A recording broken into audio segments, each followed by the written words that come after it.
Good morning, everybody. Good morning. We are now live. Thank you. Thank you, Mr. Eklund. Today is Monday, March 1st. We are gathered for a work session for the Moore County Board of Education. I'll now call that work session to order. We are meeting in remote format today. I'll make note that we have all 7 members of the board as well as Dr. Grimacy with us this morning.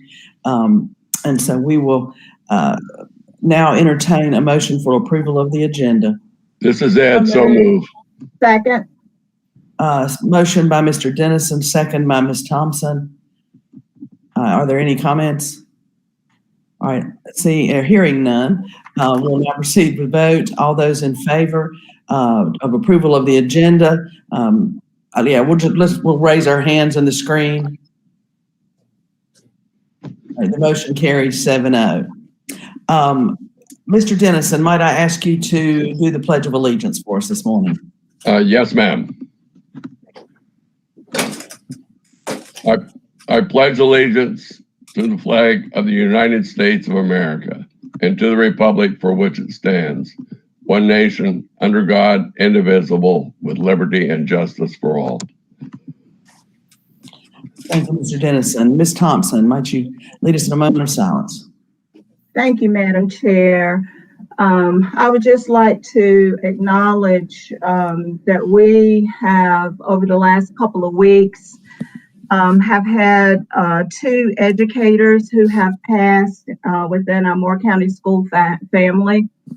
And we also had a tragedy up on our northern Moore end as to where we lost one of our students, his father. They were in a horrific accident. So we could just take a moment to remember those families in a moment of silence.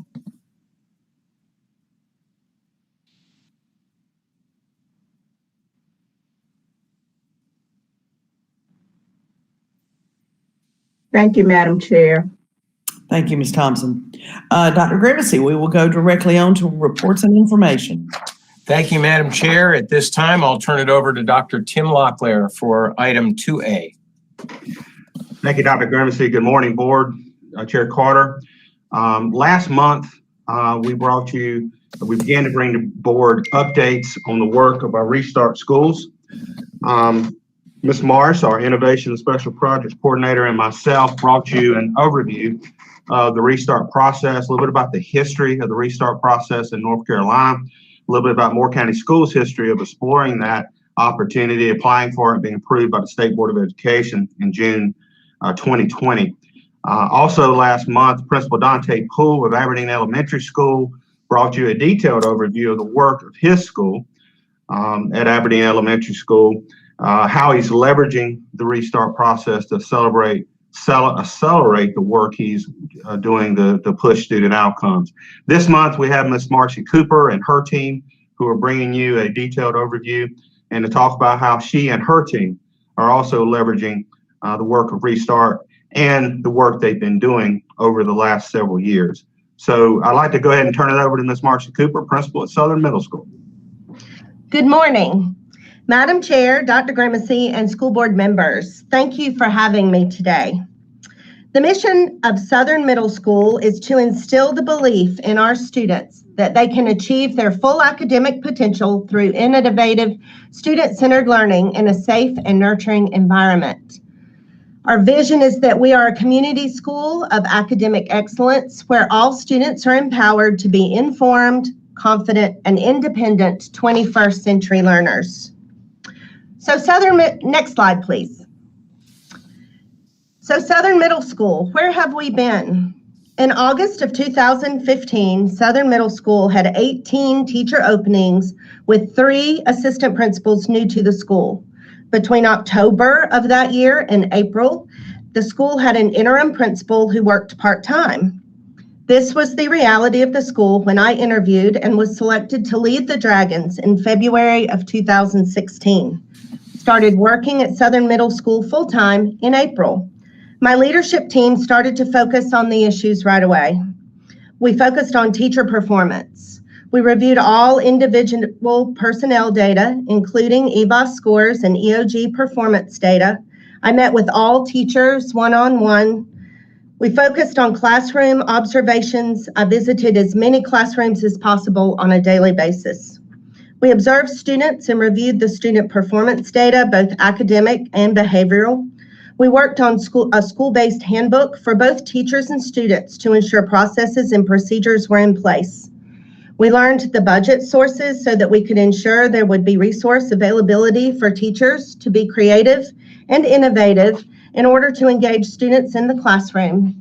And finally, we focused on re-engaging the community and strengthening the perception of our school to our community members. Next slide. So who are we now? Southern Middle School has been designated a green ribbon school and a model school with positive behavior intervention and supports, otherwise known as PBIS. PBIS Green Ribbon schools have completed Module 1 of team training and have begun PBIS implementation. Green Ribbon schools have attained at least an 80% or higher for Tier 1 on the tiered fidelity inventory, and we have a minimum score of 80 on the school-wide evaluation tool. Model schools have attended Modules 1 and 2 of training and have begun Tier 1 and Tier 2 of implementation. During the 2018-19 school year, Southern Middle School was named a multi-tiered Systems of Support Green Ribbon School. We were the only middle school in the district to receive this distinction. During the 2019-2020 school year, we were named a National Showcase School for Capturing Kids' Hearts. This process includes staff and student surveys, as well as a visit by Capturing Kids' Hearts leaders. We have also been named a nomination school again this year. Next slide. So who are we? Let's look at our school demographics. We are 37% Black, 35% white, 17% Hispanic, 8% multiracial, 2% Asian, and 1% American Indian. We have grown 74 students over the last 4 years at a time when we were forecast to lose students. Last year, we received students from private and charter schools, as well as from Aberdeen Elementary and Southern Pines Elementary. Our school is beautifully diverse. It is real world. I love the diversity here and see it as a strength for our staff and our students. Our students and our staff appreciate the richness of our diversity also. So our staff demographics. These are our certified staff. Certified staff are members that hold a license to do their job, such as a teacher or a counselor. We are 44 members white, with 10 members are African American. We are 41 female and 13 male. 60% of our staff hold advanced degrees, and that's a master's degree or multiple master's degrees or a doctorate. We have 9 beginning teachers, and of our beginning teachers, 6 are in their first year, 3 are in their third year. 2 of our beginning teachers are second career teachers, having retired from the military, moving to education via troops to teachers. We have been very intentional about growing our staff to be more diverse and working towards having our staff demographics to match our student demographics. Next slide. Classified staff. Classified staff do not need to hold a license to do their job. They are staff members such as a bookkeeper or teacher assistant. We are 65% African American, 29% white, and 6% Hispanic, 65% female, and 35% male. Itinerant staff members work on more than one campus. For example, our school psychologist works at Southern Middle School and McDeeds Creek Elementary.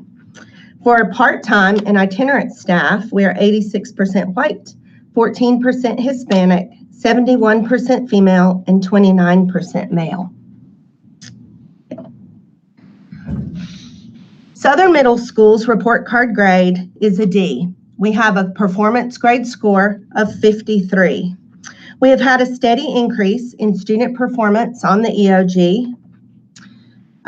There was a dip in 2018. This is a year that the math test was renormed. A C is a performance grade score of 55 to 70. We are right now 2 points away from a C with a 53. I'd also like you to notice that we have met growth. We'll talk about growth in a bit. We have had steady improvement, and we've been working since 2018 to overcome the renorming of the math test and bounced right back up to a 53. Next slide. So if we look at our student proficiency versus our student growth, whereas we haven't been able yet to move the needle with proficiency, we have been focused on the growth towards proficiency. The formula for a school letter grade right now is 80% proficiency and 20% growth, landing us with a 53. If the formula were 50% proficiency and 50% growth, we would be a strong C with a performance score of 60.9.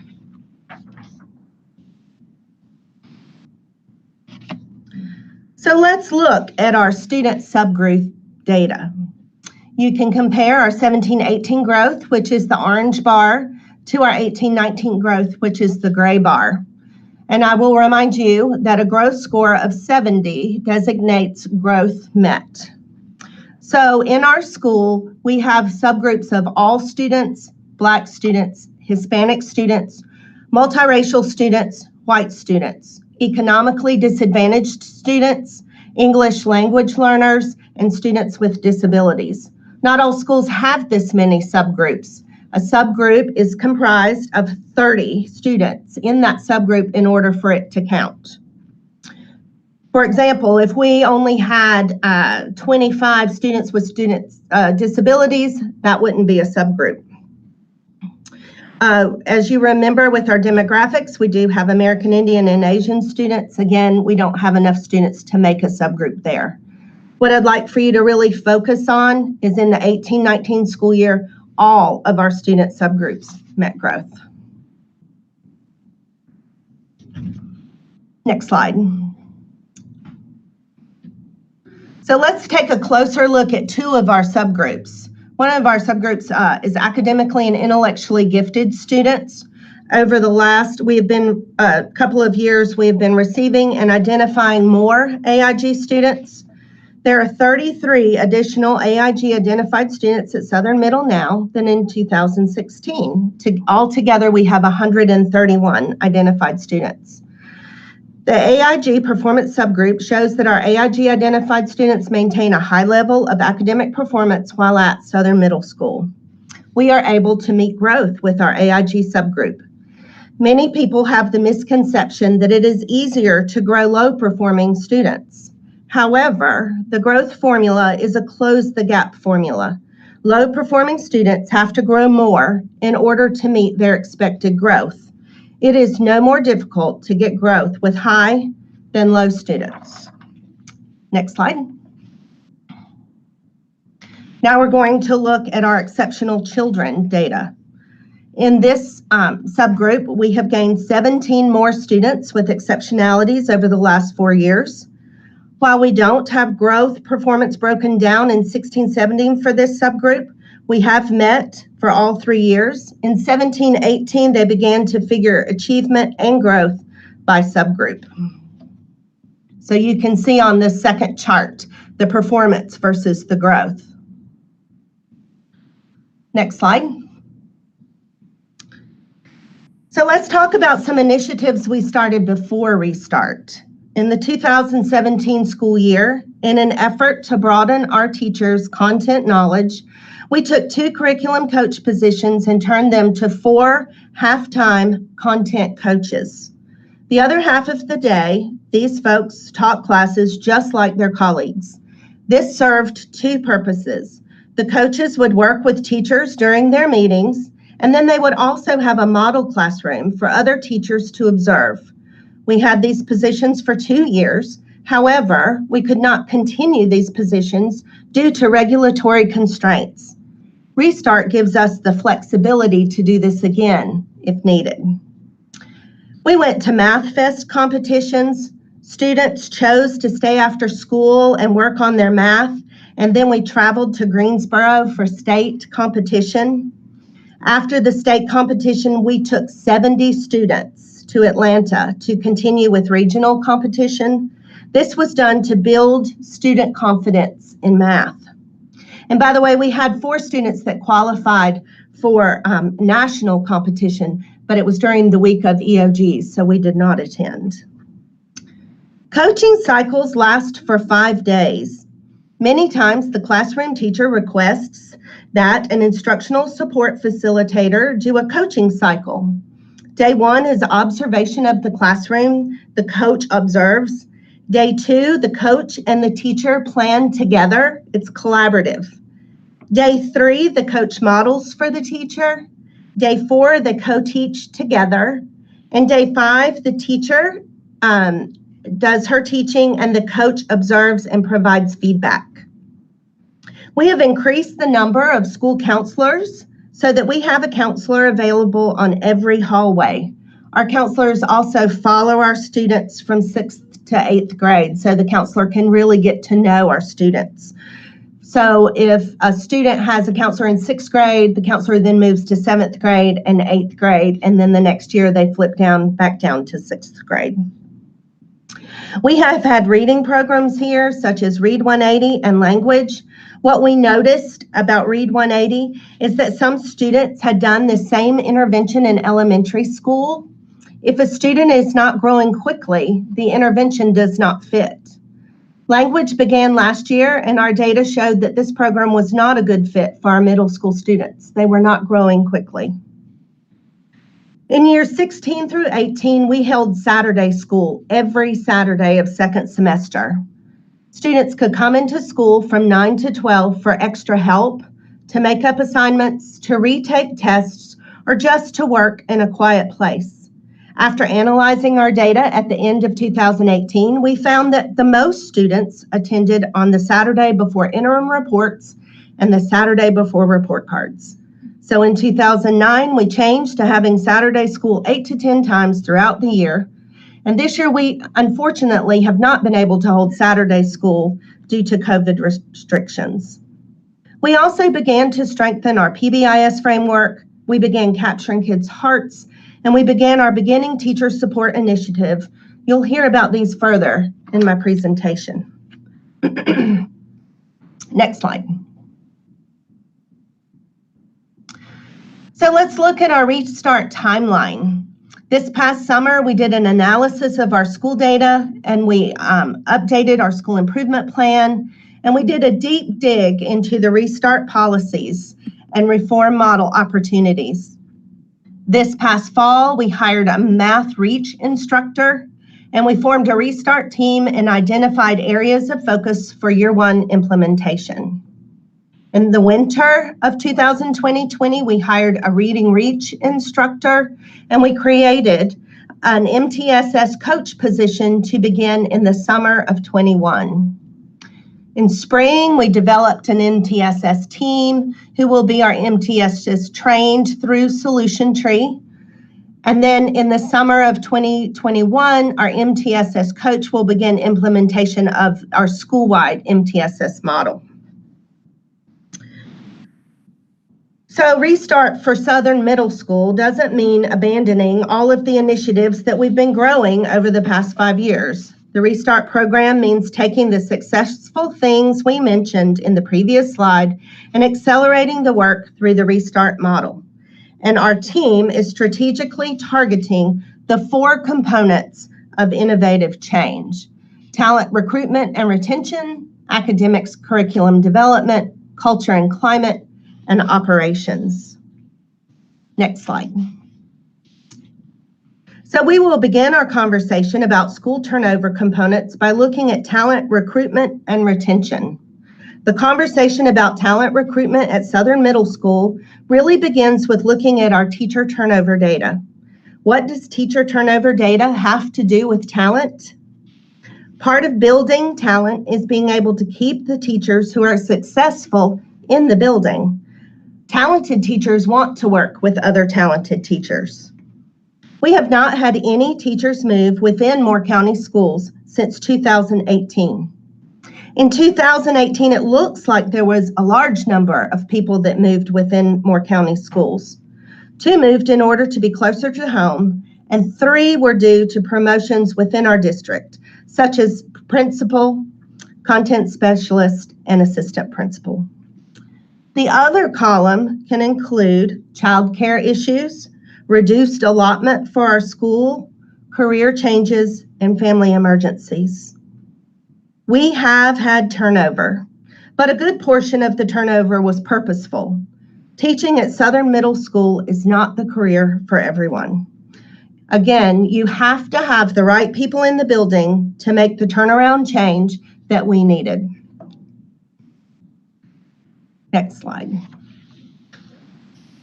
This is our working conditions data. If you look at the composite scores, we've had positive trend growth of 21.3 percentage points over the last 6 years. In 2014, there was an 18.7 percentage point difference between Southern Middle and the state. In 2016, there was a 16.9 percentage point difference between us and the state. In 2018, there was a 1.6 percentage point difference between Southern Middle School and the state. And in 2020, Southern Middle School, our composite, scored above the state average by 1.5 percentage points. Next slide. Now I would like to highlight a couple of the survey questions. Again, good working conditions bring forth talented teachers and retain our talented teachers. So there is an atmosphere of trust and mutual respect in this school. In 2014, that was 24%. In 2020, it's 82%, and that is a gain of 58 percentage points. The school improvement team provides effective leadership at this school. In 2014, it was 38%. In 2020, it was 90%, which was a 52 percentage point gain. The faculty work in a school environment that is safe, 72% in 14 compared to 92% in 2020, which is a 20 percentage point gain. The school leadership facilitates using data to improve student learning, 71% in 2014 and 100% in 2020, which is a gain of 29 percentage points. And finally, my school is a good place to work and learn, was at 61% in 2014, moved to 90% in 2020, which was a 29 percentage point difference. And mid-year this year, we did a dipstick survey in early December, and 96% of our current teachers agreed or strongly agreed that Southern Middle School is a good place to work and learn. That's the teachers who are in the building right now. This data is not accidental. It is reflective of a strong strategic focus of our team to establish a positive school culture and climate.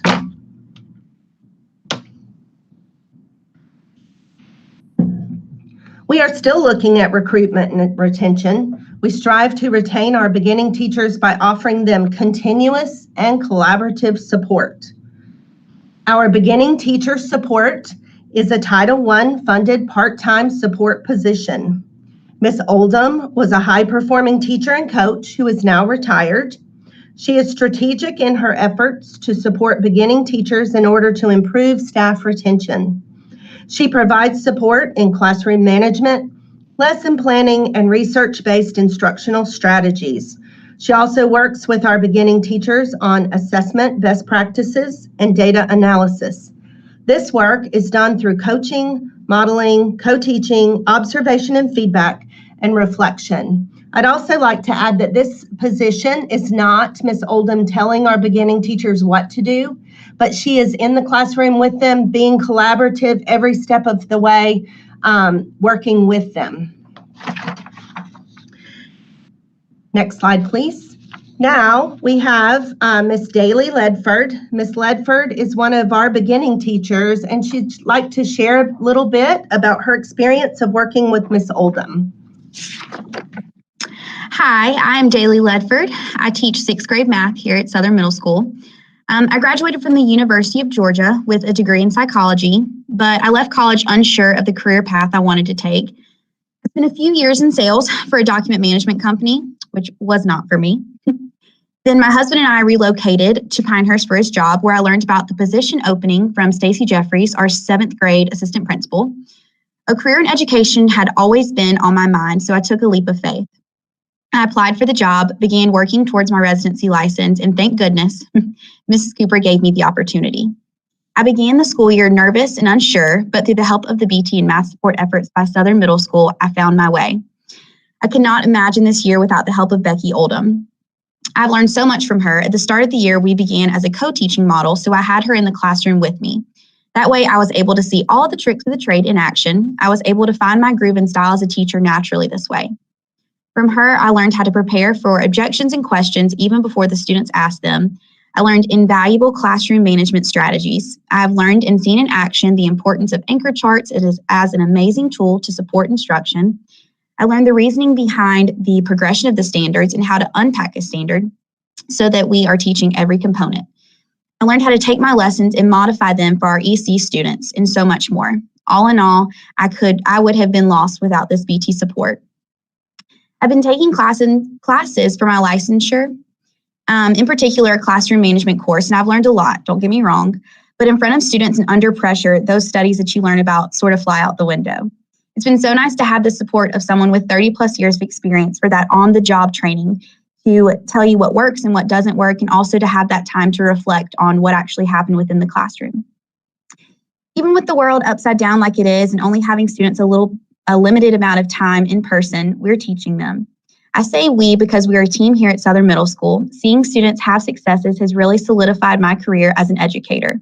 This is definitely the hardest job I've ever had, but also the most rewarding. After this year, I cannot imagine doing anything else. Thank you, Ms. Ledford.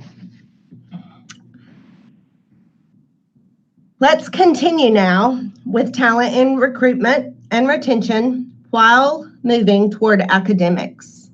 We created the Math Reach position using employment flexibility that we gained with Restart status.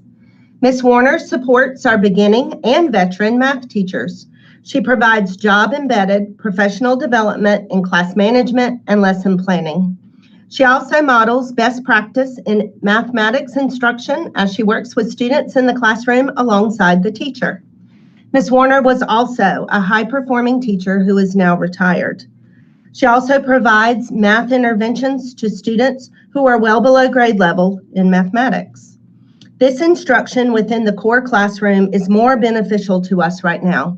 She can model instruction with students in the classroom rather than sending students needing the most intervention to another classroom for a set amount of time. Next slide. The other half of the Math Reach instructor is a Reading Reach instructor. Ms. Gordon leads a strategic effort to develop our small group literacy instruction within the classroom. This position was designed to help teachers implement Tier 2 interventions within their ELA classes to close the current gap, with students who are below grade level in reading. Tier 2 instruction is part of the MTSS framework. The position offers differentiated support for students who are above grade level as well as students who are below grade level. This is strategic in getting all students to show growth in reading. By helping the teachers to be more effective, our students reap the benefit, not just for this year, but for years to come. Next slide. Let's continue now with the turnaround component of academics and curriculum development. Our school district has 8 instructional support facilitators that schools utilize. We have Ms. Haywood placed at our school right now. She provides embedded professional development focused on the Moore County Schools instructional framework. She attends our professional learning team meetings to offer support and help analyze data alongside our teachers. Teachers can go to Ms. Haywood for support with which intervention strategies to use with students who are behind in reading.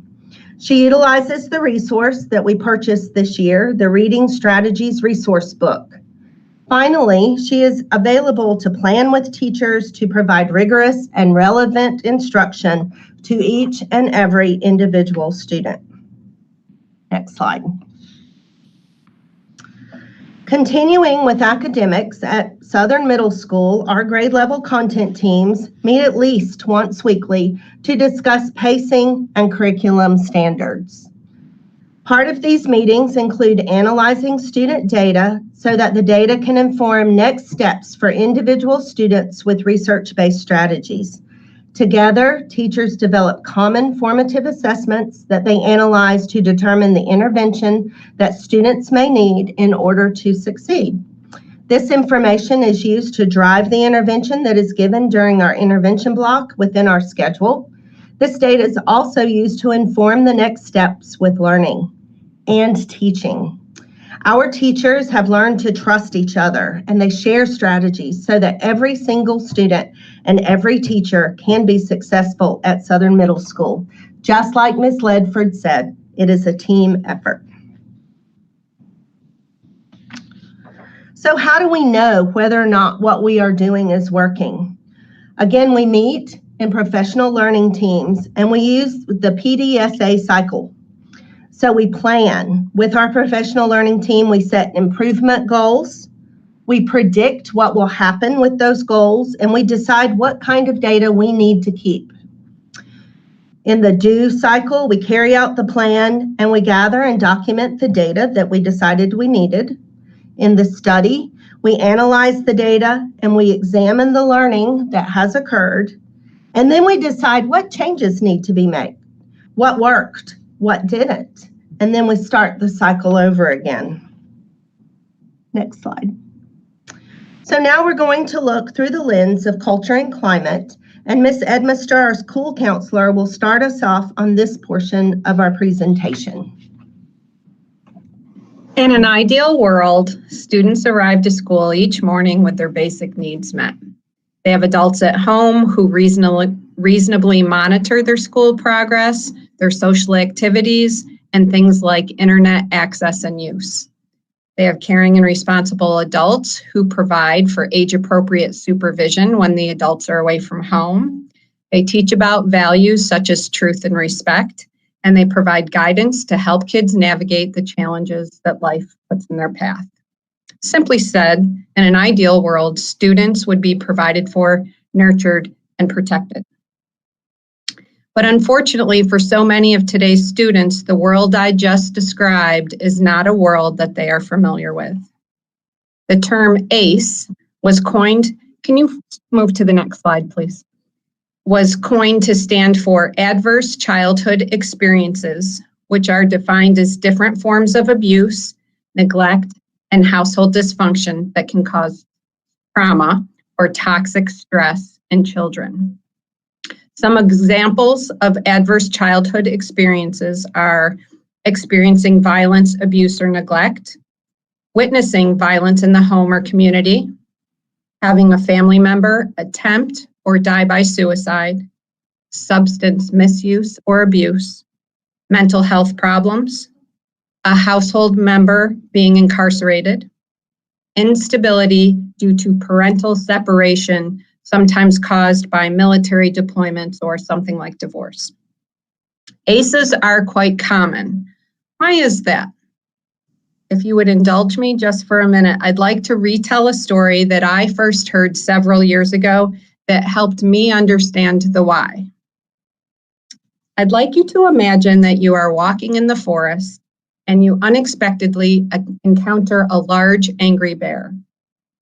Our brain and our body's stress response system called fight or flight kicks in. This is a physiological response where adrenaline and cortisol are released.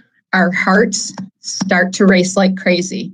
Our pupils dilate, our airways open up, and our blood flow is directed to major muscle groups so that we can prepare ourselves to fight that bear or to flee. And this reaction is a great reaction if you find yourself walking in the forest and there's a bear. The problem is when the bear comes home every night and this fear response system that I've just described is activated over and over and over. It goes from being adaptive and life-saving to maladaptive and harmful. Children are especially sensitive to this repeated stress activation because their brains and their bodies are still developing. You might be asking yourself, but what does this have to do with school? The science shows that when children experience high doses of adversity, it impacts the brain structure and function. It impacts the developing immune and hormonal systems, and it writes on the slate of who these children are going to grow to be. The science shows that repeated stress activation on the developing bodies and brains of children affects things like behavior, attention, learning, impulse control, executive functioning, and coping skills, all things that come into play in the school setting. In my career, I've witnessed skepticism about the need to address the social emotional needs of children in the school setting. People have said, it's not our job, it's the parents' job. But what happens to those kids who, for whatever reason, don't have those needs addressed at home? What we've learned over the years and what data supports is that the social emotional well-being of our students is key to their ability to learn. And as a result, it directly impacts achievement and test scores. By focusing solely on academic interventions and results, we are treating the symptoms, not the problem. We're treating the rash instead of treating the cancer. It is simply impossible to realize the potential of our students as learners when we deny the role that social emotional well-being plays on school success. I'd like to share a little bit about myself. My ACE score is high. I'm a survivor of childhood toxic stress. And from the outside looking in, as a child, it appeared that I came from a stable, two-parent, middle-class family. No one would have guessed that I lived with the bear. And despite the fact that I went on to lead a relatively productive life, the same is not true for all of my siblings. And it's really hard for me not to wonder how life might have been different for them and for the children that they brought into the world had schools recognized the needs and offered support. If our kids don't get the help that they need at home and they don't get it at school, then where are they supposed to get it? The very sad and real answer to that is that the help doesn't come. Not serving our children while they are in school creates generations of adults who are unprepared for successful lives. But when you know better, you do better. And at Southern Middle School, we're doing better. When I interviewed for the opening at Southern Middle School 3 years ago, I was pretty excited. It was clear to me that they recognize the importance in educating the whole student, not only to promote learning and academic success, but also to help lay the foundation for a successful life. So what are we doing? One of the things that I think is special is that we share a common understanding of the importance of forging strong, caring, and trusting relationships with our students. We're purposeful about that every day. We're engaged with our students and we do our best to address identified obstacles to their learning. We ask the kids to tell us how things are going for them. We collect information through various data sources like Educator's Handbook, Panorama, and various surveys that cover a wide range of topics like bullying, depression, suicide, so that we're able to be responsive to the particular needs of our student body.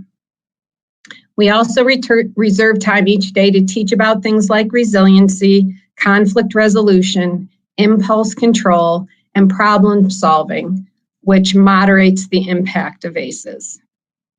Mrs. Cooper will now be sharing more with you about the great things we're doing at Southern Middle School. Thank you, Ms. Edmondson. We intentionally began our conversation about culture and climate with information about childhood trauma and its effects on student learning and behavior. Now, I would like to present our discipline data from the last 4 years and ground this conversation in how we are changing the behavioral culture at Southern Middle School through a targeted focus on what Ms. Edmister shared with you regarding childhood ACEs. After my first year here and studying the discipline data, the high number of office referrals was concerning. Therefore, we strategically have implemented 2 school-wide initiatives to address discipline and growing a positive student climate. Those 2 initiatives are positive behavior intervention and support and capturing kids' hearts. Our school has done an excellent job. Our teachers have done an excellent job, along with students, of implementing these 2 frameworks, as noted on slide 3 of the presentation, with our state and national recognitions. We believe these 2 frameworks are having a positive impact on the behavior at Southern Middle School. In 2016-17 and 2017-18, if you look at the graph, those 2 bars are just major referrals here. Referrals that usually had an outcome of coming to the principal or being suspended. If you look at the 2018-19 data, it looks like our discipline went up in otherwise a very positive trend. However, in 2018, more county schools also began tracking all data in an online system called Educator Handbook. Teachers then put minor and major infractions into the system. This resulting in tracking a higher number of office referrals, even though all of these office referrals would not result in any out of school or in school suspension. Taking that into account, we believe that we are on a very positive track with student discipline. So an example there would be if a student interrupts Ms. Ledford's individual practice during every math lesson. She would put that in as a minor and she would work with the student. And then our PBIS team would look at the data and really analyze the data and look and see that that student interrupted every time that Ms. Ledford was calling on students to come to the board to work a problem or calling on students for an answer. And so then our team looks and we arrive at that student doesn't want to be called on. That student doesn't want to be embarrassed in front of his friends and colleagues. And so we work with that student to develop some kind of intervention for that student. Like Ms. Ledford may say, raise your hand if you know the answer. And then she would say, raise your hand if you'd like to share the answer with us. So it saves that student in essence. And what we've seen is that then the behaviors go away. We have increased support. We have increased our understanding of their needs, and we have increased expectations, and our students have risen to that expectation. We have also increased the capacity of our staff to respond appropriately to all of the needs of our students. This year, we have had only 47 referrals. Remember, that's major and minor infractions. We believe that this is not only due to having smaller numbers of students in the classroom, but it is also due to teachers utilizing the components of the Capturing Kids' Hearts and the Positive Behavior Intervention and Support Framework consistently across our campus. If we compare 2016-17 to 2019-20, habitual offenders, that's students who had 2 or more office referrals, were at 11.3% of the total population in 2016-17. This is the year that we put an emphasis on PBIS. In 2018-19, it was 9.8%. This is the year that we began Capturing Kids' Hearts and Tier 2 behavior interventions with students. In 19-20, it was 5.1%. We had a strong PBIS system. Capturing Kids' Hearts was done to fidelity, and we began Tier 3 behavioral interventions. Next slide.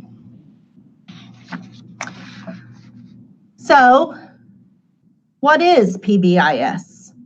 It's a statewide initiative, And it's a school-wide system of support that is proactive way to define, teach, and support appropriate student behaviors to create positive school environments. This approach provides a positive continuum of positive behavior support for all students, whether they are in the classroom, in the hallway, on a bus, or any other place within the school. There are 3 levels of support. Tier 1 supports are universal or core for everyone. Tier 2 supports are targeted at small groups, and Tier 3 supports are individual systems of support. In 2015-16, a PBIS team was developed and our staff went through Module 1 of the training. This gave our teachers and students common language to use centered around behavior. An expectation matrix was developed and all teachers participated in Tier 1 or core instruction. With PBIS, you teach your behavior expectations just as you would teach a student science or math. Tier 1, remember, is for everyone. We do goal of the week every day. Our students also are able to earn Dragon Points. Students earn these by meeting expectations, and they can spend them through a virtual school store. In the year 16-17, we implemented Tier 2 instruction. This is small group instruction using interventions geared towards specific skills or behaviors. For example, we explicitly teach the expectation. Then we have small group instruction and allow students to practice. Students sometimes are given a behavior checklist to follow, and a staff coach provides feedback. And we utilize the check-in, check-out intervention with staff member mentors, which means our students check in the morning and the staff mentor gets them ready for the day. And then they check out very last thing of the day for the mentor to give feedback and encourage the student for the next day. In 2017, we combined the PBIS framework with Capturing Kids' Hearts framework. And in 2018-19, we began to use Tier 3 individualized intensive interventions. And that includes individualized plan and instruction that is tailored to the specific student. Its specific feedback is provided to each student. And sometimes we include the BIT team, or the Behavioral Health Intervention Team with Moore County Schools, to come in and observe and help. Next. This is a bulletin board that is strategically placed in a high visibility area of our school so students have efficacy in creating a positive school culture alongside the staff and administrative team. On this bulletin board, you will see our matrix. Our 3 expectations are be respectful, be responsible, and be ready to learn. You will also see several graphs for each grade level. The tall ones are not this year. This year are the bars that you can barely see. And if you ever visit our school, I hope that you'll ask to see this and perhaps ask a student about it, because they're very aware of where they are in competition, healthy competition with their grade level teams. Next slide. Capturing Kids' Hearts is basically relationship training.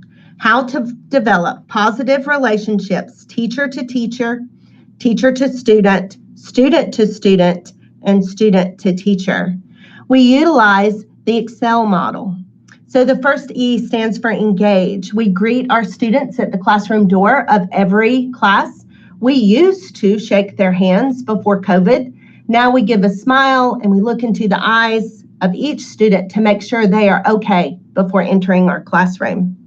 The X is for explore. When we get into class, we share good news that sometimes turns into sad or bad news. And that's evident of the trust that has been established with our students within their classroom. Then we communicate the lesson. Then we empower our students. We allow our students to rate how the class went that day. We ask our students, how are you learning? How are things going? How am I doing? And finally, we end the day with a launch. We also begin all of our faculty meetings this way because across our school, an emphasis is given on positive relationships. So for a faculty meeting launch, the quote, "Students don't care how much you know until they know how much you care," might be given at the end of the meeting. Tie this back to discipline data. When you really care about someone, you want to do well for them. We've learned that staying gentle and respectful sometimes gets us further. Next slide. This is an example of social contracts that we do alongside our students within the Capturing Kids' Hearts framework. It's a collaborative effort to give adjectives of how our students would like the classroom to run. And there can be non-negotiables put on there by the teacher. Check marks mean that they are really important to the class. And we have a classroom ambassador that greet visitors, and if they're going to stay for any amount of time, they ask them to sign their social contract. Next slide. Another component of the lens to culture and climate is family and community involvement. We are very involved with the Boys and Girls Club in Southern Pines, and we are involved with More Buddies mentoring. Before COVID, our mentors would come into the school from both More Buddies mentoring and the Boys and Girls Club to meet with students during non-core instruction. The Arts Council is another partner of ours. This year we have Art Fellows, Katie and Nia, and they work with students during lunch. At the beginning of this year, we noticed that our students weren't talking very much. The masks seemed to be a barrier. And so students were eating lunch inside their classrooms and it was very quiet. And Katie came in and she taught students origami. And that got students talking, made them relax a little bit. This fall, we provided remote learning family assistance. On Tuesday and Thursday evenings from 7 to 8 o'clock, a teacher would be on call, on a Zoom call to meet with parents and help them figure out parent portal, assignment details, Canvas. They were there for our parents. Parents could drop in at that time or they could schedule an appointment to work with the teacher. And finally, we're working right now on an outdoor learning hub to be put by our internet access outside. So students don't always have to sit in the car to do their assignments, but they can sit at some tables under a shelter to work with the internet. Next slide. Our final turnaround lens is operations. Title I and Restart coming together with one focus, student achievement. An alignment of funds to prioritize innovative and creative school improvement decisions, such as purchasing drones for a math classroom to engage students and get them excited about math, digital tablets for the art classroom, and new books for the media center that pique student interest and encourage them to read. Finally, innovative personnel positions that grow talent collaboratively with our teachers while growing our students. So where are we going with Restart? We will continue to use position flexibility to work with our reading and math teachers and students. We will utilize schedule flexibility. Right now, we are researching different ways to schedule our school that will give more time for reading and math blocks, as well as allow for multiple times of intervention as well as enrichment. We will focus on growing our MTSS program and intertwine academic supports with behavioral supports, recognizing that many times behaviors are evident due to academic shortfalls. And we will research highly effective reading and math Tier 3 intervention programs. Next slide. We have developed a job description for an MTSS coach, and we have interviewed and recommended a highly successful current teacher for the position, current Moore County Schools teacher. Remember from last month's Restart presentation, Mariah Morris explained, when turning around a low-performing school, we must understand that this pyramid is essentially inverted.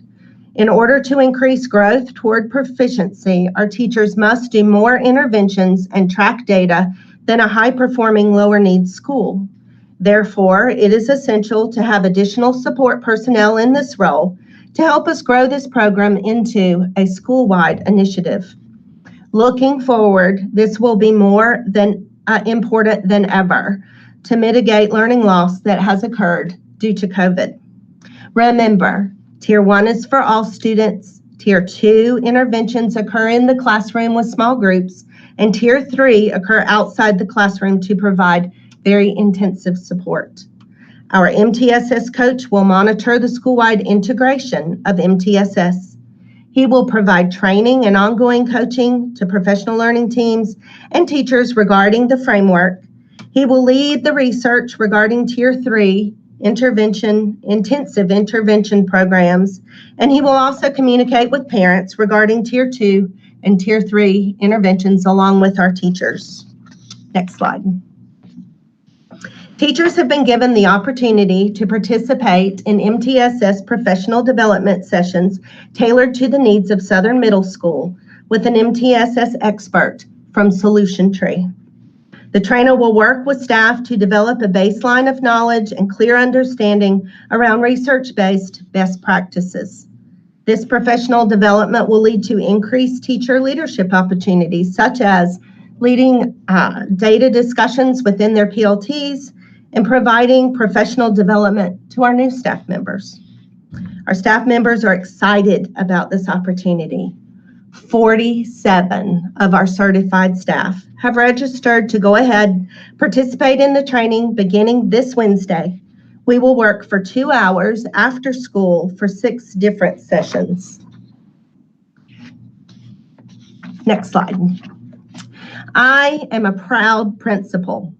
I am the proud principal of Southern Middle School. Due to the hard work and dedication of our staff, we are making great strides toward excellence. Together, we are all committed to the continued growth and success of all of our students. I am here to answer questions, but first I'd like to leave you with a launch in a video.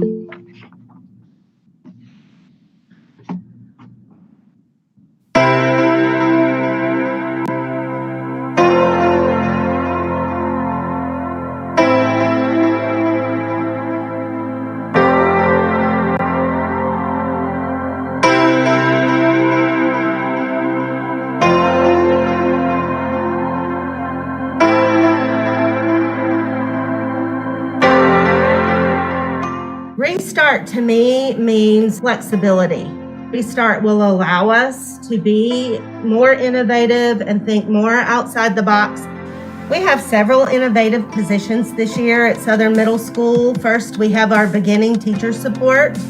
Her role is just to support our beginning teachers in year 1, 2, and 3. The purpose behind that position is to give teachers confidence. She models lessons, she will co-teach with the teacher, and then she also provides feedback to how the teacher's doing. This is in an effort to help our teachers have a really great first 3 years, and so they will continue with the teaching profession. Hi, I work with beginning teachers here at Southern Middle School, and what we have the opportunity to do is to work with them on lesson planning and on classroom management, working with how to incorporate different learning strategies for students. We work with learning how to use anchor charts in the classrooms in order to help the students and make them interactive. So in the math classroom that I worked with most of this first semester, that we worked with incorporating those anchor charts so the students have an opportunity to revisit information during their lessons, and gives them the opportunity to understand the lessons and the connectedness of the math that they're learning throughout the year.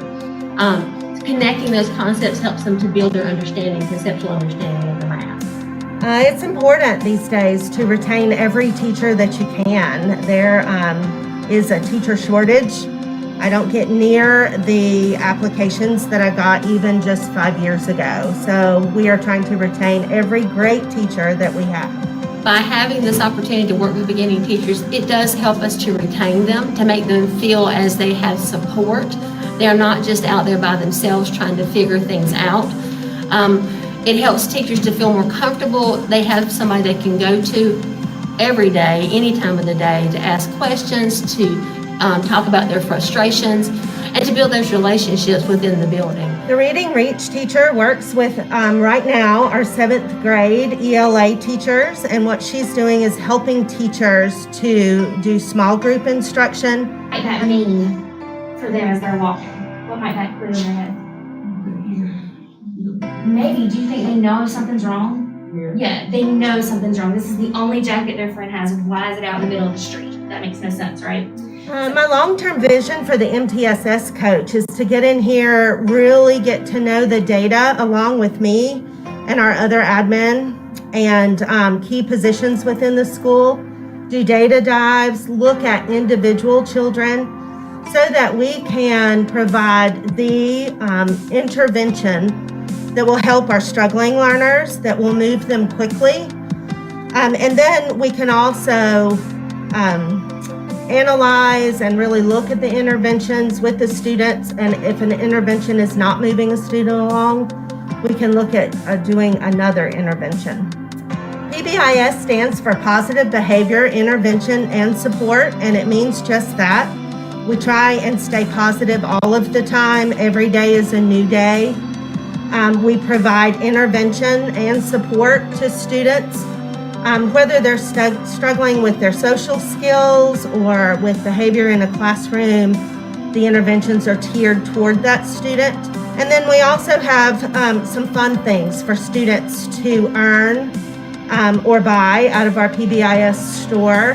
Ms. Jeffries, our 7th grade administrator, is in charge of that store.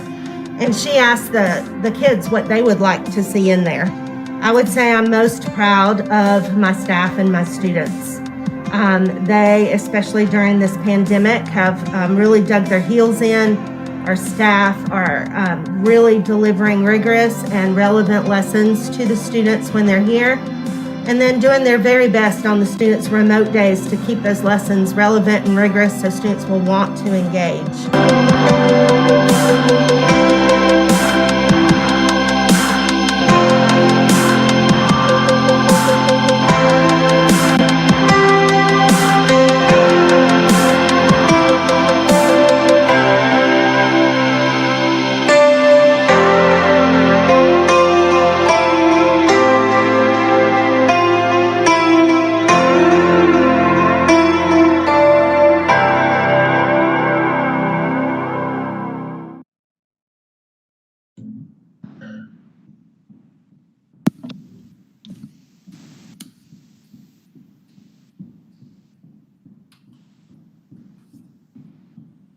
I am here for questions if you have any. Goodness gracious. I think we're all overwhelmed.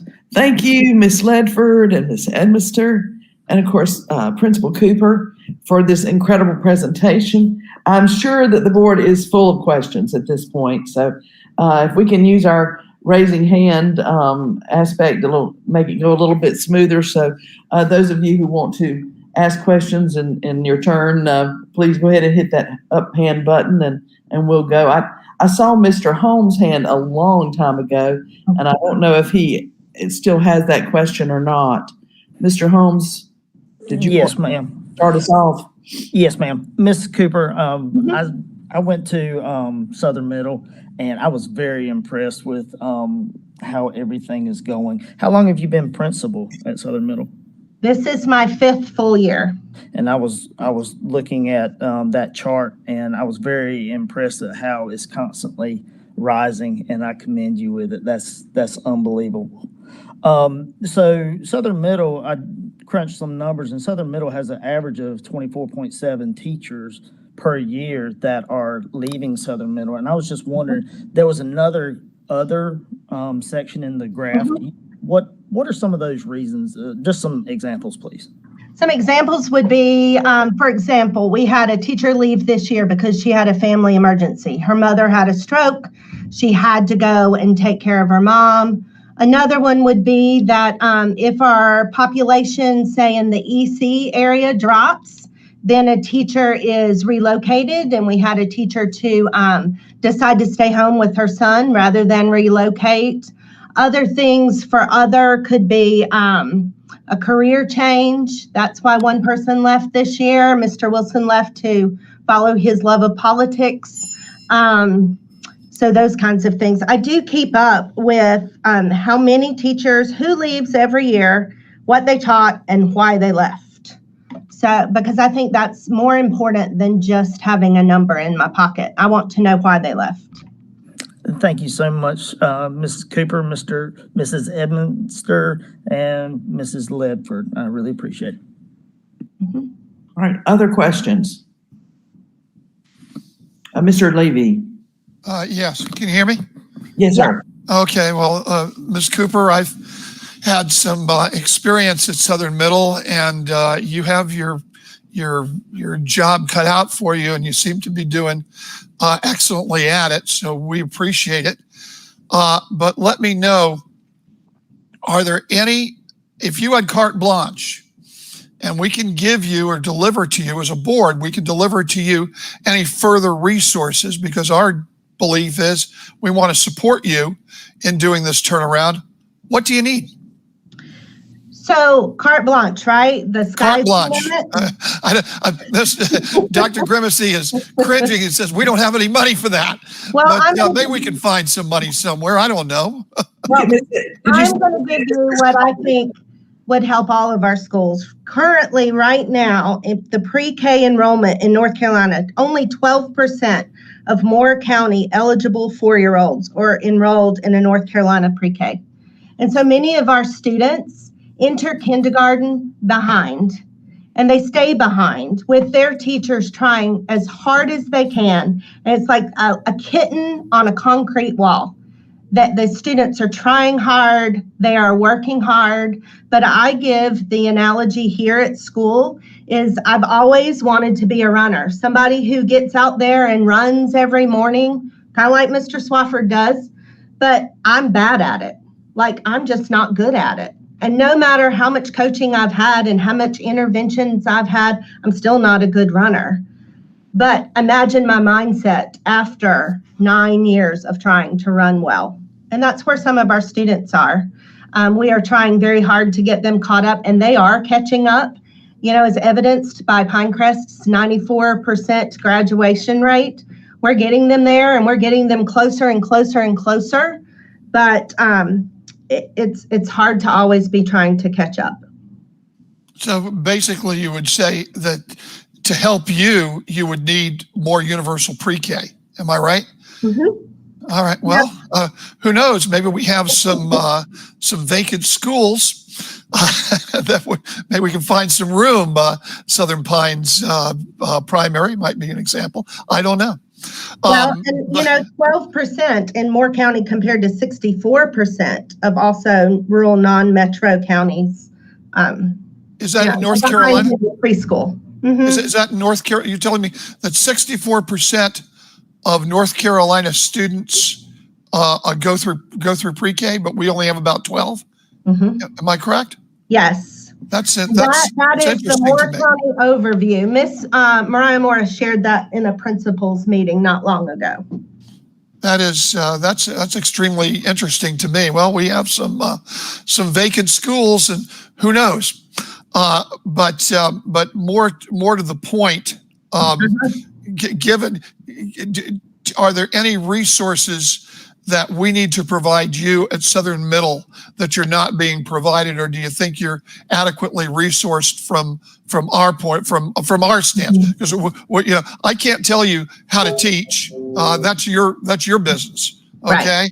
All I can do is you can tell me the resources you need, and I can try to provide it, and then I can look at the end to see whether those resources have made a difference. So that's what I'm concerned about. Mm-hmm. Well, let's look at, say, class size.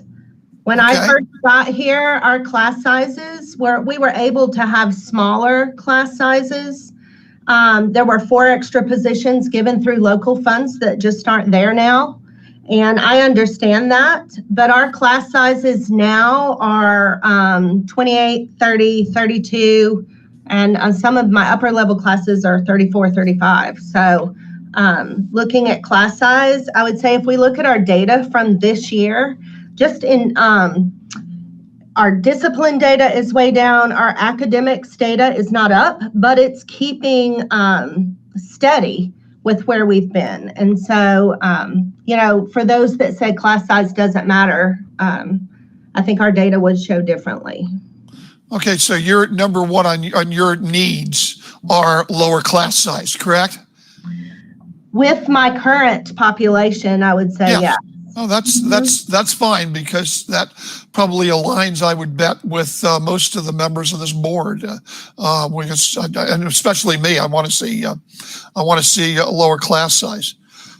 Now, I see that you have a very, very vigorous program to turn around the school, and for that I applaud you. Has that program worked elsewhere? And what do you expect projecting that program to do? So yes, it has worked elsewhere. If you do it to fidelity, PBIS is a statewide program. It's a statewide initiative. There's lots of research behind it that I could pull and get to you. The same goes for capturing kids' hearts. If it's done to fidelity, by us being a nationally showcased school, what that tells us is that the CKH, the folks that run that program, believe that through the evidences that they have, that we are successful in doing that. It's really interesting the way they come. They send staff surveys, which is anonymous. Staff have to fill out a survey. Then our students have to fill out a survey that's anonymous. And then a representative comes to our school for a tour. And they don't want to walk with me, and they don't want to walk with the teacher. They want to walk with the student. And so students are honest and tell the truth. And so that was a neat process to go through. This year it's going to be a little different because the visit has to be virtual. So, yeah. One last question. Do you have any 2020, 2021 data to share with us? Because I see that you're very data driven. And of course, I understand, I think everybody here understands the problems of COVID, and that this may be a very, very, very unusual year for data. That I get. I shared with you our discipline data, that we only have 42 majors and minors. If we look at our STAR data, which is, we take STAR data about 3 times a year. It's really meant to catch kids to make sure nobody falls between the cracks. But we can also look at it and look at the numbers. So if we look at our reading data for our middle of the year last year and our middle of the year this year, then we've grown 43 points in reading.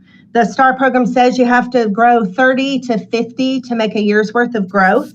So fall of 2020 as compared to winter of 2021, we're right on pace there. At the end of the year, we're striving for 30. And so we are doing reading strategies now in an intervention block. We are utilizing the book by Hattie, Visible Learning Strategies. We have just begun an intervention block a few weeks after the holidays. It's not like we've done in the past. In the past, we have analyzed our common assessments, and then our kids go everywhere depending on what they need. But trying to keep our students this year in a cohort, so they switch classes within their cohort, and it's all hands on deck during intervention. Our PE teachers help, our music teacher helps, our guidance counselors help, our admin help, everybody. So in math, we're at plus 20. So, math is always a little lower, but in order to overcome that, we've got our intervention groups. We've what we call Becky Squared, Becky Oldham and Becky Warner helping with our we've got beginning teacher support. Teachers are beginning to do after school help. And then we had a during the day support block in the first semester, and are just doing everything that we know we can do to raise our students' achievement. Well, that out of everything you've said, we've gone through about an hour and a half, however long it's been since here. Out of everything you've said, you're telling me that you're up 43 points in reading and 20 points in math. That is what, at least for me, I wanted to hear. And for that, I congratulate you. Because you have all the beautiful interventions and everything and all the programs in the world, but the data shows it. And so you're to be congratulated for that. And so I thank you very, very much. Thank you. I'd also like to give credit. You know, I have just a wonderful staff of folks that don't give up here. We have grown our staff, and I would be proud to have my child in any one of their classrooms. Yeah. All right, let's, Ms. Lee, we can come back to you if you end up with more questions as we go on. I'm fine. I'm fine. Okay. Ms. Thompson, have you got a question? Yes, Madam Chair, thank you. First of all, I would just like to just thank Principal Cooper, Ms. Ledford, Ms. Edmister again for the just awesome, well-rounded, thorough presentation this morning. And to all the team there at Southern Middle, as the saying goes, it takes a village for different things, and it definitely takes a village for our children. One comment that I would like to make as well as thank you for including your information on educating the whole child. Oftentimes that gets left out of the different specialists that are needed, the counselors, the therapists, and the focus is on academics. So thank you for including that information in your presentation today. A couple of questions for you. Oftentimes we know that with our children that are disadvantaged, what are your efforts whenever you take the children to your trip, like for example, Atlanta for the Math Fest? Do you have fundraisers or what efforts do you have in order for the children not to be worried about the cost for those trips? So for that trip, we were able to use Title I funds. Okay. And so our students didn't have to worry about the cost of the trip. And you haven't lived until you've taken a small group of students on a glass elevator who've never been on an elevator. So that was a lot of fun. Yeah. Right. And I thought that you may use Title I, but I just didn't want to assume. I wanted to ask the question. Also, on your extra hours for your team that you do in the evenings and on the weekends, on Saturdays, is that Title I supplement for them as well? So the teacher that worked in the evenings to help parents was Title I parent involvement money. And then for Saturday school, we have used some Title I money. Some of my teachers sign up because you have to do all the paperwork for them to work Saturday school, and some just come on Saturday morning. It's really a neat experience to be here on a Saturday. And then my last question is on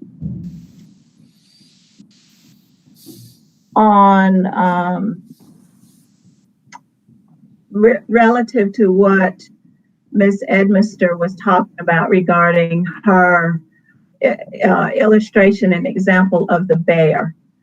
And thank you for sharing that with us. That was an amazing example. How would you comment on the bear of COVID with our children not being in the classroom and being exposed to those situations 24/7 and not being able to have that outlet of coming into the classroom every day? Because for some children, that is what their outlet is being with you guys and the teachers. So for those who may be challenged, what type support has been provided to those type scenarios? All right, I'll answer and then I'll let Ms. Edmister add if she has things to add. So I would say that you could fight or you could flight. So Southern Middle School has chose to engage and fight. We're not leaving those students just to do what they want to do at home. We're utilizing our social workers to do tons, and myself doing home visits, getting kids more engaged. We're bringing children in on Wednesdays or after schools to come. We're meeting with parents to teach them how to utilize the parent side of Canvas. However, for our students that don't have a parent that's engaged, our teachers are engaging them.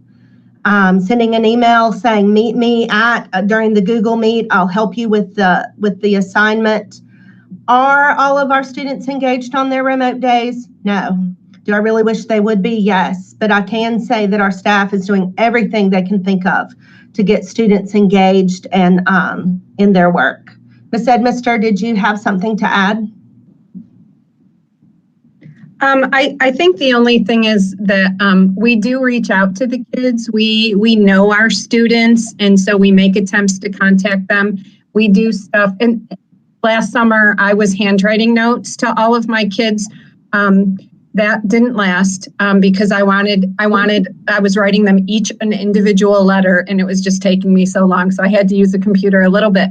But I wanted to personalize it. I want them to know that we're here. We, the counseling staff and our mental health staff, we're also available for Google Meets. I do have kids that contact me and ask to meet. And I've met with kids and sometimes their parents behind them. And we've all kind of, had a conversation together to help support the students' learning. So there's lots of different things that you see here, but I think everybody's reaching out and recognizes that this is a difficult time for a lot of students. I do have to say that for a portion of our students, this has been a wonderful thing for our anxiety, anxious kiddos. Having the smaller class size we've seen them blossom. So, but for the most part, we're looking forward to a time when we can come back all together. They miss their friends. Yeah. Thank you so much. And again, my last comment, Principal Cooper, knowing you as well as I do and having visited your campus on several occasions, I know that you're already probably planning some type of remediation efforts over the summer months if necessary, once we give the go ahead to get kiddos back in school. That will help them as they transition to the fall. So thank you, as always, for what you guys do and all of your extra efforts. Thank you. Thank you, Ms. Thompson. I believe Mr. Hensley has a hand up. Yes, I have a few questions. Ms. Cooper, I have a couple of questions for you. Do you know the percentage of your students at Southern Middle School who do not read or write or do math at grade level? Just ballpark figures. Ballpark, I could get it for you. I can't just pull it out of my head because our kids are always moving, grade level. I know they're growing. The data, hold on, I can tell you. At grade level, all. So, all. Our achievement, and that is everything together. The last time we took the EOG was 47.3, and our growth was at 74.6. I think that's on one of the slides. So we don't know. I don't know, Mr. Locklear, Dr. Grimacy. Do you all know the percentage of students at Southern Middle School who read and write at grade level? Ballpark figures.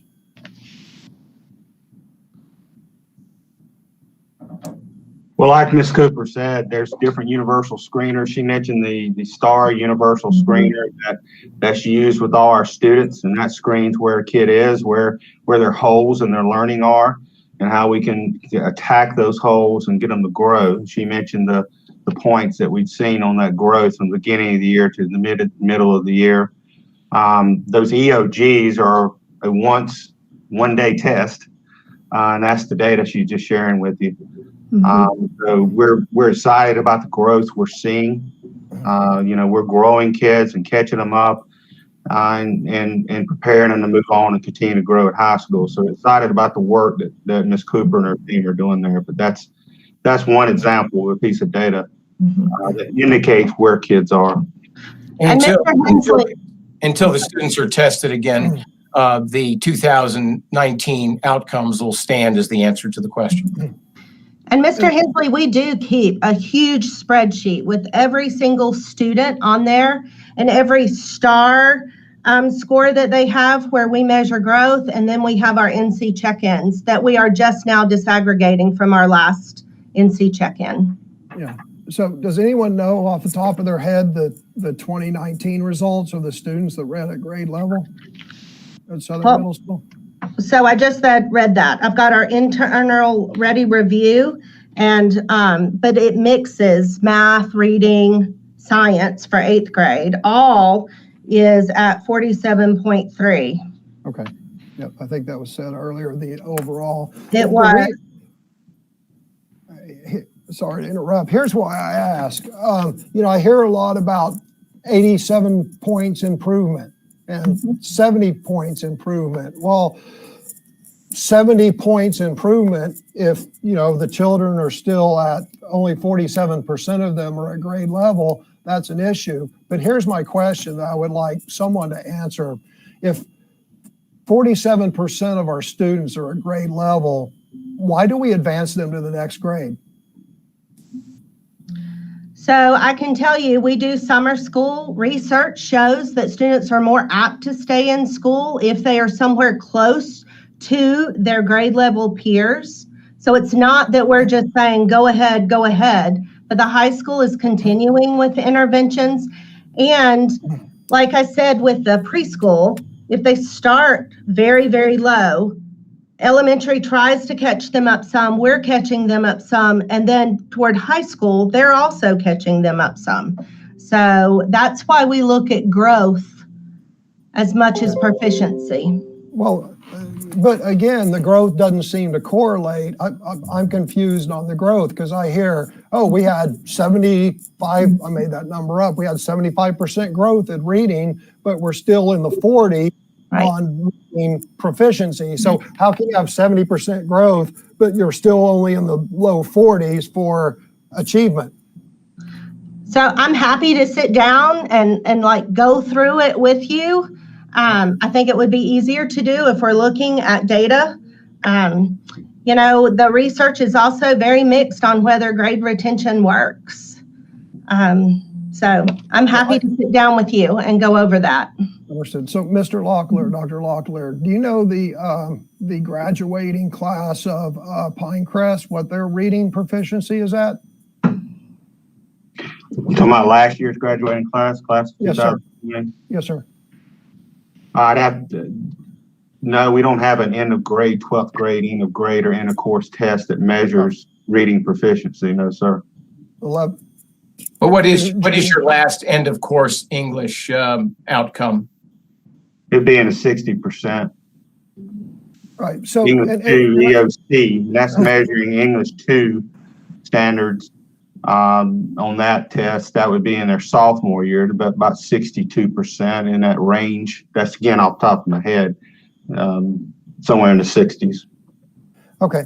So, and here's what I'm getting at. And again, this is from a lay person. Obviously, I'm not an educator, but again, I don't understand why, if we have, we talk a lot, Moore County Schools talks a lot about the high graduation rate.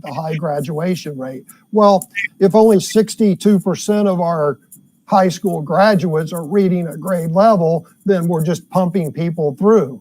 So I guess my question is if we have a school with 40% at grade level,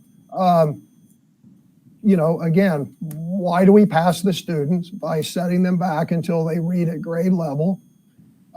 And secondly, it's not really a success, because our mission and our goal is education. And if 47.3% of our students are at grade level, then we're not accomplishing our mission.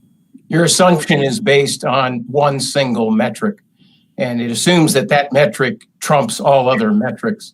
We also have a substantial percentage of our students beyond that level that receive college acceptance letters, which demonstrates that colleges see that maybe these students are reading better than the metric measures. And so I think if one steps back and looks at the bigger picture of all metrics and looks at where our students are at the end of their experience, I think one can conclude that our students are more capable than that single metric would suggest. I'm in no position to get into the weeds on that today, but I think that that position is just as reasonable as the one that you're making. I'm just looking at the objective academic measurements. I see these other social and emotional and discipline, referrals and whatnot, but, maybe teachers are just not referring students to the principal's office or whatnot. Anyway, so that was my first question. So the rest of my question, I think, will be fairly simple. So how many SROs do you have assigned to Southern Middle School, Ms. Cooper? We have one. Okay, and how many counselors do you all have? We have three. Three? We are assigned two, and then we purchase one with Title I money. Okay, understand, thank you. And psychologists? Half. Half a psychologist? She's here about 60%. She's also placed at McDeeds Creek. Okay, thank you. And social workers? We have one for 60%. Okay, thank you. That's all my He's questions. also at Cranes Creek. Thank you. Thank you, Mr. Holmes. Mr. Hensley. I think Ms. Caldwell has a hand up. I've lost the ability to see everybody's hands, but. Yes, my hands are up. It's been up. First of all, I'm not going to go into what Mr. Hensley was saying because those are his words, but retaining a child is not always the answer. So that just needs to be looked into deeper issues with that. As a teacher, we all know that. But back to what this program was about. Marcy, we go way back. You did such an excellent job explaining what you do and how your school works and what a team you guys really are. Daily, I was in your shoes, 2001, came fresh. I was a PE teacher, came fresh into Moore County schools as a first grade teacher, as a lateral entry back then, that's what they called it. And if I didn't have those lead teachers helping me, I wouldn't have been the teacher I am today. Well, I should say, because I don't teach anymore. So I understand Miss Odom does an amazing job, and hats off to her for doing that, because like I said, it's so important to have that team member that's with you, not against you. So thank you guys so much for doing what you do. And Marcy, please tell your daughter I said hi. I do have a couple of questions too. One of the things that I notice on the slides that comes up over and over is the process of analyzing student data and taking data dives.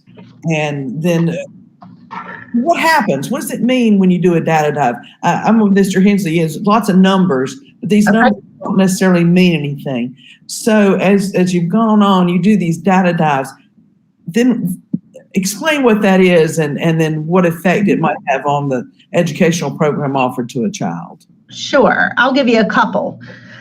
So the first thing our professional learning teams do is they meet together and they unpack the standard. And what that means is they really look into it and they see what is that standard really asking students to be able to do and what are the steps in order to get there. Then our teachers, they have some creative license to teach their classes, the way they want to. Teaching is an art. And so we develop a framework for the teachers to follow, but then they teach their classes. Then we give a common formative assessment. And what that means is that the teachers, with the help sometimes of a specialist, create a test that's on that standard. And then they give all of their students that same test. So then what we do is we look at that test and we see, what questions did students answer correctly? What's a question that every single student missed? So then we look at the question and make sure it's a good question and it didn't confuse students. But then after we do that, we look and see, like Miss Ledford might have 3/4 of her class that passed or that met part of the standard. The other math teacher might just have 1/4. And so then they sit and they talk, and Miss Ledford and the other math teacher will talk about, well, what did you do? Did you use manipulatives? What kinds of scaffolding did you do for your lower students? And then we have our intervention block, which last year students we would have said, okay, Marcy missed the questions on number sense, and so I'm going to this classroom for intervention, whereas Libby missed the questions on geometry, so she's going to another classroom for intervention. And then we intervene and students are quizzed to make sure that they know it, and then we come back. For students that still don't know it, that's that intensive intervention that we talked about. For students that already knew it before we started, we utilize our AIG teacher and other teachers to provide enrichment and provide deeper thinking for them so that they will still continue to grow. For behavior, I think I gave one example in the PowerPoint, but we look at what is put into Educator Handbook and then what kind of categories it goes into. Are students being disrespectful? And then we focus some of our goal of the week on those things, and teachers work on reteaching the standards. And as far as like teachers with teacher working conditions data, that's why we gave that dipstick survey in December. We asked 10 questions that we wanted to focus on. We also give our teachers questions when we were just starting school and people were very just leery of coming back on a Sunday evening. I would send back, how are you feeling about tomorrow? So that I could gauge the feeling in the building. So we use the survey data that we get to inform what our next steps are, not just with students, but with teachers all the way around. Thank you. It's good to see it. But, we throw data around a lot, but whether it serves a purpose is good to know. I'd like to put Ms. Ledford on the spot just a moment. It's tough to be the teacher that gets singled out, but tell me, how do your classes run now, since you have a cohort A on Monday and Tuesday, and then a different group of children on Thursday and Friday? Are you trying to just teach for 2 days and then repeat 2 days? Do you overlap these folks? How do you structure your program with this situation? So the beginning of the year, we started that way. So I would teach one thing on Monday and Tuesday, and they would go home and practice Wednesday, Thursday, Friday. Then I'd reteach those same things on Thursday and Friday, but we just found that we were treading water. We weren't really getting anywhere, and there was no way we were going to get through what we had to get through that way. So now how we have it is there's like a continuation of learning. So I teach Monday, Tuesday, Wednesday, Thursday, Friday. And the kids at home, they just have a virtual version of that lesson. I have a Google Meet open for my first block, so kids can pop on if they have questions about that particular lesson, because it's what I'm teaching in class. So kids at home are getting what kids in class are getting. So that's sort of how we structure it now. Well, I can only imagine the challenge. All right, so it looks like we have the potential of coming back 5 days a week. How do you see that's going to change your classroom structure? I think it'll be fantastic. This, apart from class size, this is my first year teaching, so I have nothing to compare it to. So 12, 15, 16 kids versus 30. I'm a little bit apprehensive about that, but I think it'll be fine. I'm just looking forward to being able to catch those kids that, maybe are apprehensive to shoot me an email because they didn't understand one part of the lesson.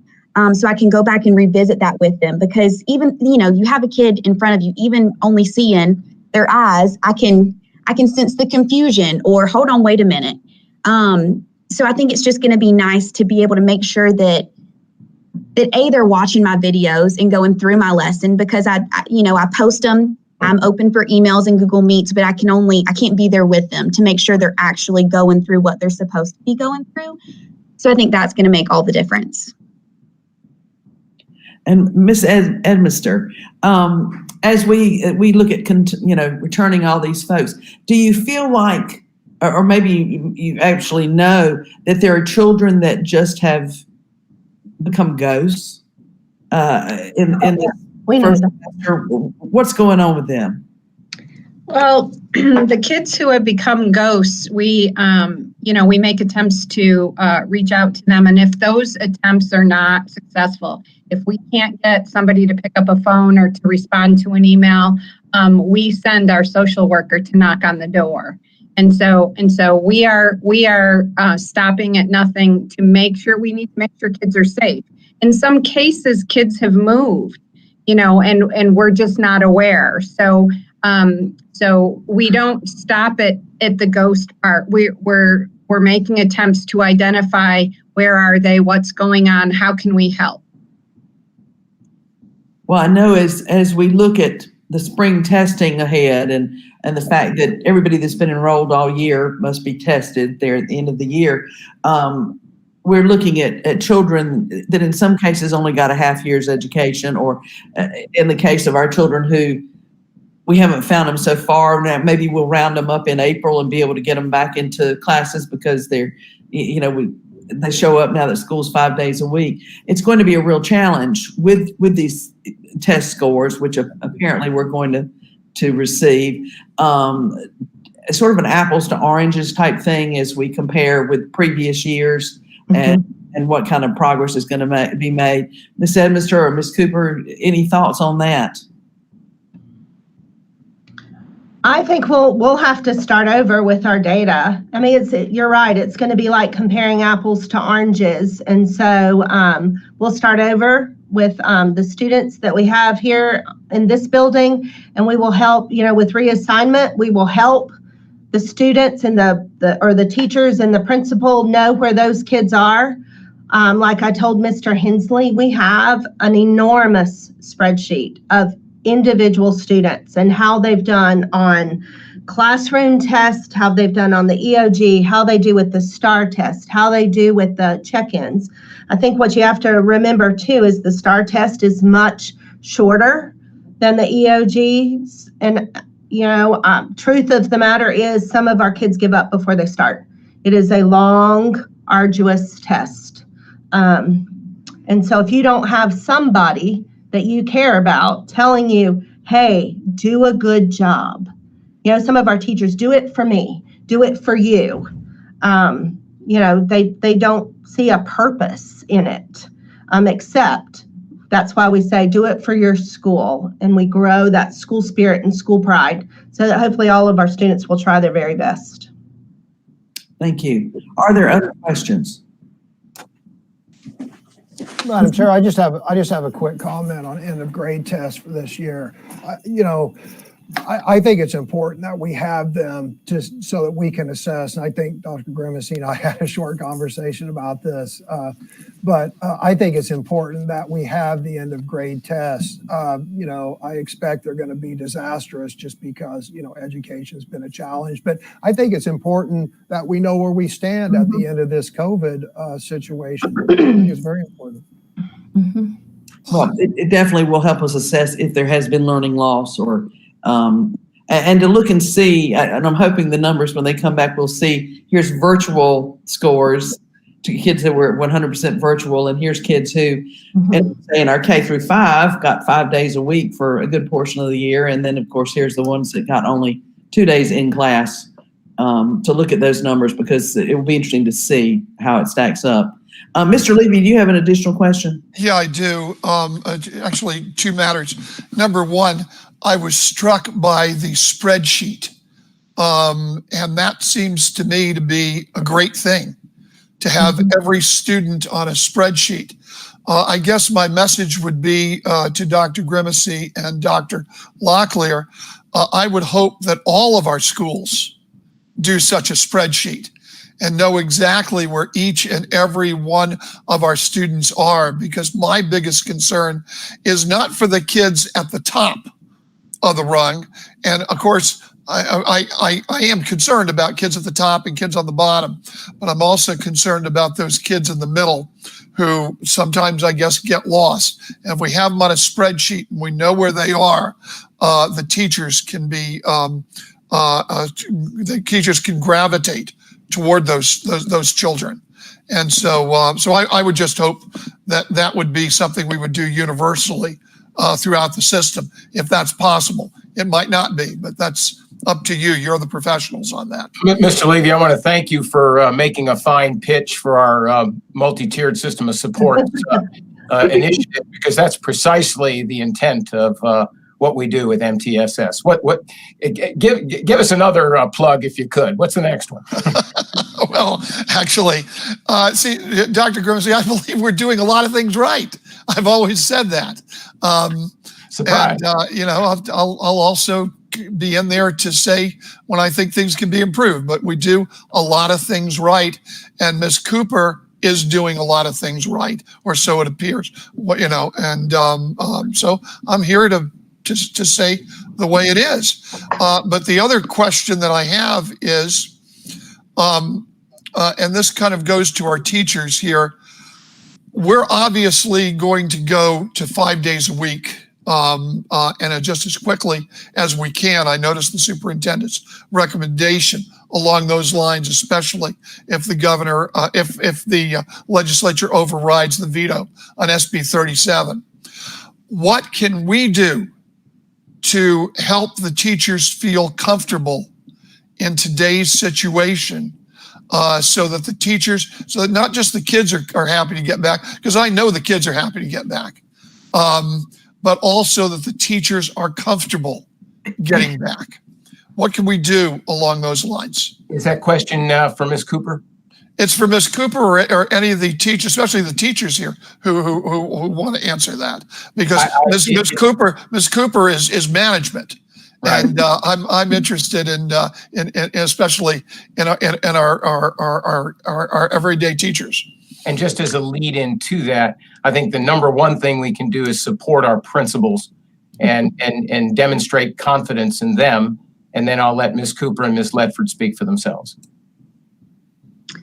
Yeah, I mean, I think I'm the wrong teacher to ask, because I don't know what it's like to have them all back. I've been spoiled a little bit, but I think just to speak for myself, I would be elated to have them back.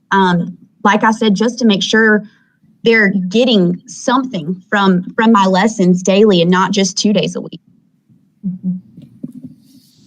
I think that teachers, having the availability of the vaccine, there has been a robust response to the recent availability. We are like little kids before Christmas. Call, pick up the phone. We're in Moore County. We have begun to get vaccinated, and I think that is a big step towards teachers being comfortable having everybody back in the building. Huge. So we're well on our way to that. I appreciate that, because those are some of the things that we're going to be considering later here. And it's important for the kids, but it's also, we can't lose sight of the needs of the teachers and their concerns. So, and I do appreciate that. Thank you. Ms. Cooper, did you want to add anything to that?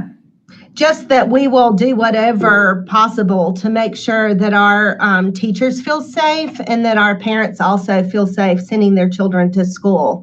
So I will probably survey my teachers and so that I know what they need from me, and then I'll do everything I can to do it. Thank you. Mr. Holmes. Yes, one quick thing. Hey, Dr. Grimsey, do you know if how are the EOGs going to affect the restart? If it's going to be a little bit negative, if it is negative, do you know how that will affect the restart negatively? Will it? I don't think, Mr. Holmes, I don't think anything's going to affect restart or anything else negatively.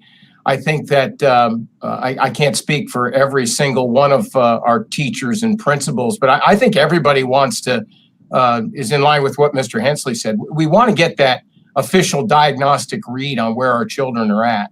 We have a lot of different interim assessments like STAR and NC check-ins that are giving us some early sense of where our students are at, but we really won't know until we administer the EOGs and EOCs again Good news is that the United States Department of Education has granted waivers to the states, including North Carolina, to waive all of the onerous accountability demands that really are the things that cause the stress for teachers and principals.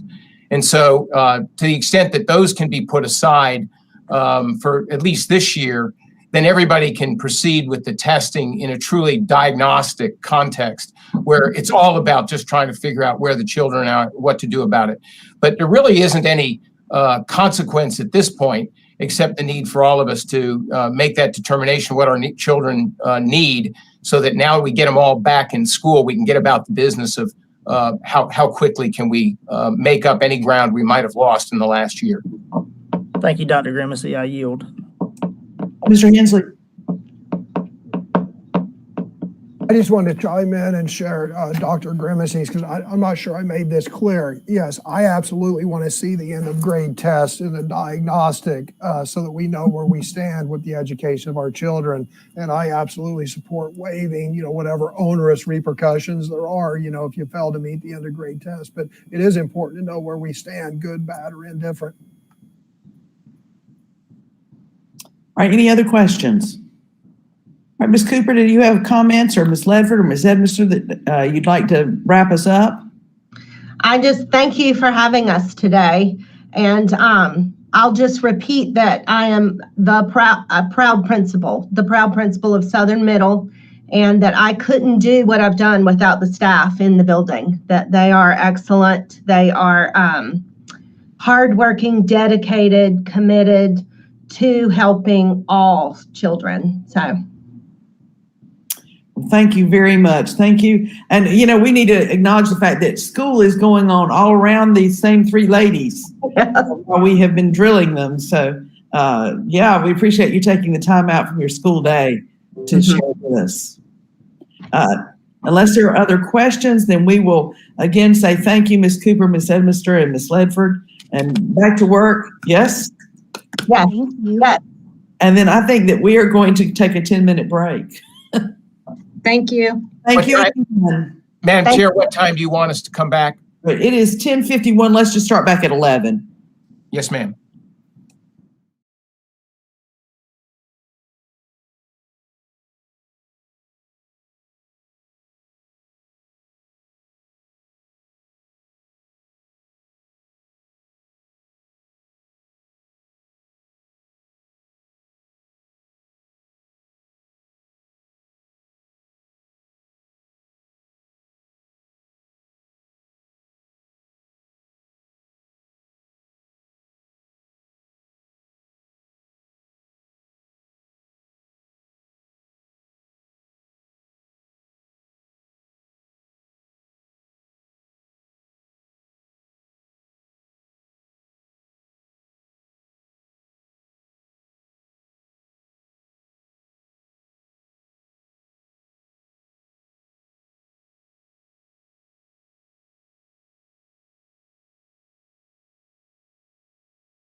Okay, we are now live again.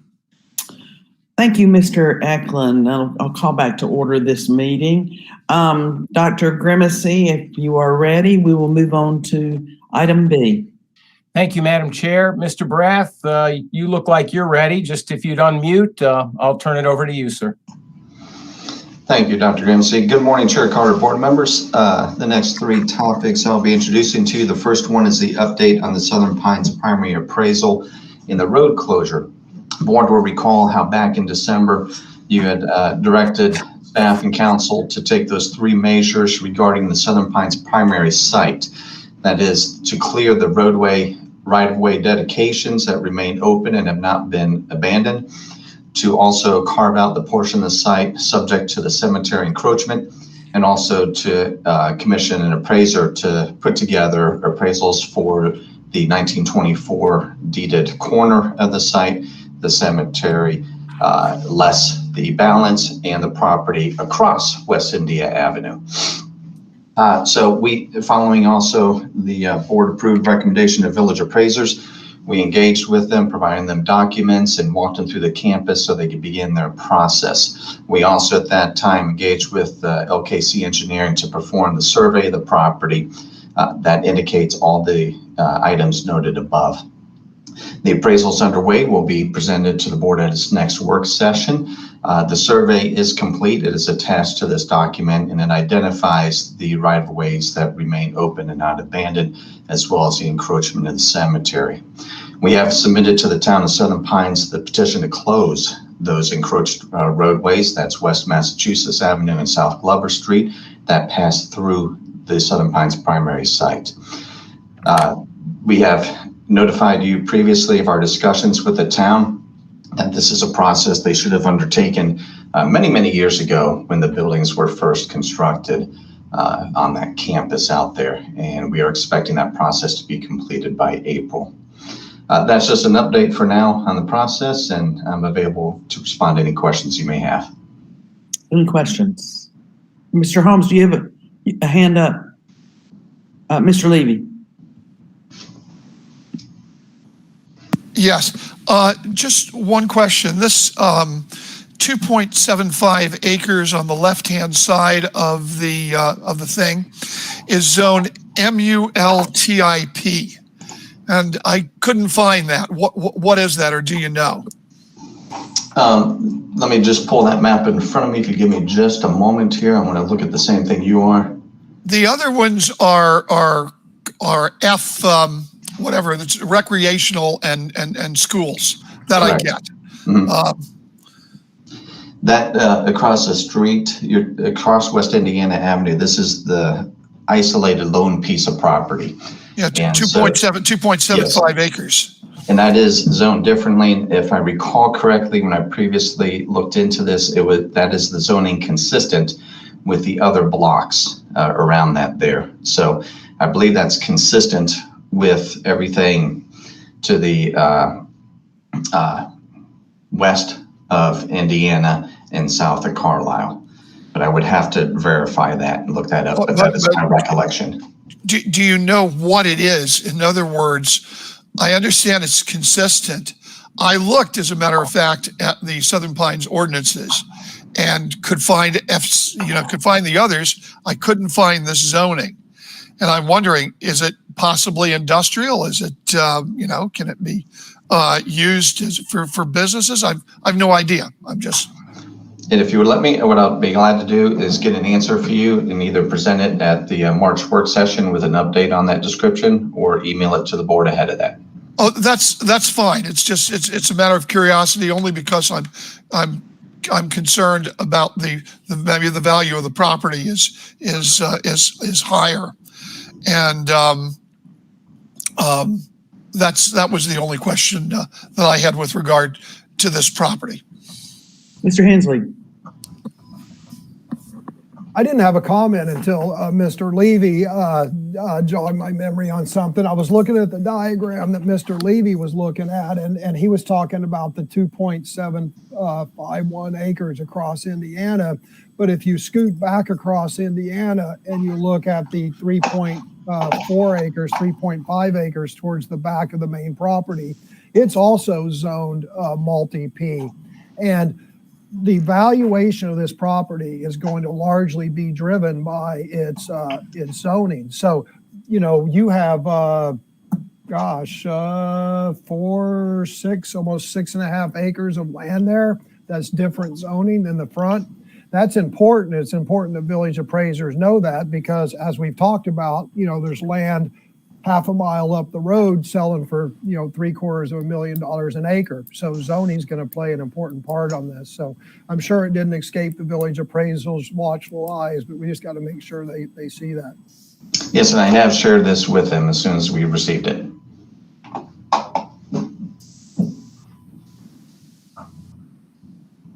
Mr. Levy, what was that zoning number again, or letters you said? MULTIP, like multi-P. Okay. Yeah. And you're a real estate agent, maybe you know about it. I have a book here, so I was looking through it all for you. Yeah, it's multi-use, so it's like a generic. It could be used for anything really. But if you go under the Moore County site, under zoning, they have a huge PDF on all the zonings for Southern Pines. And that's pretty much where we get our, the zoning. They even have like maps and stuff to show you.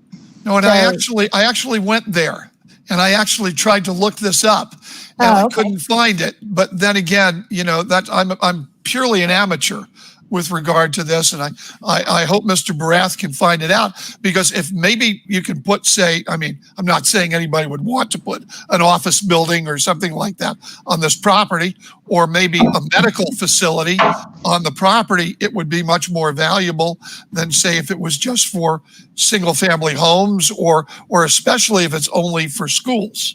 So, you know, and we're all here to try to get the most we can for this property. Although I would still say that if the current federal administration comes down with a lot of money for pre-K, that looks like an awfully good school to put up a giant pre-K facility if the federal government will pay for it. So.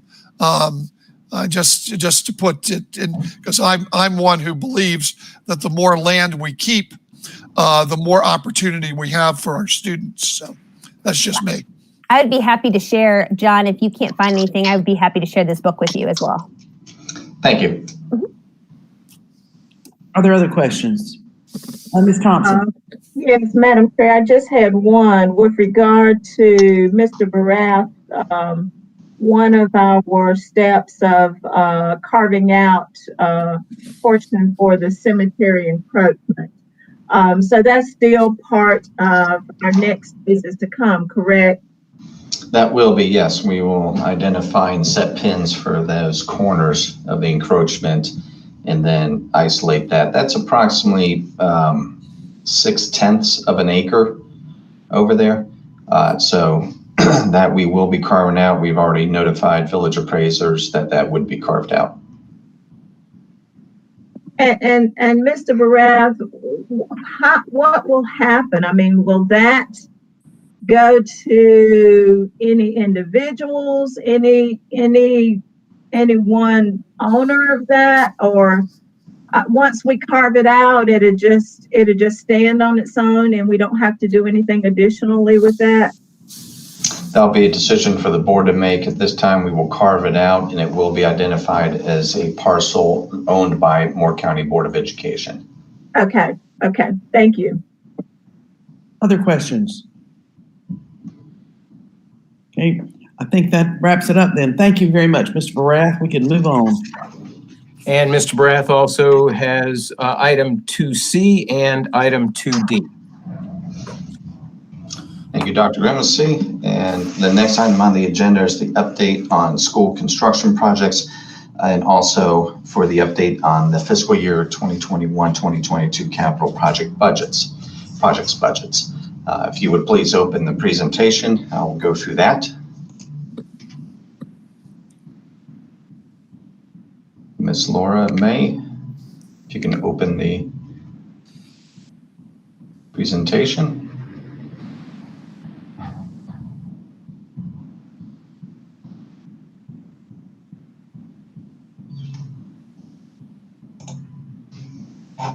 Okay, there we go. Thank you, Laura. And so the first one we start with is the one that's under construction. That's Pinehurst Elementary School. And as you can tell, again, this is the rendering that was provided by the architect during the presentation of the completion of the design. If you scroll down, please. In this next slide, you can see that the progress of going at the front drop-off canopy, how the steel framework has been erected and welded in place with the decking going down, and the brick around the base piers are in place. Next one.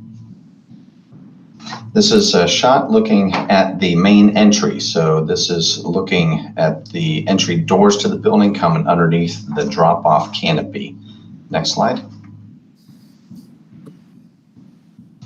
Here you can see an image of the play field. They have begun doing their final grading out there and getting topsoil delivered to ready to spread out there, as well as getting all the infrastructure in place for the playground equipment to come in. Next slide, please. This is a view at the bus drop-off area, the canopy that goes from the entry point between the classroom wing and the specials area out to the bus drop-off and pickup area. Next slide, please. This is inside the school. You're in the main kind of lobby area looking back towards the main entry of the building. Off to the right is the administration area. You can see the exterior doors. They have them in place now. There'll be a second set of doors to remind everybody to be installed about where you see the paint stop on that block wall to the right. That'll create a secure vestibule directing all traffic into the reception area, where they will then be electronically released to the school after being processed. Next slide, please. Here you're looking at a status of the finishes going down on the first floor. You can't see the troughs on the floor because they finished it and put a protective cover over it so no damage occurs while other trades are finishing. You can see how the lay-in grid for the ceiling and all the infrastructure above are in place as they're getting ready to finish. Next slide, please. This gives you an image of a classroom on the first floor, how it's progressing. The first floor is going to be the first area of finish, and then they move to the second floor, then they move to the specials. So that's the finishing schedule for the project. So here you can see the cabinetry has been delivered and has begun installation. It's nearly complete in this room with some trim out still to be done. And again, the flooring is protected. You can see how they started getting the accent paint up in these rooms. Next slide, please. And here you can see on the second floor where they're doing a little more progress in there. They have placed the units in the room to be installed as they are continuing to finish out that space. Next slide. And further down the hallway on the second floor where they are finishing their last step in the grinding process for the terrazzo. It is wet, that's why it looks all nice and shimmery there. And then when they're done, they squeegee it down and seal it off. Next slide. This is the media center, starting to take a lot more shape. Again, this wing of the specials is their third phase of completion. They've started to get all their above ceiling in place so they can begin to lay grid. Next slide, please. In the gymnasium, they have the basketball goals up in there. They have dry fogged the decking and steel structure above and began getting their coats on the walls and in place there. They are still using some of it for some smaller staging of items to be placed elsewhere in the building, but it is well underway. Next slide, please. The brick from the school is in the administrative addition that was constructed out there many years ago. Was at one time they sold some brick to have a name put on there and they installed it in a wall in that structure. We salvaged that brick when we demolished that building, and this is outside the gymnasium and the hallway lobby area where we reinstalled it in that wall. We did salvage the dedication plaque from the old gymnasium, which we will hang on the wall right above this. Next slide. And so again, just an update reminder to the school and how it's progressing. I will say here that they had that initial impact with abatement, and we added that time to their construction to have a completion date of April 8th.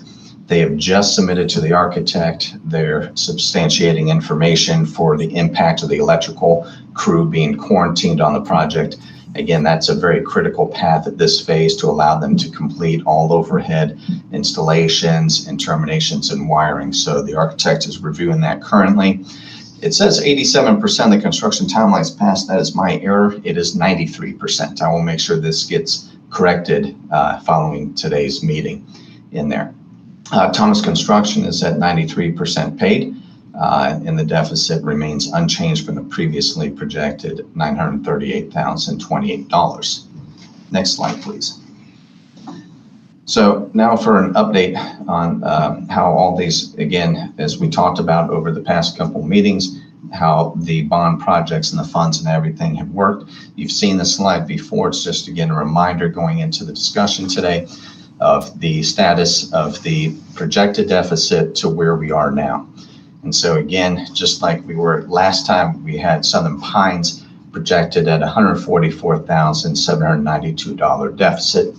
I do want to note that there's another agenda item later that will be discussed today regarding a change order, and that is inclusive in that $144,792 deficit. Next slide, please. So what has changed in the update here is that the board approved previously the allocation of $1.1 million out of the set aside for lottery to address the projected deficits for the bond projects. So you had the Pinehurst Elementary School, $938,000 projected deficit. Southern Pines Elementary School projected just under $145,000. Adding the $1.1 million from the set aside the board approved leaves the project not in deficit anymore for the entire bond issuance, however, to the good by $17,180. That means that the remaining set aside to cover any potential deficits in the lottery is now reduced at $1.1 million, new value $617,828. In the unappropriated capital fund that we have not dispersed any of that, remains at $400,000 for a total of $1,017,828. You add that to the $17,180 and you're left with a status of $1,035,008. I'm going to pause there for a minute to see if there's any questions on this slide and numbers. Are there any questions? I've seen these numbers before. Yes. Mm-hmm. Okay, next slide, please. So I want to just remind the board of the supplemental capital funding we did receive from the county commissioners of $2.136 million in the projects those were appropriated for. Just to remind everybody that a year ago in January, we presented the needs to the Board of Education during its work sessions. Sorry about that. At that time, following the presentation to the Board of Education, the commissioners in March approved a one-time capital outlay of $2,136,000. It was for these specific projects. There's 15 projects here, and that $2.136 million was allocated for. We do not include this in our revenue projections and use because these are were given to us specifically for these projects only.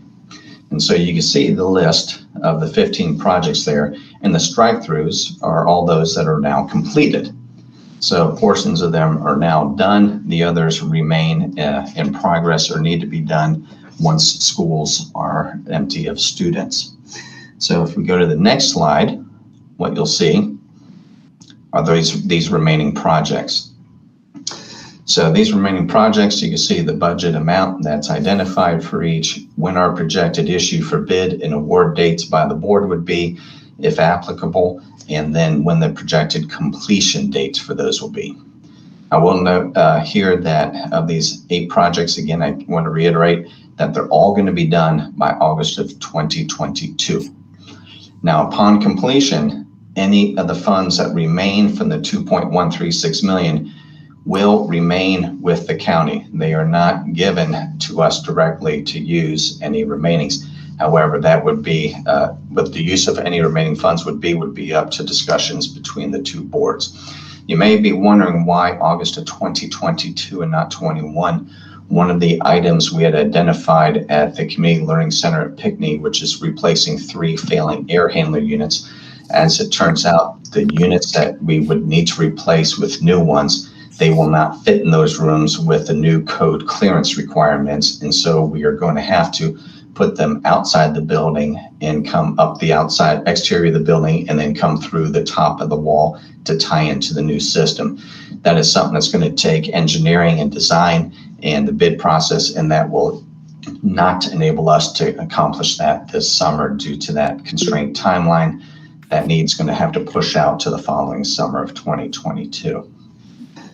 So, Mr. Levy had a question. I don't know if you got that particular. Yeah, just a brief question. When we're doing these HVAC systems currently, such as the HVAC system that you just suggested, is it at all possible that the budget might be shifted from this county money to federal COVID funds, as HVAC seems to be a matter under COVID, and possibly to use this money for other things? I'm just asking. That's a good question, and I believe that there is an update coming later in the presentation today in your board meeting talking about those funds. We have had preliminary assessment of the projection of funds that are coming from the federal government through the state, and there'll be more information coming in that today. Well, in the meantime, the short answer is yes, it is possible. But yeah, it's because also premature to start counting our chickens before they're hatched. Right, but what I'm concerned about is that COVID money is going to come with a lot of strings. And to the extent we can put those strings into projects, which we already have, by maybe putting some HEPA filters in there and other things like that, then maybe we can free up this county money for other things. It's just wanting to keep that on everybody's mind. That's all. Certainly already on the table, Mr. Levy. Okay, thank you. Although if we do not use this particular money for that item, we don't get the money. It goes back to the county. Well, I would rather argue with the county than President Biden, because I think maybe we can argue with the county that since they already appropriated the money for Project A, maybe they can let us use it for Project B, since we don't have to do it. And something tells me that would be a convincing argument. I'd give it to you, but we'll have to approach them with that. But that leads into my question, Mr. Barath. It does say there, upon completion, any funds remaining would go back to the county. By rough addition of the figures you have there on the screen that are the ones that are left, are we going to have funds left that would be returned that we might approach the county to let us go ahead and apply to something else? There was always a potential for that, Chair Carter. However, this time without the bids in hand to know what any impacts might be due to workforces or increasing costs and products, I would not at this time be in a position to even provide an estimate of what might be available. But I would have to agree with Mr. Levy there. If there are funds left, or if we can move funds, it would definitely be worth making the ask, if nothing else. So that remains the plan. Mm-hmm. As a reminder, the county never transferred the funds to Moore County Schools. They hold the funds and they make all the payments for the contractors and items that are purchased.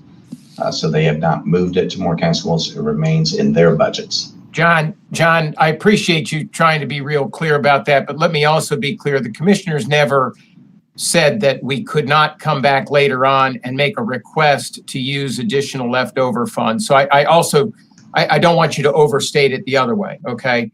That's so correct. Let me just keep repeating, it's all on the table. And it's important for us to report to the board on what the status is of these projects.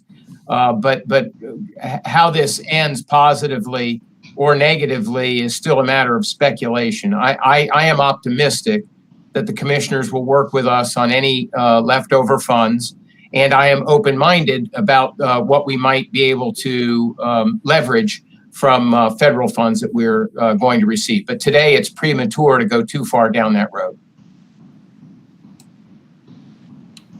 All right, back to you, Mr. Barath. Thank you. Laura May, if you go to the next slide, please. And so this slide is slightly different than previously presented to the board. There's a couple changes in here, one being the allocation of 1.1 million and set aside for lottery, and also the upcoming pending sale of Southern Pines Elementary. So when you look at the NC Lottery Fund, you will see in here that the balance of the set aside for construction deficit is now indicated at the 617,000 instead of the previous 1.7 million. The other numbers remain the same, so that revises the projected available by July of 2022 to 3.176 million. The local capital has not changed from previous. That remains the same total of 1.283 million.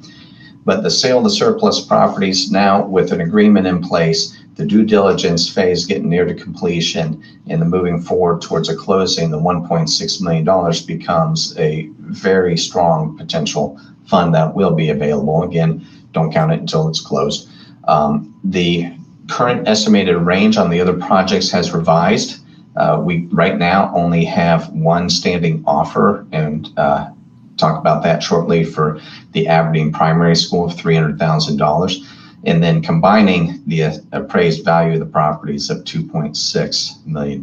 So your range is now $6.359 million to 8.677 million. So slight revision on that from before with the new numbers. Any questions on that? Hope that made sense. Mr. Levy, do you have a question on that one? Okay. Next slide, please. Hard to read. Don't expect you to read this. It's okay. This is just a reminder of what the board had approved at the February 8th meeting of the 18-month plan for capital project needs in our schools. Again, this was developed based upon the projected revenues that we presented. So this is just a reminder of that list and the order of the needs with it. Next slide, please. I'm going to break it down to something that people can't read. So the next two slides are going to identify the portions of the that list, the top needed items, and working through it as far as a schedule for issuing for bid, the award of bid, and completion of work. And this will take us through approximately $4.8 million worth of work. And again, this is for the fiscal year 2021-2022 capital projects budget, okay? So the timing of some of these projects is reliant upon a few factors. Just to remind everybody, you have the impact of any design process or permitting that needs to occur. You also have a restriction on when work can be performed at a school. If it's replacing a boiler or a heating component system, we cannot do that while we're in heating season, or that the schools need to be unoccupied. And also making sure we can match our projected revenue flow to match with the allocation of funds for each of the projects. So when you go through the list, you can see, again, this is just a larger for everyone to be able to read these two pages. The school, the scope of work, the budget for the item, and the schedule for it. Go to the next slide, please. So again, when you get through this list, this identifies $4.8 million of capital projects to be completed. You also see here where I built in the projected revenue that we would receive in order to implement these. And that is on the conservative side of the previous presentation on the range of available funds, that there'd be $6.3 million. That leaves $2.1 million accrual for the next fiscal year needs of the projects. So the next needs, there are 11. So this 4.8 million represents 26 needs There are 11 remaining needs, and those total approximately $3.6 million. So you can see we would still need to have some of the revenues for the following year to be coming in order to get through that entire list, or the sale of the properties to come through at the values appraised to meet that need immediately. It bears repeating that the priority list that the board approved last month was an 18-month list. And what John is doing today is scaling that to 12 months and providing the board with a picture of how the staff will operationalize those priorities within the framework of the coming fiscal year. And again, this is, you will see if you go through here, some of the issued for bid and award dates. They do not go from the first item to the second and work that way. There is a little jumping around, and it's because of those measures that I mentioned before. I'll give a simple example. While some of the boilers need replaced, obviously we can't do them now. We're still in the latter part of heating season, but as soon as our heating systems are no longer needed and we're fully in cooling season, we can begin replacing those.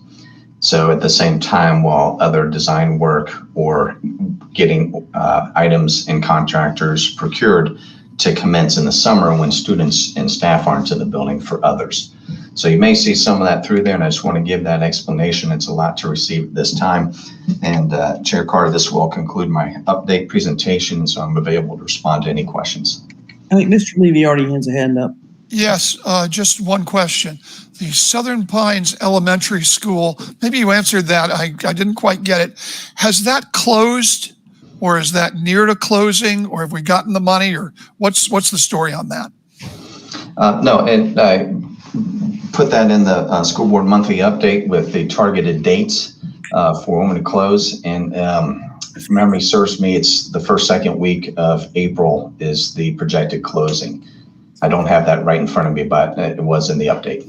All right, but there is nothing unusual that we'd expect from anything except a closing. Am I correct? That's correct. I've been working closely with Katie Rucker from Moore Montessori on her inspections. She is bringing the financing institution through this week as they finalize their loan to purchase, and she seems to believe that everything is on course. Okay, thank you.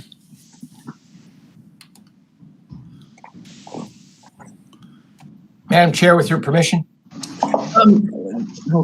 I was going back to my school board monthly update. Mr. Levy, if you read through the update we were provided on page 21, it tells you that the purchase agreement was signed on January 25th, and the due diligence period ensued. That concludes March 26th. The closing will conclude by the 10th day following due diligence on or before April 5th. So that information was actually provided in the school board monthly update. So we just got to be sure to read through these so that we'll have all that information. I do understand that, but when you provide us with 21 pages worth of stuff last week, it's we go through it, but it's much it's a fairly difficult task. If I could make a suggestion about that, I would rather see much more.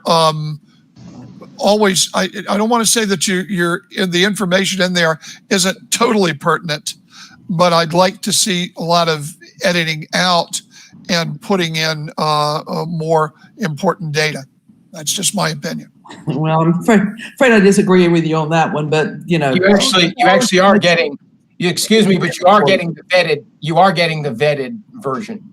There's a lot more that could be in there. There's a lot going on in the school district.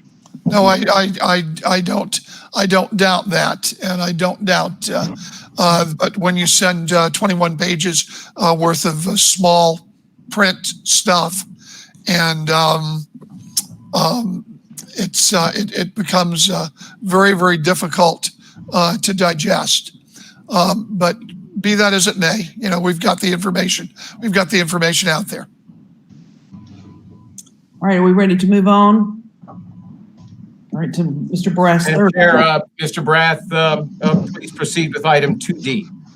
Happy to. This one is the update on the upset bid process for the old Aberdeen primary school. As you know, we began this process back in November, and it continues. We are now in our 7th upset round for the disposal of Aberdeen primary school.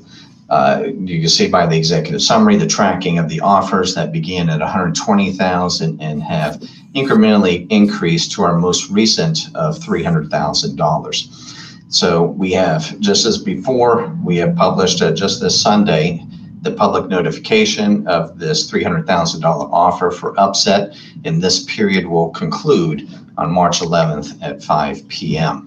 We continue to work with our broker to reach out to all interested parties, all those that have expressed an interest throughout this process, and even to seek new ones through their listings on CoStar and also with their offices across the country.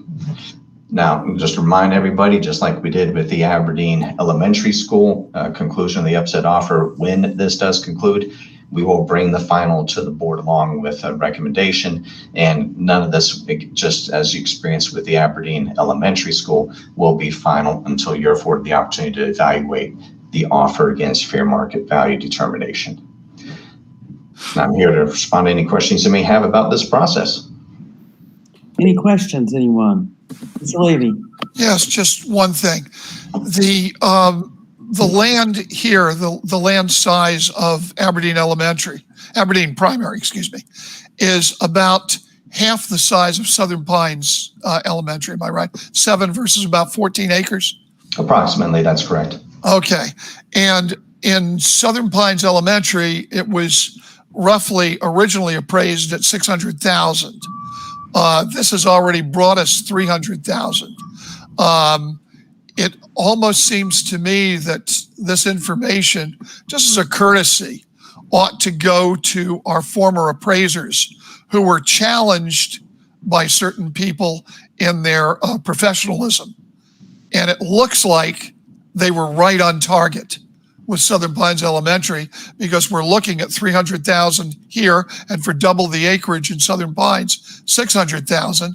So at least they were in the ballpark, and their professionalism seems to be upheld. I just think that they may want to know that information. And Mr. Levy, just to be clear, I understand that you're referencing Southern Pines Primary School. Yes, did I say elementary? I do apologize. I mean Southern Pines Primary. I do. That's correct. Yeah.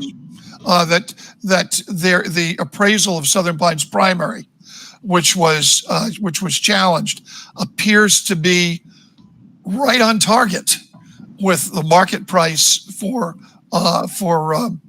Aberdeen Primary. Although they're clearly different schools, I just want to comment on what seems to be the professionalism of our former appraisers. Thank you. And I think they have been following this. Okay. Mr. Holmes, did you have a question? Yes, ma'am. How many bidders do we have in there? I see 1, 2, 3, 4. Is it 4 bidders, or is it just 2? Or? The upset is a representation of 4 bidders, unique. The same bidders are also involved, as well as we have additional ones who are monitoring, and it appears as if they are waiting to see where this goes before they even submit an offer.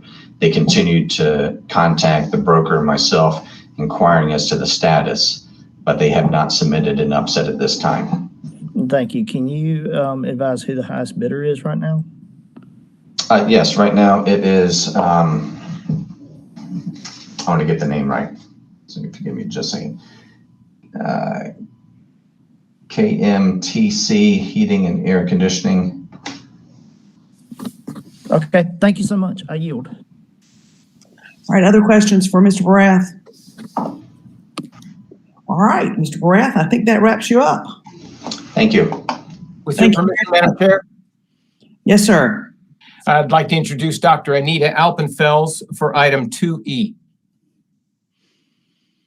Ms. Carter, board members, Dr. Grimacy, thank you for the opportunity to repeat a presentation provided to the Superintendent's Budget Committee a few weeks ago. It is my hope that this presentation will provide you the framework for how our classified salary proposal was developed and why the funding of the proposal is so critical. Next slide, please. Laura, thank you for your help, by the way. Unlike teachers, our classified employee salaries do not routinely increase according to a scale. Rather, they move only by $100 a year and by a gradually increasing local supplement. While classified employees, unlike teachers, do continue to earn state longevity, they do not do so until they've worked with the state for 10 years. Next slide, please. Because classified employee salaries do not move up gradually according to experience, it is possible for a new employee to enter a similar job at a higher rate based on more years of pre-Moore County Schools employment relevant experience. As this example demonstrates, while a long-term employee benefits from the $100 per year service credit and the local supplement, it does not reward longer-term employment as much as it rewards pre-employment experience. We have had a number of employees resign where these employees have been able to secure similar work with other entities for significantly higher salaries as much as more than $10,000 annually in some instances. Next slide, please. Our goal with the classified salary proposal is to honor long-term employment by providing gradual increases in salary annually. The example at the top of the page demonstrates annual increases under our current process. The example at the bottom demonstrates how salaries would grow under the classified salary proposal. While the annual increase under the classified salary proposal is only 1% annually, as you can see by this example, the proposed salary schedule provides more significant earnings and more predictable earnings annually. Next slide, please. The classified salary proposal places employees on the scale according to relevant experience gleaned during employment with Moore County Schools combined with any pre-employment relevant experience. Note, too, that the $100 a year service credit and the separate supplements are rolled into the new salary, providing to employees more salary into their pockets earlier and on a month-to-month basis. Next slide, please. When we initiated the salary study in 2017, we had 3 goals in mind. First, we wanted to fully understand and review our current salary processes and procedures. Second, we wanted to analyze how our classified salaries compared to the employment market in county and municipal governments and school districts that surround us, since those entities represented our most common competition for excellent employees.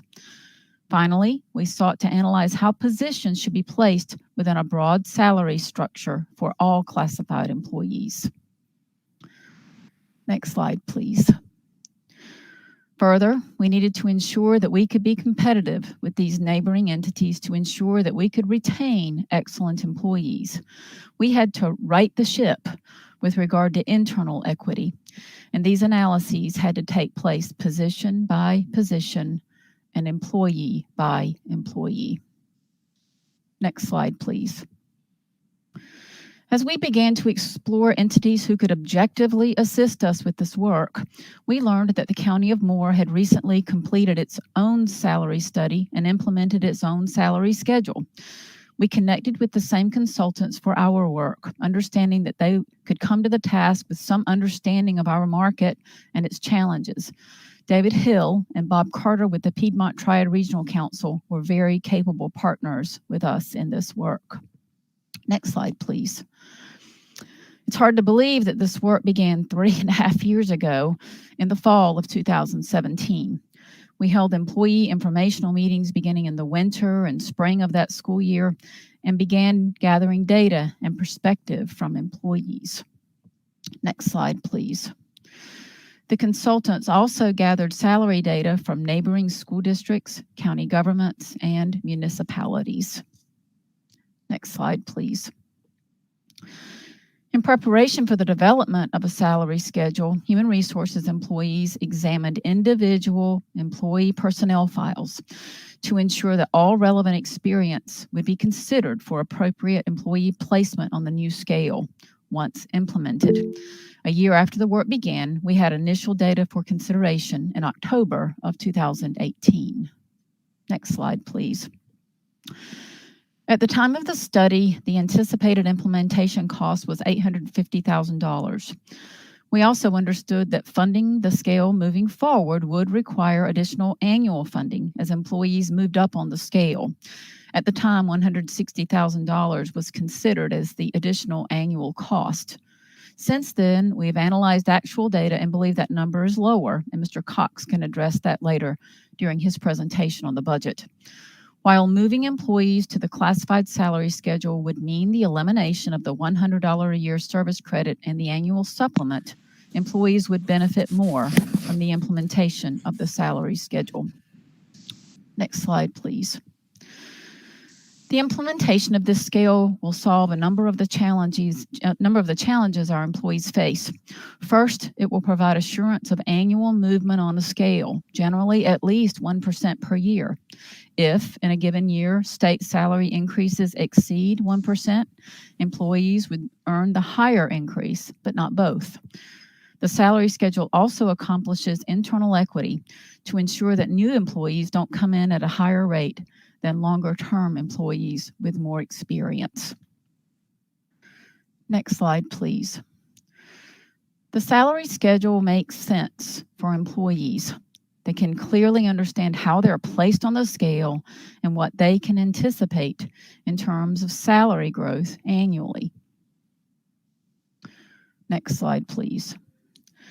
It is important to note that not all employees were impacted in the same way. Some employees will see greater increases than others. However, no employee will experience a reduction in salary. Next slide, please. A 30-step salary schedule was a new strategy that our consultants had never developed, and they really pressed us to try to have us have fewer steps. However, a 30-step salary schedule is more fiscally manageable than a scale with fewer steps and more aggressive movement, if you will, toward the higher end of the salary scale. Originally, the plan was to implement the scale in July of 2019. Thus, we are now establishing new placements for employees in anticipation of implementation in July of 2021. Next slide, please. During the closing months of the study, Human Resources and Finance staff members collaborated to provide a one-page salary analysis for each and every classified employee. While this work was intensive, it provided a great basis that will permit us to easily update employee placements on the scale if it is able to be implemented in July of this year. Before I close and entertain any questions you may have, I would be remiss if I did not personally thank Rebecca Brown from Human Resources and Kim Smith from our finance team. They have done the heavy lifting in this work, and I cannot thank them enough. I know I've moved quickly, but I know from many of you this is a review, but I'm happy to try to answer any questions you may have. All right. Mr. Holmes, question? Yes, ma'am. Dr. Appenfield, now this is just what I understand. I'm not for sure. Are there newer employees that are making more than employees that have been previously hired? They could, because if they came in with more relevant experience, their base salary would be higher. Yes. Well, that makes sense. And then see, our current employees weren't moving at that same rate. So that's part of the problem and the inequity that we've had, that we've never had the resources to fix. I understand. Would you mind sending me a copy of the survey from 2018? Which survey do you I think need? it was the employee, let's see, what was it? I can try to get those data from the consultants, Mr. Holmes. Okay. Because all of those data went to the consultants. It will take your time if you can, or if it's a big deal, just let me know. Yes, sir. Thank you, ma'am. You're welcome. Other questions? I'm not seeing any other hands up. So Dr. Appenfeld, that must have been a good explanation. Well, I just appreciate your consideration. This is very important for our employees, and they're very hopeful of your support. So thank you. Well, I think that the board has gone on record as being 100% behind doing something to help our classified staff. So we're working on it. Thank you so much. Thank you. All right, Dr. Grimacy, how's our time going? If I could just have a moment of privilege here.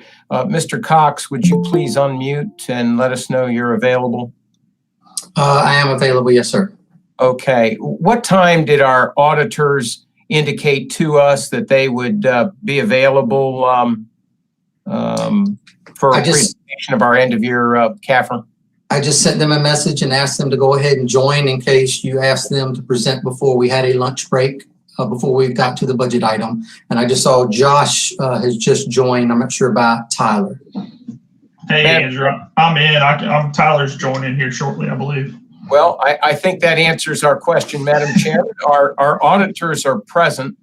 The board's discussion of the budget involves a presentation, but it as always, will be one where we can't predict the timing based on the need for the board members to speak among themselves and to ask questions. So what I'd like to offer are a couple of options. One, we could ask that you could just allow our auditors to present the end of year CAFR and to allow board discussion on that topic while they're available. We could break for lunch now and come back and begin with the end of year audit. Or you could just forget all this and tell the auditors to chill their heels, tell everyone to wait on lunch, and just let Mr. Cox and I proceed. So, Madam Chair, I yield to your preference. And may I just say one thing? The auditors do have a commitment earlier in the afternoon. So the sooner, if we can, we can take lunch and bring them back first if you'd like. Prefer not to do the budget to delay them because that would probably overlap their commitment earlier in the afternoon. Well, my preference would be to entertain a motion that we amend the agenda to allow the audit to proceed, the presentation of the audit to proceed, and that we would then break for lunch and come back and pick up with the superintendent's operating budget. Would there be a motion to do so? Madam Chair, so moved. Second. All right, Mr. Dennison has moved that we will go ahead and hear the presentation of the audit. Mr. Levy has seconded. All right, by show of hands, all those in favor. Mr. Holmes is away from the screen at this time. All right, the motion carries 6-0. So we will now proceed with the presentation of audit, followed by lunch, and then we'll return for the superintendent's operating budget. And so with that, Madam Chair, I'll defer to Mr. Cox and our auditors. Thank you, Dr. Grimacy. Josh and Tyler are going to control their presentation, and Josh now should be down in the right hand. Present now, so you can bring up your presentation that you have to present as I do the introduction, if that's okay. Yep, I'm working on getting it up now. All right. So yes, before they present, joining us today are Tyler Beatty, who is the manager, and Josh Puryear, Senior Assurance Associate with Dixon Hughes Goodman. They are our auditors who audit the Moore County Schools finances on an annual basis. We know that we sent out or made available the financial statements beginning on Friday, and you got an electronic link as well with your board information on Friday. So you've had a few days to look at it. That may not be sufficient time for you to have reviewed it. But with that said, the auditors will provide key information, and feel free to ask any questions you have after they present today, or if you want to reach out to me or the auditors with additional questions later on, you may do so. So this is just kind of the introduction of the statements, where they'll provide that information that they view as key information that you should know. There may be other things that you want to ask that you may not have had time to review or get to. So you feel free during the week to reach out and ask those questions. And at this point, I'll go ahead and turn the presentation over to Josh and Tyler. Thanks, Andrew. Thank you for the introduction. And as Andrew mentioned, my name is Tyler Beatty. I am an assurance senior manager with DHG, and with me today is my colleague, Josh Puryear, who also helped on the audit. Before we get started in the material, I would like to thank Andrew and the finance team for the assistance they provided during this year's audit. This year has presented many challenges to the audit process, and the finance team has done an excellent job working through these issues to help us complete our testing in a timely manner. You should have received copies of the CAFR and our communications report to the board, which will be discussed in this presentation. The reports have been submitted to the local government commission and approved, as well as to the Federal Audit Clearinghouse. Also, it's important to note that the audit would have been completed on a similar timeline to the prior year, had it not been for delays in the release of the compliance supplement provided by the Office of Management and Budget. And these compliance supplements are used to complete our compliance testing. Here's a quick overview of the agenda. We will start with the discussion of the audit results. We will then move on to the communication of the board and the financial highlights. Lastly, we'll conclude with a review of the compliance audit. All of the hard work that everyone contributes to the audit is primarily to enable us to issue an opinion on the financial statements. On this slide, I have an excerpt of our audit opinion, which is considered an unmodified opinion. This is the opinion that you want to receive, and it gives financial statement users an indication that the information is materially accurate in the financial statements. Next, we'll move to communications of the board report, which is the smaller report that should have been received in conjunction with the CAFR. There are various aspects of the audit process that we're required to communicate to the board. The most significant aspects in this report are any significant estimates or sensitive disclosures that are included in the financial statements. We've identified these as being the useful lives of depreciable assets and the proportionate share of the net pension liability and OPEB liabilities for the retirement plans. If we had any difficulties or disagreements with management over the course of our audit, those difficulties or disagreements would be communicated in this report. We're pleased to present that we didn't have any difficulties or disagreements with management over the course of the audit. Any uncorrected misstatements, if we had any uncorrected misstatements, those are communicated to you in this report. We did have one amount that was disclosed in the report to the board that was brought to our attention by the finance team, as well as disclosed by the board attorney in the attorney letter that they provide. The identification of this amount was due to a delay in our audit report release, as professional standards require us to monitor subsequent events through our report date, which was January 19th, 2021. Which was 3 months later than the 2019 report date of October 8th, 2019.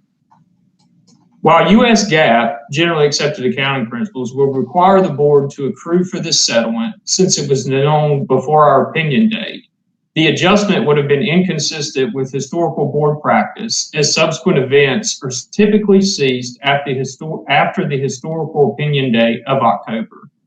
For this reason, the adjustment was passed on in fiscal year 2020 to be recorded in fiscal year 2021, which is consistent with historical practice. A good example of this would be the recent claim received by J.M. Thompson, which wasn't received by the board and notified to us by management with a date of January 28, 2021. Since this claim wasn't made until after our opinion date of January 19, 2021, it's not considered as part of fiscal year 2020 procedures, but will be considered in fiscal year 2021. Lastly, representations made by management. Upon completion of the audit, we received a management representation letter that was signed by management. And this is included in the report to the board, so you can see what representations were given to us during the course of the audit. Now we'll move on to the financial highlights. Instead of having you thumb through the 115-page CAFR document, we pulled out the most relevant information and presented it to you in graphical form. Also, we've included the current year as well as the prior 2 years for comparative analysis. The first slide is revenues, and it shows your total revenues for your general and restricted fund, which is Fund 2 and Fund 8, your state public school fund revenues, which is Fund 1, as well as your federal revenues received in the Federal Grants Fund, which is Fund 3. Revenues for the general and other local funds, indicated by the orange bar on the graph, increased by $1.8 million when compared to the prior year. This fluctuation was primarily caused by an increase in county appropriations of $1.6 million, of which $382,000 was increased and absorbed by charter school expenditures. Expenses in these funds decreased by $561,000 compared to the prior year, resulting in a combined increase in fund balance of $970,000. The state public school fund revenue, shown in the dark blue bar within, is the largest funding source of the board. The funding increased by $3.1 million compared to the previous year. State public school fund allotments are based on ADM data. Also of note, there was an increase in the state salary schedule, as well as increase in retirement and other benefit rates. These increases have to be funded with local dollars for employees that were not funded with state or federal funding. Your object code 100 and 200, which are your salary codes in your state public school fund, increased by $1.4 million this year. Increased supplies expense increased $640,000, and non-capitalized equipment expenditures increased $220,000. Lastly, federal funding, shown in the light blue bar on the very right side, decreased around $1.3 million, primarily released to a decrease in Title I funding of $657,000 and special education funding of $413,000. This is primarily related to decreases in eligibilities for these programs within the student population. The schedule detailing all federal and state awards received by the board in fiscal year 2020 can be found on page 89 of the CAFR. All right, this is Josh Prairie. I'm going to take over for Tyler from this point. So you'll see this slide gives you a visual representation of where monies are being spent each year. You'll notice that the board spent around 76.9% on instructional services, with the remaining 23.1% being spent on operational services.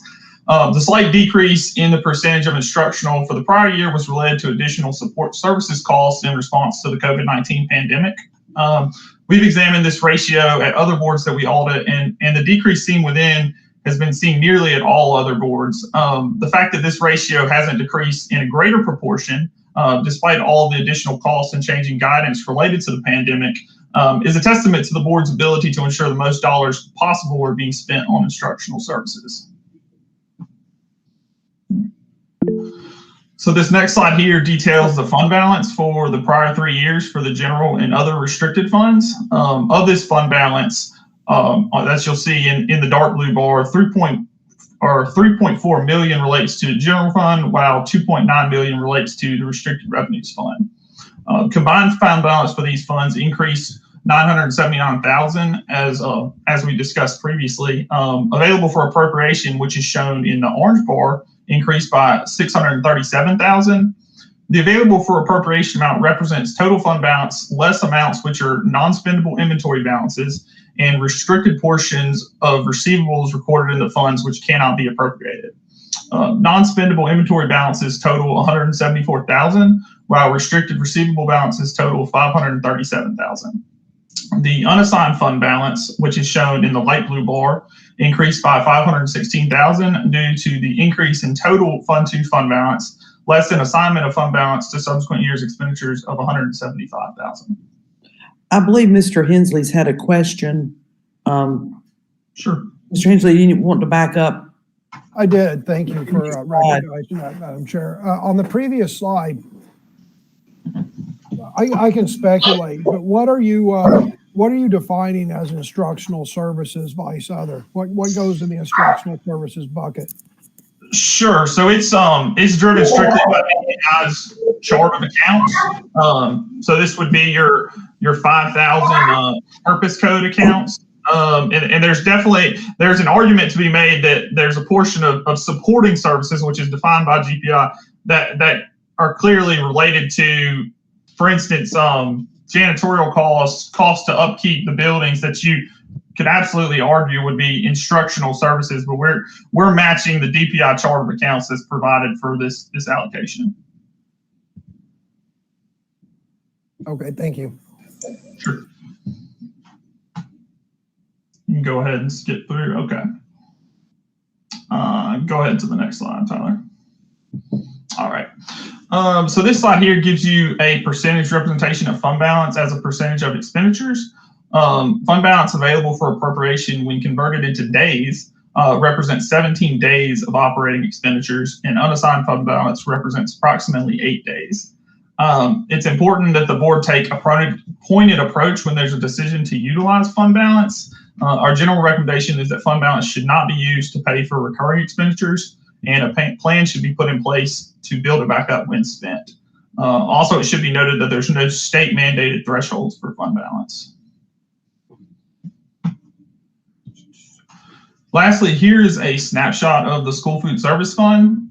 Cash in this fund has decreased $308,000 when compared to the prior year, related to additional costs of the pandemic. Receivables have increased by $136,000, which offsets a portion of the cash decrease. The liabilities presented here are significantly comprised of the net pension and the net OPEB liabilities, which are all funded by contributions from the state. Revenues were decreased around $441,000 related to reductions in federal reimbursements. The increase in other revenues related to capital contributions for school construction costs. Food costs decreased $283,000 and personnel expenses increased by $60,000. All right, as we discussed previously, in addition to our financial statement audit, we also conduct a compliance audit over federal and state programs which are deemed to be major. The criteria for determining a major program is set by auditing standards and is based upon various coverage and testing thresholds. In connection with our compliance audit, we're required to assess internal controls and compliance in accordance with governmental auditing standards. We noted no reportable deficiencies in internal controls, which should be noted is not the case that we note at every board that we audit. This is a testament to the board, along with the finance team, and their ability to ensure appropriate internal control structure is in place and the relevant compliance requirements are being met. Based on our analysis, we need two federal major programs which are required to be audited. These were the Child Nutrition Cluster and the Coronavirus Relief Fund. We have no reportable finding as a result of the testing of these programs. And then lastly, we also noted two state programs which are deemed to be major and required to be audited.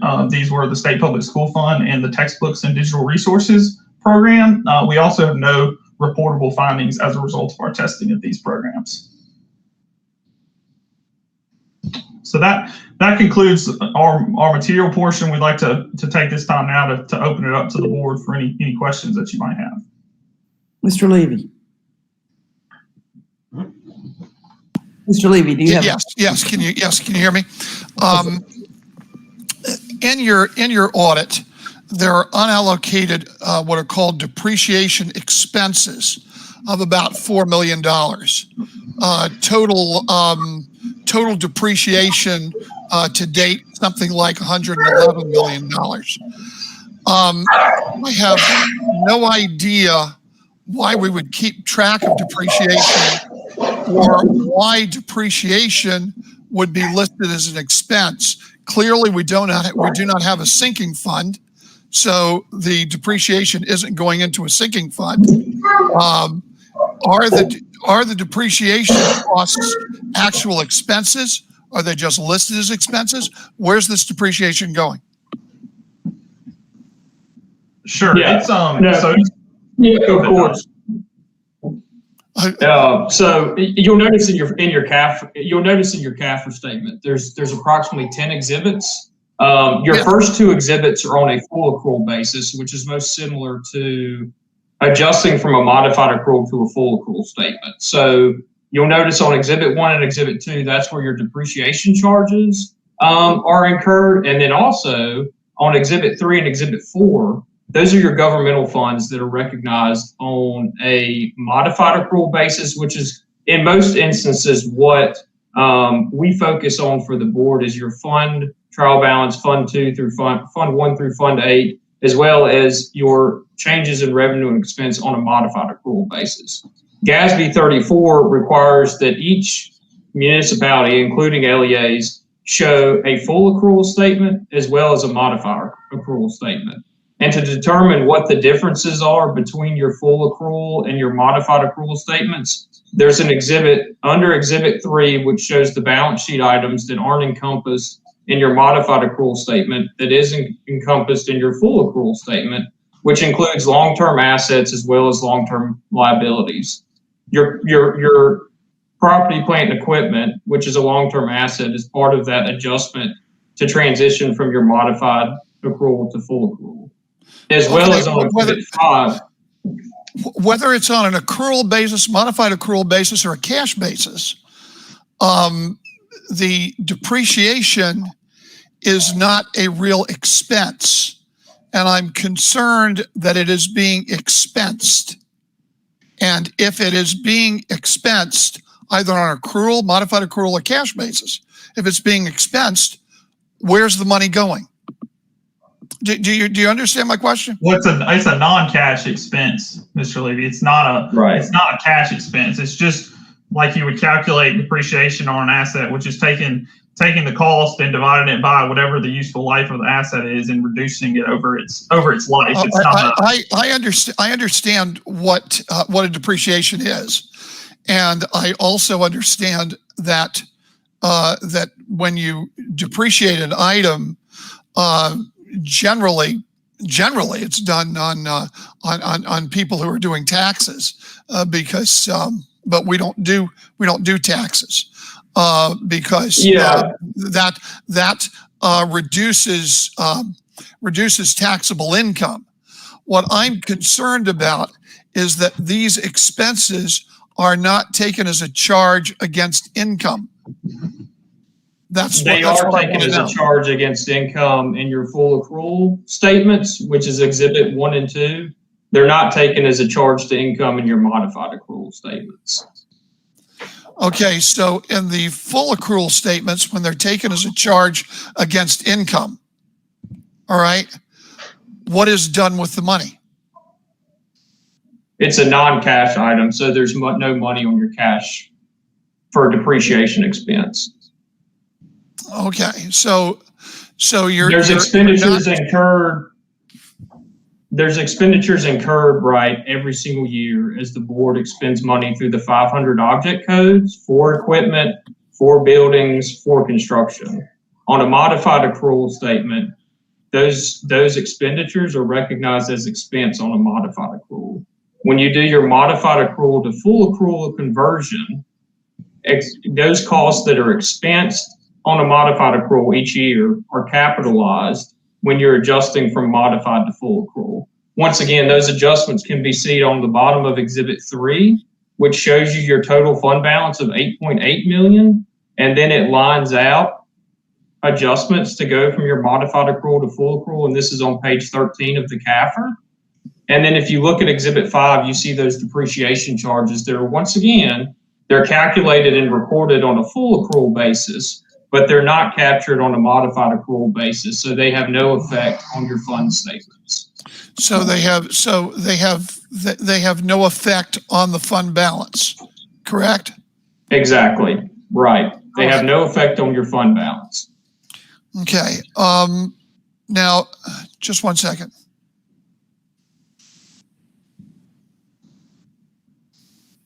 If I could jump in here and maybe help, the offset is it's reducing the value of the buildings and the items that were depreciated. That's what it's offsetting. You have an expense and it offsets your assets.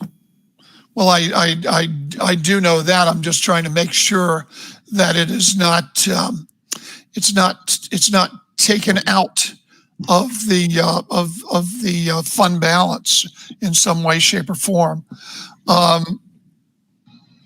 No, it is not taken out of fund balance because your fund balance is calculated on a modified accrual before your full accrual adjustment, which once again is reflected in Exhibit 1 and Exhibit 2 in the CAFR. Your modified accrual, which calculates fund balance, is on Exhibit 3 and Exhibit 4.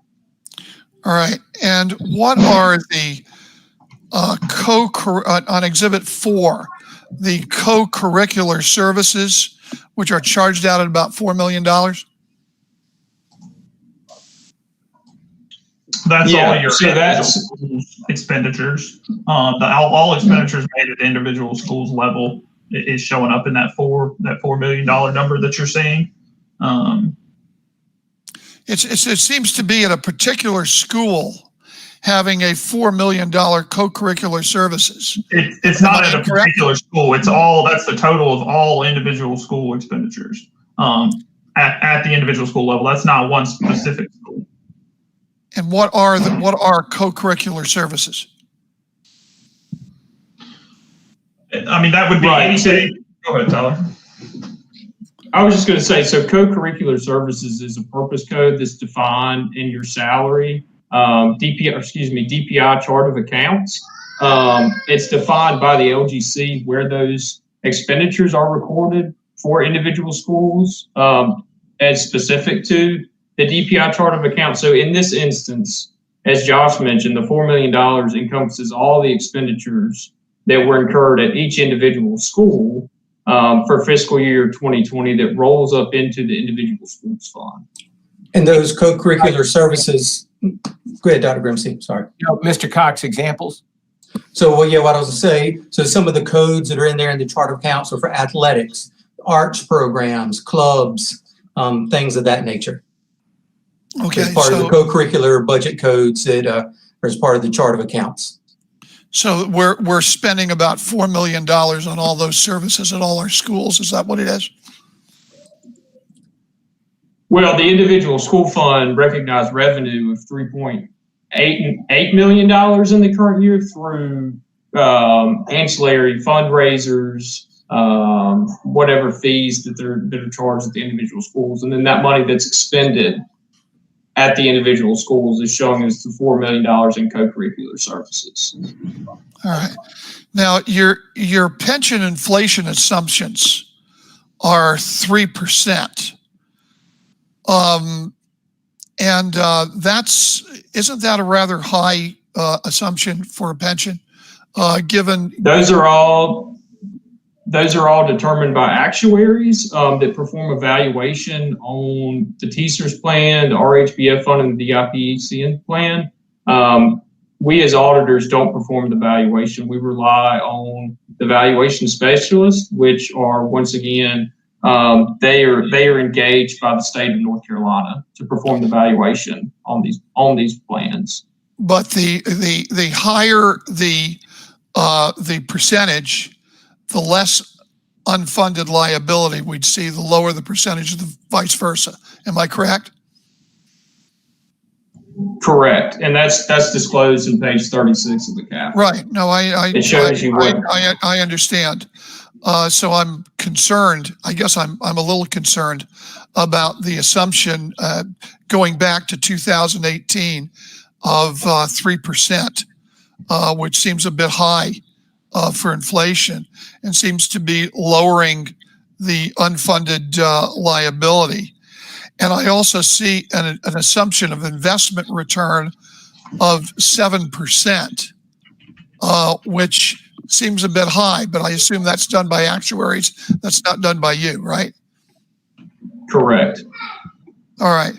Is that 7% an actual return, or is that an assumption of what return would be? I think it's an assumption of what the return should be based on their actuarial valuation. Okay, so I would say that I am concerned over a combination of a high inflation rate assumption and a low, also a high return on investment, which might lead to a lower, which might lead to a higher unfunded liability. Yeah, I mean, I think Mr. Levy, I think one thing to keep in mind is your plans, they're cost sharing plans that's administered by the state of North Carolina, which could be dissimilar to what you've seen with other clients or other engagements that have a solely funded pension plan. So in these cost sharing plans, New accounting standards, GASB 68 and GASB 75, required the board to report their proportionate share of each liability for these three plans, but they're part of an overriding plan that's governed by the state of North Carolina. No, I understand that.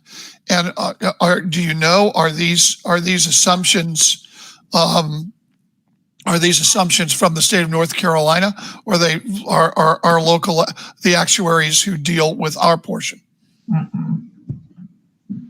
It's the actuarial assumptions that are done are over the entire plan. Yeah, because it's one plan. And I also noticed that our pension contribution has risen 3.4% from 6.15 to 6.36 of payroll. Do you know why that is? It's an increase in retirement rates that once again is governed by the state of public instruction. My personal opinion is they're trying to fund some of that liability, so they're increasing the retirement rate for the TSERS plan. And if I had to forecast, I would believe that it would continue to increase slightly for the foreseeable future. And that is consistent with what our experience has been and what we've reported annually in our budget. It's part of the fixed cost increase of employee salaries that are locally funded. When the state increases that rate, the state increases its amount of funding for the state-funded positions. And when you look back at previous budgets and the budget presentation you'll see today, you'll see that the increase in fixed cost is associated with exactly that, Mr. Levy.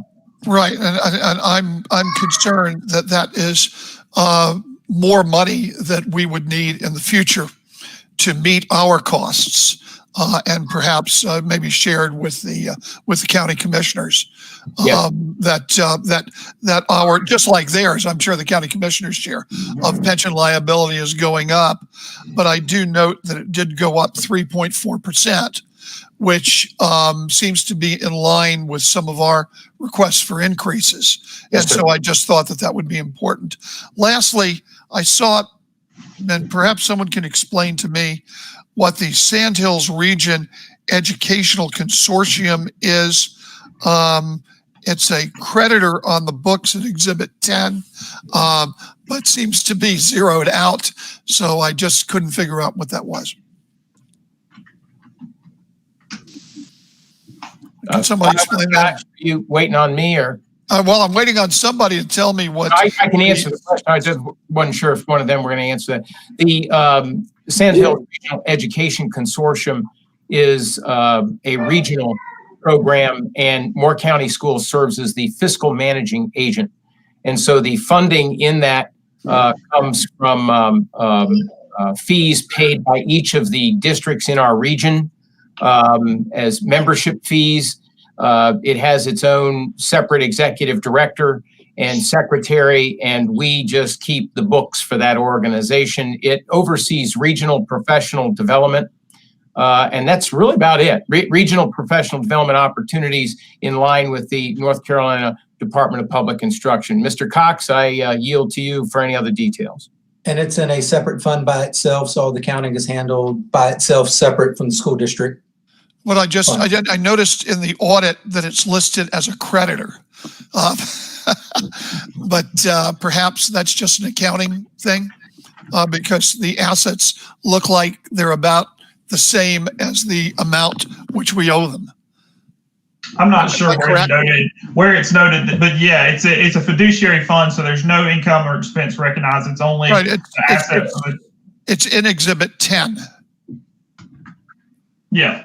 I was mentioning, I didn't know where you were referencing the creditor language from, but yes, it's Exhibit 10. It's completely an asset and a liability. There's no income and expense recognized on the books of Moore County Schools related to this. Okay, so those are the questions that I have. I yield back. All right. Do we have any other questions? What I would add, Mr. Levy, is our contact information is in the communications report to the board, which was that smaller report that you received along with the CAFR. Don't hesitate to reach out if any other questions arise. Okay, all right, thank you. Yeah, I will have to add, because these were really just distributed on Friday, some of the board members will have only seen it through the electronic form if they haven't had a chance to get the Carthage to actually pick up the hard copy. So if you do have questions, yeah, please by all means access the contact info. Are you referencing this little book? Yes, that's it. That's it, Ms. Carter. Yeah. And that's titled The Report to the Board of Education in the electronic format attached to the executive summary. If there's any question. That is also available. So our process next week is just to approve the financial statements or the acceptance of the financial statements. So we'll have that week to go over them and to forward questions on to Mr. Beatty and Mr. Greer as needed. So are there other questions at this point? Ms. Thompson, do you have a question? Just a comment, Madam Chair. I don't remember seeing the actual presentation, the graphs that Tyler and Josh presented to us today. I don't know if that would be helpful for any board members. Maybe, it may not be, but it was not in the final overview booklet, nor did I see it in the drill down. So just a comment as a point of information. Ms. Thompson, it's part of the executive summary document. It's part of the board packet. It's the second item listed on the executive summary, the DHG PowerPoint presentation summary of the comprehensive annual financial report. So that is on the executive summary for the board members to see the presentation that Josh and Tyler did do. That first item says Dixon Hughes Goodman letter to Moore County Board of Education. That's that smaller report that Josh and Tyler referenced. And then the last item, the comprehensive annual financial report, is the big book that Ms. Carter held up with all the exhibits that Mr. Levy was referencing when in his questions. Okay, thank you. And just to be clear, Mr. Cox is referencing the online agenda, not the book itself. So correct, yes, thank you. Agenda, click on the item, click on the executive summary. That's where you'll find it. Are there other questions? All right. Seeing none, then to Mr. Beatty and Mr. Perrier, thank you very much for the presentation. Don't be surprised if you get some emails this week with a chance to really digest the audit as it has been presented. Thank you very much. Thank you. Thank you for having us, and we look forward to assisting where we can with any questions. Madam Chairman, Superintendent would just simply ask that if board members have questions, please send them to Mr. Cox and have Mr. Cox send them to the auditor. That way, Mr. Cox can make sure that all board members see the questions and the responses to elevate everybody's awareness of this document. I also want to just underscore that this is a good example of the purpose of our work session. The work session is not intended to be the completion of the board's work towards its actions at its regular board meeting. Today is the introduction. And so Mr. Levy was right earlier. There's a lot of information to digest. And today is the unveiling of the items that the board will take under consideration a full week from now. So it's actually a full week of board examination of the items. And the only thing the board needs to do today is determine what, if anything, it would like to put on consent. Otherwise, all of these topics can be discussed in greater detail. And certainly the CAFR is one of those. A lot of information and it's certainly understood by staff and our auditors that everyone's going to need a couple of days to fully digest it. And we appreciate everyone's patience with us in that regard. And again, thank you. All right, at this time, we will move on. And again, thank you, Mr. Beatty, Mr. Breer. It is now 12:28, and I believe an appropriate time to break for lunch. Let us go ahead and recess until, let's say, 1:15, which gives you about a 45-minute lunch. Mr. Eklund, can you take us offline?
We are now live again.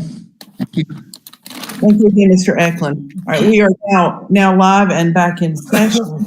We are going to return to what would have been item 2F on the earlier approved agenda, which is the superintendent's proposed operating budget. So to you, Dr. Grimacy. Thank you, Madam Chairman. Can you hear me okay? Yes, sir. Okay. And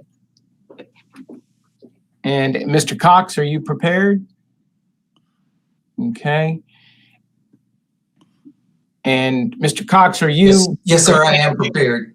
Are you managing the presentation? I will run it, yes, sir. Okay, thank you. Madam Chair and members of the Moore County Board of Education, it is my pleasure to present the superintendent's proposed 2020-2021 operating budget. I'll add that this presentation is notable for me personally in that it is the 20th such budget that I have proposed during the course of my career as a superintendent. As I have stated during most, if not all, of those presentations, a school district's budget should be a monetary expression of the school board's approved mission, vision, core beliefs, and strategic objectives. The current versions of the Moore County Schools vision, mission, core beliefs, and tagline were established by the school board in 2018 and continue to guide budget, policy, and operational development and refinement through the end of 2021. They are scheduled for reassessment during the fall of 2021 and updating during the early months of 2022. Next slide, please. Oh, there you are. Stay there, Andrew. Moore County Schools' vision is to ensure that educational experiences inspire students to reach their full potential and lead productive lives in an ever-changing world. And based on that vision, our mission is to create a supportive, engaging, and safe learning environment that builds knowledge, skills, and abilities needed for future success. Next slide, please. Our core beliefs are founded on the presumption that successful schools are essential for thriving communities and that every student can learn and succeed regardless of socioeconomic status, race, and ethnicity. All staff are empowered to meet the diverse learning needs of our students. Resources are provided so that students and staff of all backgrounds and abilities can be successful. Students should come to school and be able to feel safe, secure, and cared for. That we're a partnership with our students, parents, and community, and that we're accountable for the education of our students. And that vision, mission, and core beliefs are summarized in our tagline: engage, inspire, succeed. The school board conducted a major overhaul of its strategic plan during its review of its vision, mission, and core beliefs in 2018. A new set of strategic objectives was established and organized into 5 distinctive domains. It was the board's intention to evaluate the school district's progress within each domain every 2 years. In accordance with that intention, the board received progress reports on each strategic objective in the fall of 2019. Then, based on that evaluation process, the board updated the plan in June of 2020. The late approval of the revisions resulted from the COVID-19 crisis. Unless the board revises its strategic evaluation process, staff will again offer progress reports on these objectives during this coming fall of 2021, and the board will consider updates to the strategic plan in the early months of 2022. As you've been able to review prior to today's work session, the strategic objectives are organized into the following domains, starting with the one that you have before you, our highest priority, which is academic achievement. Next slide, please. Next is student safety, health, and welfare. I'm not going to review all the strategic objectives, just touch on each of the domains. The third is employee culture and capacity. The fourth is parent and community engagement. And the final one is organizational capacity and efficiency. While reasonable people may come to different conclusions, it has been my sincere intent and attempt to reflect a balanced devotion to all of these strategic domains and their associated objectives as I have rendered the judgments needed to finalize this proposal. Next slide, please. The school board liaisons on the superintendent's budget committee engaged in a review of systems currently in place and actions taken in the recent past, which represent the staff's efforts to engage in fiscal discipline. They're offered here as a reference for the whole board and for the public. They illustrate efforts by the staff and the school board to reduce and repurpose expense and to fulfill the objectives of Domain 5 of the strategic plan. Consolidation of bus routes in 2014-15, eliminating dual calendar options at 4 of our elementary schools in 16-17, a substantial central office reorganization in 2016-17, energy conservation program implemented in 17-18, the difficult phase out of the dual language immersion program at West End Elementary School, which started in 2017-18. Further reduction of the central office support staff in 17-18, and then the elimination of numerous positions in order to come to that final severing of our dependence on fund balance in 2018-19. Next slide, please. A couple of modest expense reductions here. I'll shift down to our renegotiation of contracts and the redesign of RFPs and RFIs to make sure that we get the best bang for our dollar with our copier contract, our most updated contract for voice over internet protocol, or VoIP, and other contracts as well. Recognizing the durability of our Chromebooks and coupling that with an extension of our leases from 3 to 4 years. Skipping down, maximizing state position allotments every year. As we explained during the work session in late January, that alignment of our most experienced and therefore most expensive positions in state-funded budget lines and the alignment of our least experienced and least expensive positions in our locally funded budget lines allows us to extend our local dollars and make maximum use of our state dollars. And then finally, our annual teacher reconciliation process, where after the 20th day, the 20-day average daily membership, we look at the alignment of positions and we try to recalibrate some assignments in order to come up with the lowest possible pupil-teacher ratios and do so by the right alignment of our teachers, even if we have to do it a couple of months into the year. That's our introduction. And so with that, I now transition to Mr. Cox for a formal presentation of the budget. Are there any questions or comments from board members before we proceed? Madam Chair, with your, Ms. Thompson? Okay. Madam Chair, with your permission, I now defer to Mr. Cox. Thank you, Dr. Grimacy.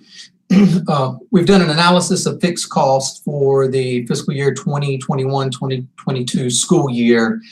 And as you see them here on your screen, local supplement scale step for our certified staff members would be a cost of $195,000. That's not a pay raise, it's just moving them up on the supplement scale, the local supplement that we provide for them.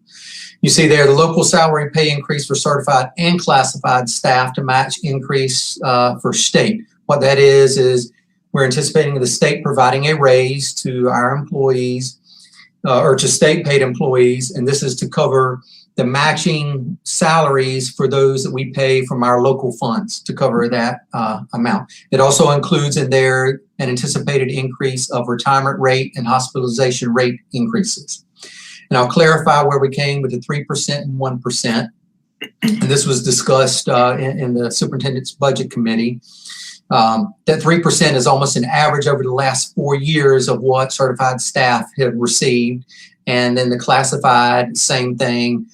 They received almost 1% over the last 4 years. So we determined that to be appropriate levels to make for the budget request. And then as all board members are aware, we planning to move forward with classified salary schedule implementation that Dr. Alpenfels presented earlier. She presented the the plan itself and how we came to the plan. And here is the new calculation of what it would cost to implement at $1.1 million. So fixed cost for the 2021-2022 school year for Moore County Schools operations to maintain the same level of programs is $1.66 million.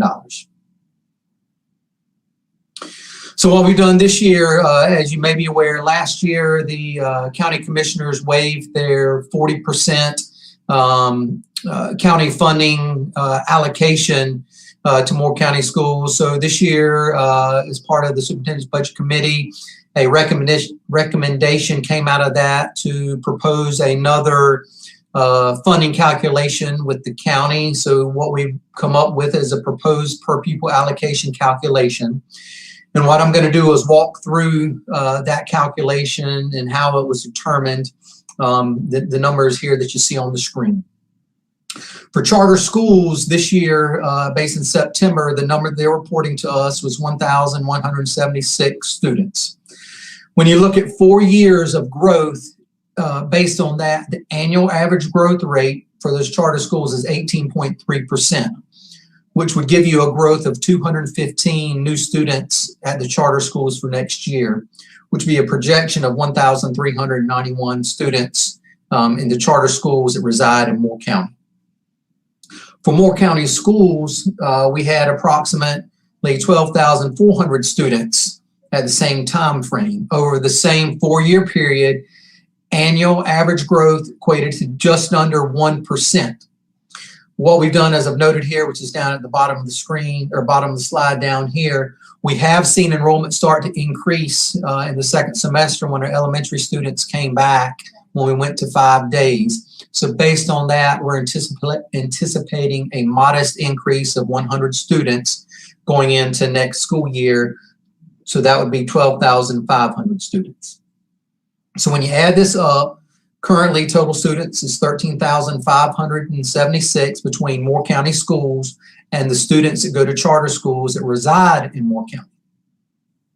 You have a growth of 315 students for a total anticipated projection of students that reside in Moore County between charters and Moore County schools of 13,891 students.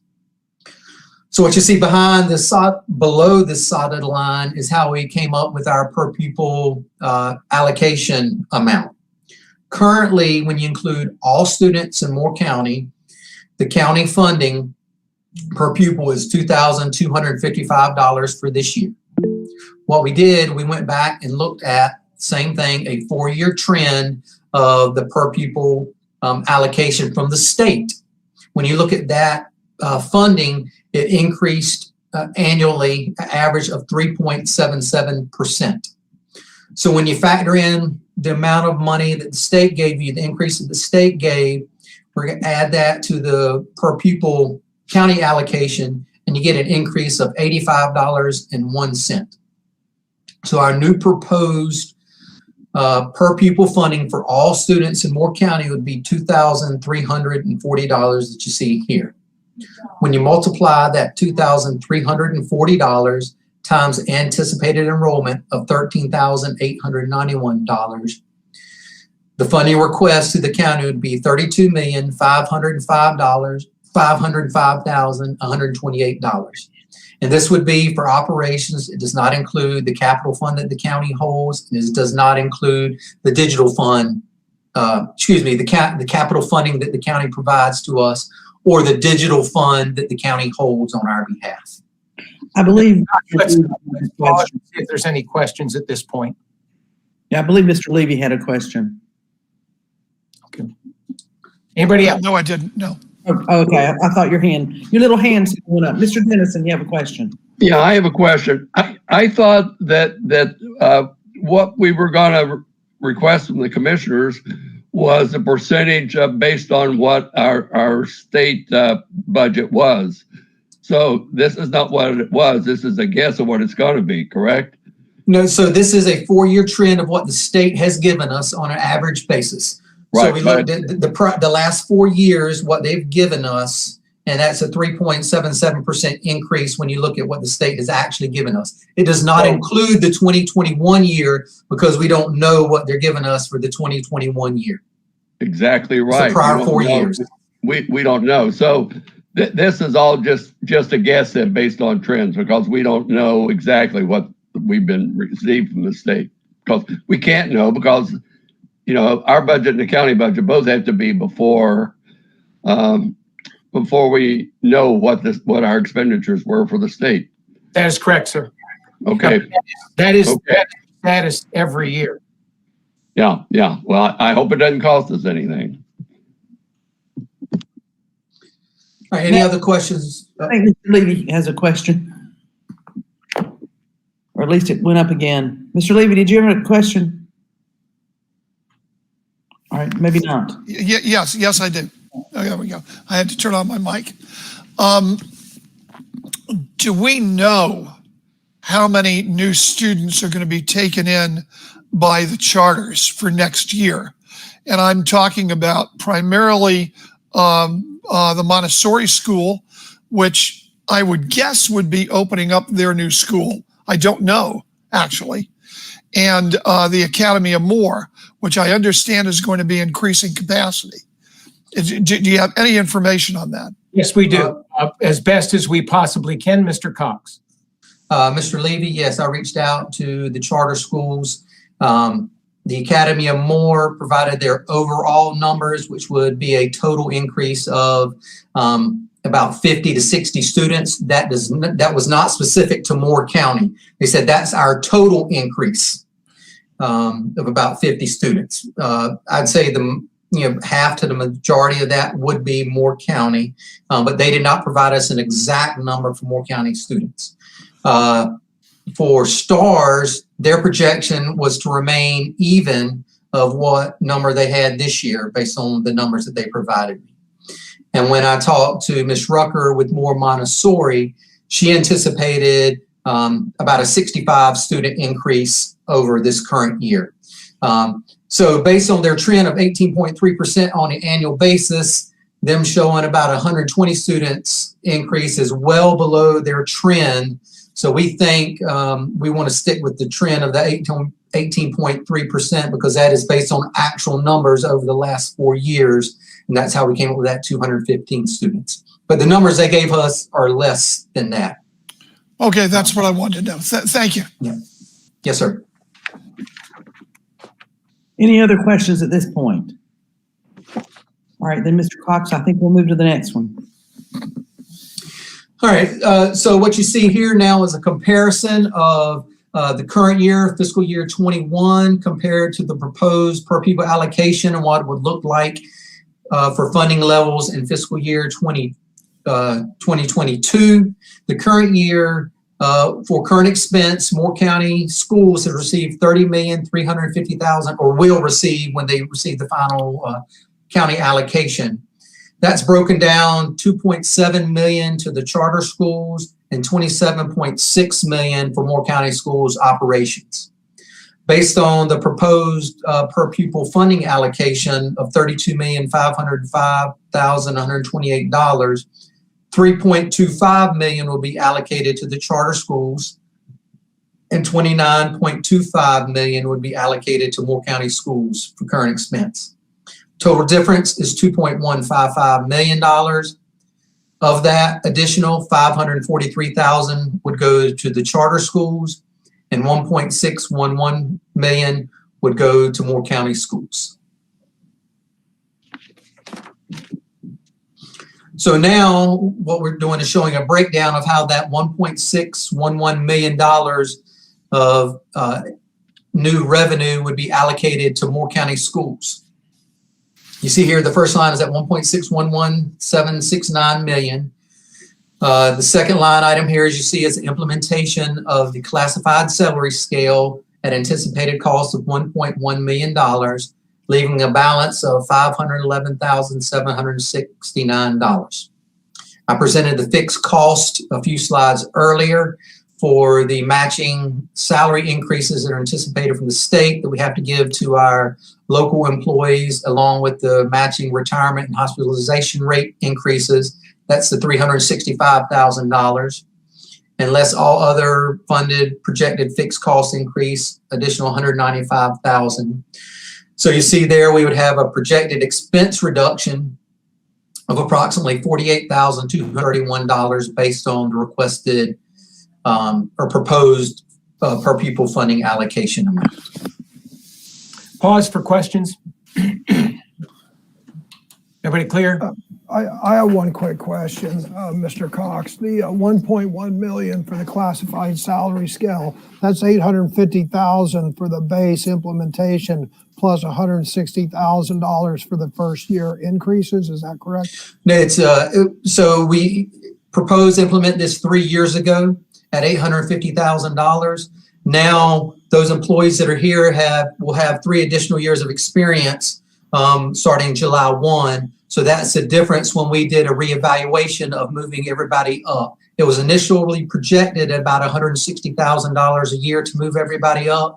Based on the analysis, it looks like it's roughly $100,000 based on the employees that we have. So that's where you get the $1.1 million, that $850,000 plus the increase of moving everybody up 3 years from the initial proposal back in 2017. Thank you for that question, sir. Thank you.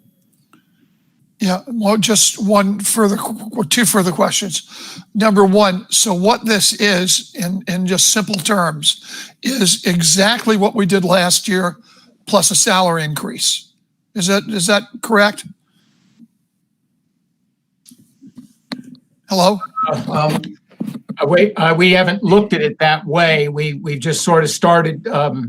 It occurs to me that the numbers may be similar, but we came at it from an entirely different angle. And so there may be some similarities on the numbers, but Mr. Cox, correct me if I'm wrong, that would be just a matter of happenstance. Well, let me explain to you my point. When we have to explain the increase to the county commissioners, yes, essentially they're going to say, what did you do? What are you going to do? Why do you need all this extra money? And we're going to need to explain, well, we're not actually asking for extra money except for one program, and that is to raise the classified employees, which the county commissioners have already said they're in agreement with. Correct, and I'd say you're pretty close, Mr. Levy. Yeah, I think. So I'm just talking about the way we should look at it. The other thing is that every year we have this $750,000 for capital, which is essentially our computers, and an additional $750,000 for other capital expenses, which are building maintenance, effectively. And that never seems to go up based on inflation. And it just seems to me that somehow that probably needs to be adjusted based on the inflationary costs, or we're going to actually be getting a decrease in funding. Am I wrong there? That is a good point. It's one that's been made in previous budget years. And after several years of seeking additional dollars for those separate funds, it became clear that the only way to get those was to reduce other operational areas and shift money to each of those funds. And well, my question would be, why wouldn't we ask a 3%, or excuse me, 3% of $750,000 is what, $25,000? Why wouldn't we say $775,000 for that fund and the like as part of a request? Certainly that would be the board's prerogative to do so. It's just in the development of this presentation today, I did not advance that because of our past experience in trying to get separate increases for each of those funds by whatever means you choose to go about it. But if the board wants to resume that again this year, that certainly is something the board could add between now and the time the board takes final action on this budget a month from now. My concern, let me just say, is not to spend more money, but to keep it at least level until we can get a much deeper dive into maybe some savings we can make by looking at what Mr. Hensley has called a billet by billet look at our budget. But in the meantime, we need to explain to the public, I believe, that we're simply seeking to do that to be level. And we're not seeking wilder additional programming, even though there's going to be a couple of $1 million increase in the budget. It's just my feeling as to how we might present it to the county commissioners. Yeah, in presenting the budget today, we've made a serious attempt to dial down the passion and keep the focus on the facts.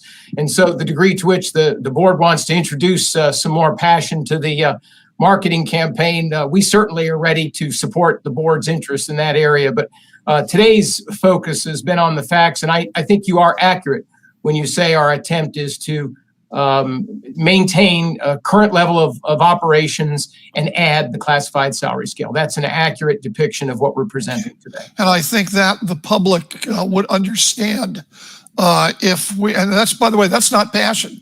That's just trying to deliver the facts to the public so they can better understand that we're not asking for more and more money to do other and different things, that we're just asking to keep us on a level playing field and not decrease our services. That's Understood. Okay. And may I add, Mr. Levy, I wholeheartedly agree with you that especially the $750,000 that's allocated for digital, which is maintained by the county, is a number that's going to have to increase. Over the last few years, we've tried to take the program providing electronic devices to students in grades 3 through 5. And of course, COVID forced that this year in that we now have devices for students from K through 5. COVID money also allowed us to do that. But in 4 years, those devices are going to either need refresh or replacement, and the money is not going to be there to do it at that point either. So this is I would suggest looking at it through inflationary trends. The one thing in terms of construction costs and materials costs. I think anybody who's building a house right now, and heaven's sakes, people in Moore County are always building houses. They understand, as do our commissioners, that those expenses have gone up. The cost of sheetrock, the cost of everything has gone up.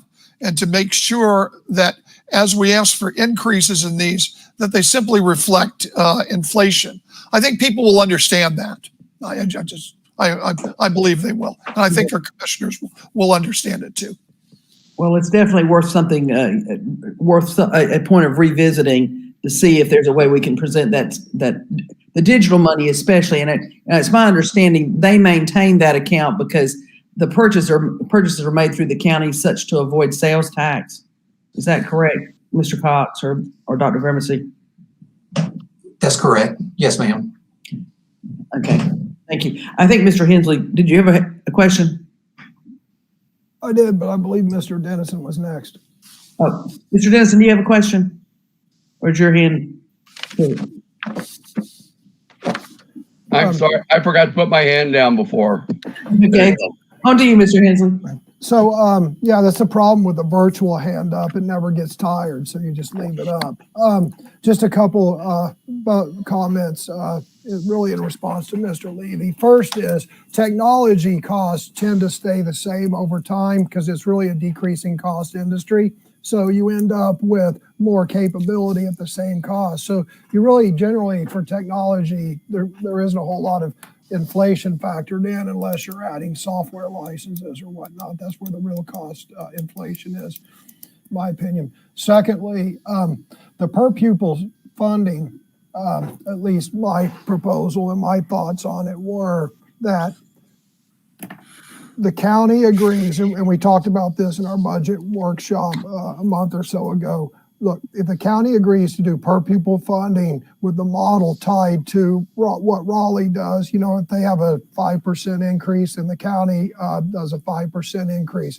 To Mr. Dennison's point, that's, you know, the budgeting's done blindly, but at least we know that we'll be able to give raises to the locally funded positions commensurate with the state funded positions, right? So it puts us in a better, in my opinion, puts us in a much better position in many ways. That's one of them.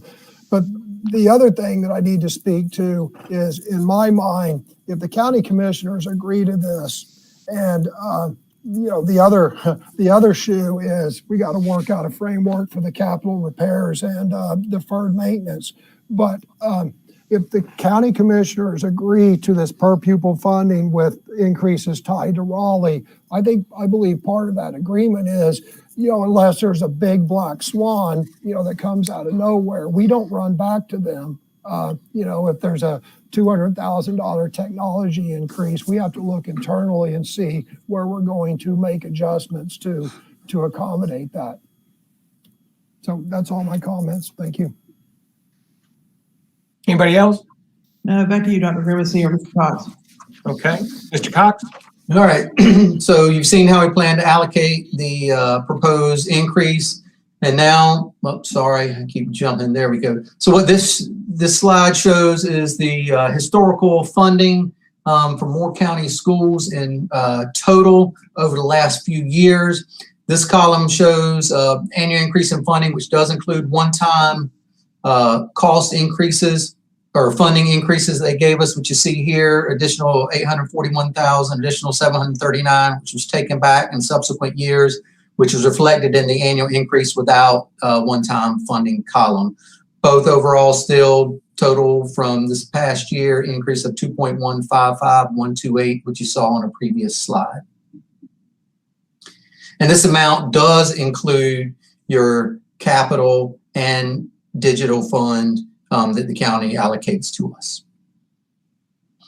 So what you're looking at here, which I essentially just explained, local current operations for Moore County schools, which you saw on a previous slide, $29,250,169. Charter school operations would be $3,254,959. And then you see our capital expense, which is Fund 4 that the county gives to us. And then the digital learning fund held at the county for $750,000, which is how you get to the $34,005,128 that you saw the total county allocation to us on the previous slide. So what you see here now is our Fund 2, or our local current operations fund, broken down a little bit further. The first two line items you've seen previously, local current operations for Moore County schools, $29,250,169. Again, charter school operations, $3,254,959, which comes from the local current expense request that you saw on the proposed allocation, $32,505,128. We add in fines and forfeitures that we get from the county and municipalities in Moore County that the county doesn't have an impact on. It's judicial fines and forfeitures that we get, and then interest that we get is $30,000 or approximately, for a total proposed Fund 2 budget of $32,985,128. That includes what we get from the county and those fines and forfeitures and interest, which vary. But all this money is subject to per pupil expense to the charter schools based on these categories. So now what you see here is the total Moore County schools proposed budget for all funds for the 2021-2022 school year. We're estimating a proposed budget from state funding of $83 million. Our local current expense fund, Fund 2, which you just saw in that previous slide, $32,985,128. Our federal funds are Fund 3 at $15,700,000. And I note that this is a significant increase over the prior year due to additional COVID monies that I'll talk about on the next slide, I believe, a little more in detail. That totals $15.7 million. Our capital expense in Fund 4 from the county is $750,000. Our school nutrition fund, Fund 5, which is enterprise, which is based on reimbursements from the federal government, $5.485 million. And then our local special operations fund, which is our grants fund, it's at $3 million for a total proposed 2021-2022 budget of $140,920,128. So now I'll talk a little bit about that additional COVID money, which is This round is technically what we refer to as ESSER 2, which is Elementary and Secondary School Emergency Relief 2 funding. It's not part of the CARES Act. It's part of the Coronavirus Response and Relief Supplemental Appropriation Act. The State Board of Education heard preliminary information at their February board meeting on this, and they provided very preliminary estimates to us about what we may receive. And that estimate is $7.8 million in this second round of COVID money. But I want to caveat the DPI is still seeking guidance and gathering data needed to update and calculate that final amount that they will provide to us. In addition to that, the state board will hear further information in either March or April and provide further guidance on allowability of uses. Right now, the main theme is preventing, preparing for, and responding to COVID-19. We anticipate having those funds no later to start using, if we would like, no later than July 1, 2021. And this second round of funding will be available through September 30th, 2023.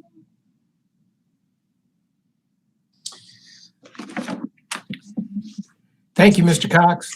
Madam Chair and members of the school board, I therefore present this budget with confidence that it reflects the mission, core beliefs, and strategic objectives of Moore County Schools, that it offers a new framework for a possible funding formula with the county, that it serves as a fresh approach to ensuring basic local revenue needs for both Moore County schools and charter schools, that it sets the classified salary scale as the single highest priority fixed cost for next year, that it ensures the current level of operations while providing the highest level of service in an efficient and effective manner. It stays within recent local annual revenue growth patterns, and therefore it remains our hope that it will minimize pressure for local tax increases, but it might actually challenge the commissioners to think about how much money they put in their fund balances. Next slide, please. I just want to thank everyone who's allocated time, effort, and expertise in the development of this proposed budget, including all of you for devoting an entire day to your January budget work session, and to members of the Superintendent's Budget Committee in particular. And that includes Ms. Carter, and Ms. Thompson, Mr. Hensley, Dr. Locklear, Mr. Cox, and Mr. Barath as well. Andrew, what's ahead? So next steps in the budget process. Tomorrow, this is new that we have not done this before related to budget. Starting tomorrow, March 2nd, it'll be open through March 19th on the Moore County Schools website. There'll be a portal that the public can go to and provide feedback on the proposed budget. Again, that will be open from March 2nd through March 19th.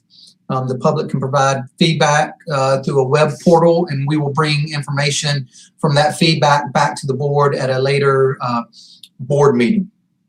On March 8th, Moore County Schools will hold a public hearing on the budget. That will be in conjunction with the March 8th regular scheduled business meeting that the board has.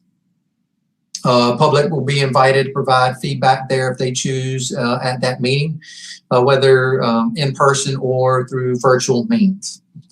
On April 12th, the budget will be presented to the Moore County Schools Board of Education, where they will take action to adopt it at the Moore County as the Moore County Schools Board of Education budget, where it no longer will be the superintendent's recommended budget. On April 20th, the Moore County Schools will present their budget to the Moore County Board of Commissioners. On May 18th, the county manager will present his recommended budget to the County Board of Commissioners. And then on June 15th, the county will hold a public hearing on the county manager's recommended budget presented to the county commissioners. And at a yet to be determined date, but it will be a special date that the county commissioners choose. The county Board of Commissioners will then act on the county manager's recommended budget. And those are the next steps in the budget process. And at this time, happy to answer any questions or have discussion related to the superintendent's proposed budget. Thank you, Mr. Cox.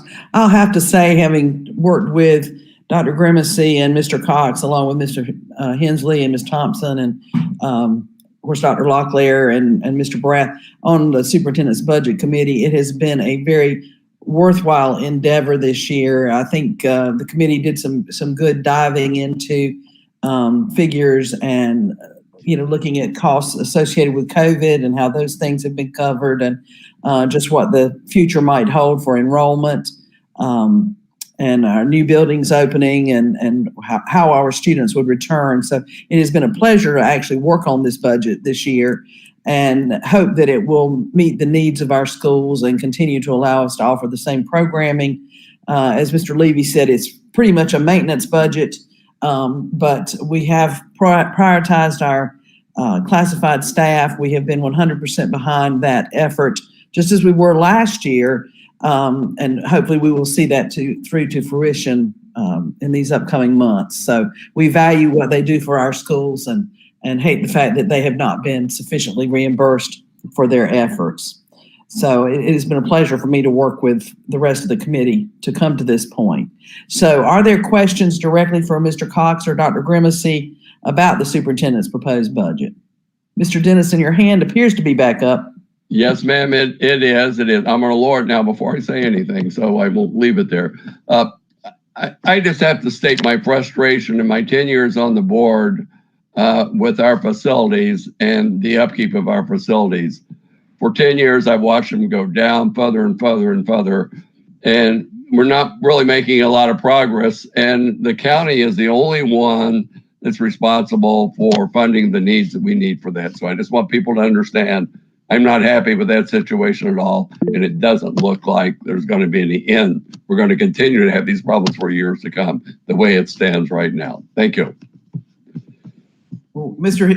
Hensley is ready to speak to that. He's been looking at ways to come up with money for capital needs, has focused quite a bit of time and effort on it. So I don't know if he's come up with the actual answer yet, but Mr. Hensley, what would you like to say?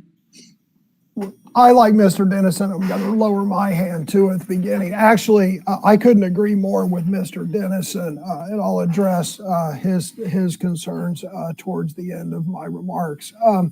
I got a couple of questions before I just kind of go into my observations. My first question is, and I guess this is Mr. Cox. By the way, thank you for being a CFO. Man, at some point my eyes glaze over when I'm going over financial reports, and I'm glad that people understand offset stuff, but that's not my question. Here's my question. What we're going to post, and we're going to get comments on the portal for the public to make comments on the proposed budget. What degree of granularity are we going to put on the website? So for the public to comment on? Yes. So this presentation will go up. The exact presentation that we've just presented today will be, from my understanding, the recording will be presented or put up there on that portal for the public to view, and then they can make the comment. Okay. So I really just kind of have remarks rather than questions, so please bear with me.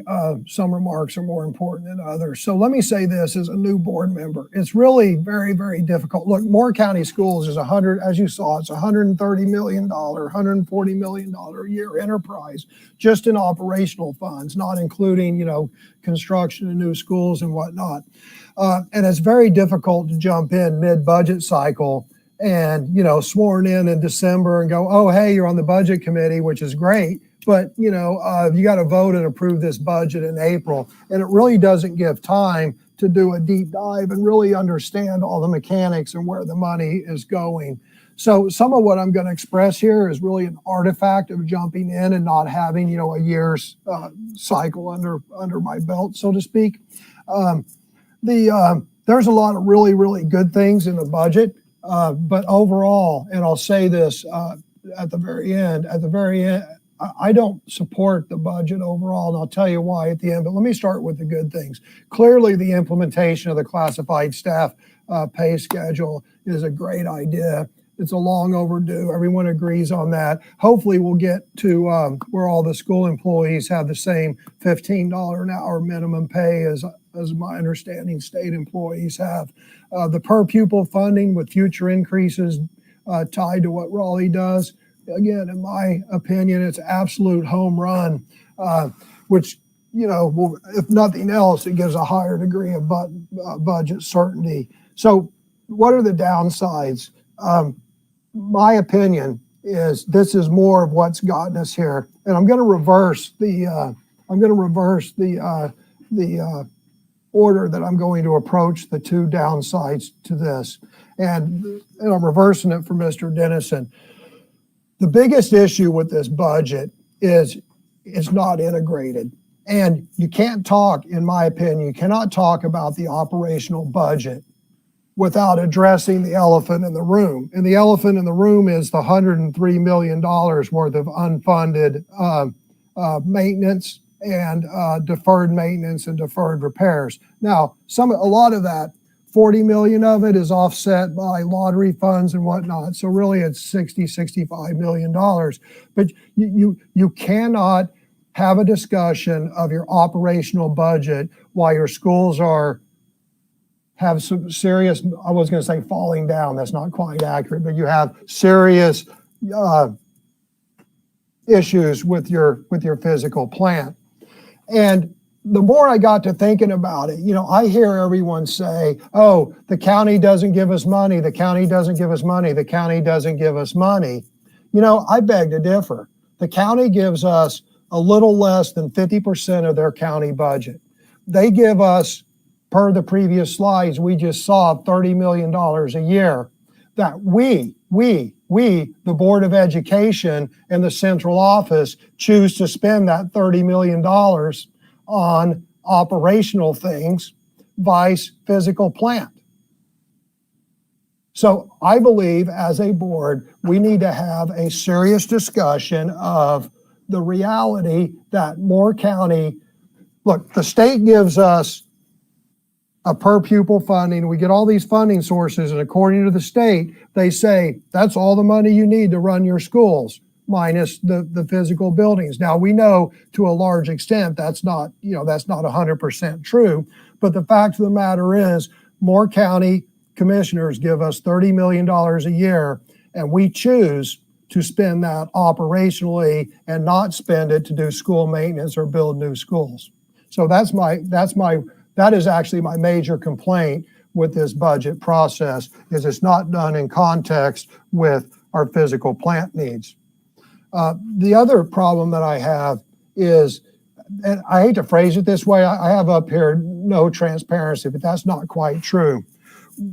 If you look at the process we just went through, and we just did it today, is, oh, look, we're going to get an extra $1.6 million this year, and here's how we're going to spend it. We're going to do the classified staff, and then there are a couple other things. Where's the transparency in that? How much are we spending on psychologists? How much are we spending on social workers?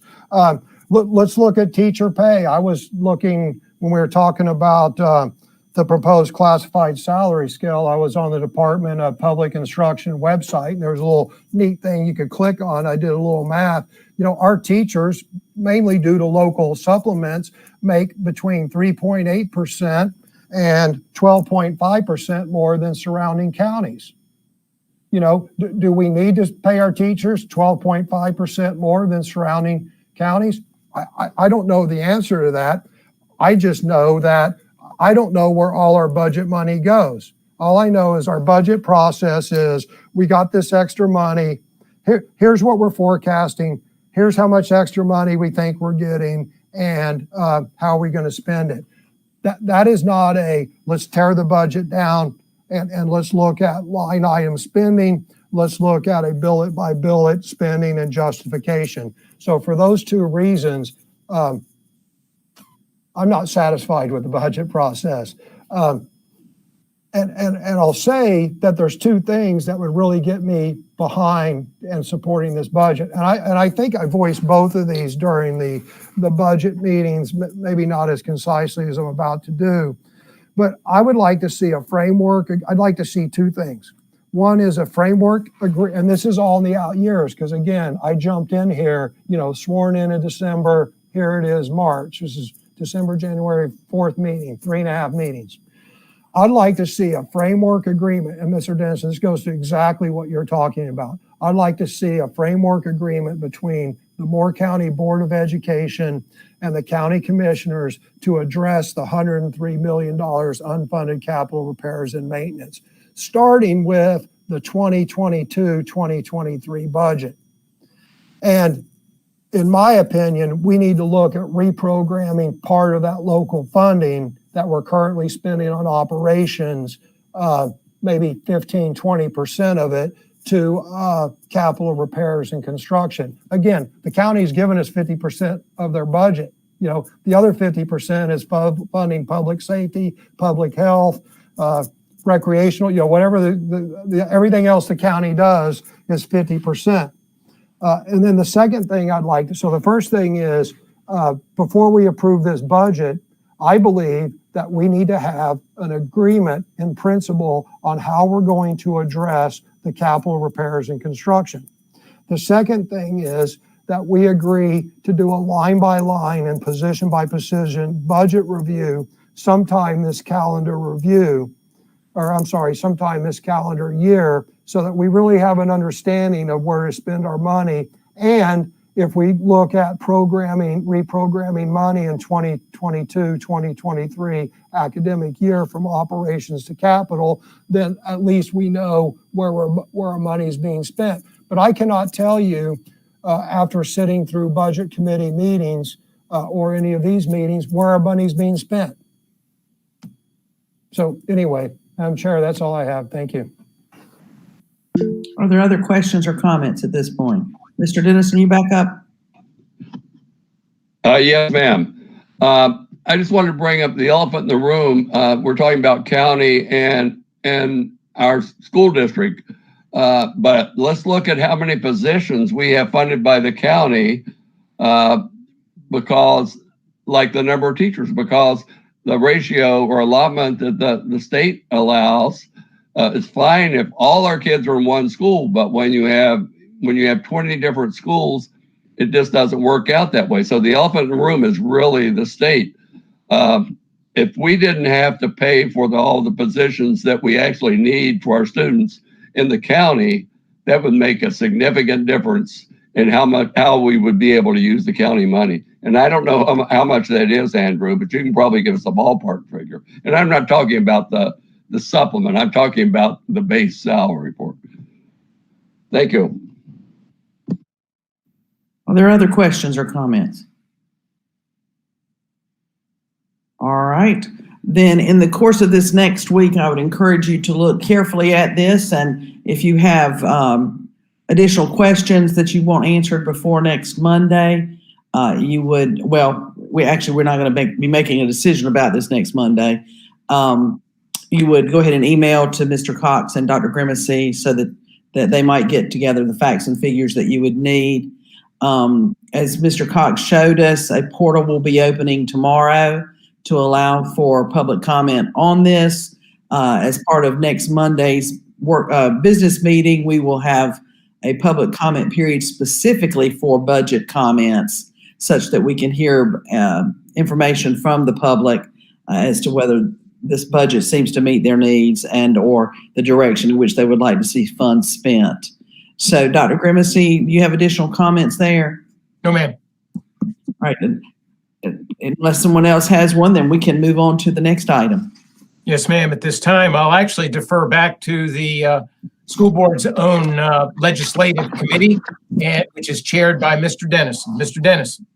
Thank you. Thank you. I want to thank David and Philip for serving on the committee with me.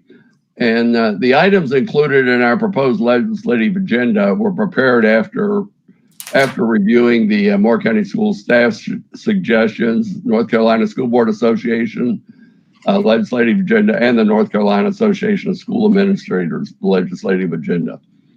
I will present the legislative agenda and the items originally that I had on there that were recommended by our staff that we remove from the agenda.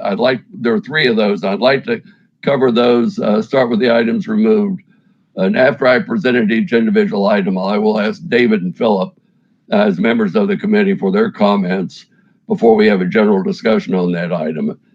And as we discuss the 3 items, once we finish that, if there are any other items on the agenda that we have proposed that anyone has questions about, we'll discuss those one at a time and reach a consensus sort of on what will be proposed at the board meeting next week.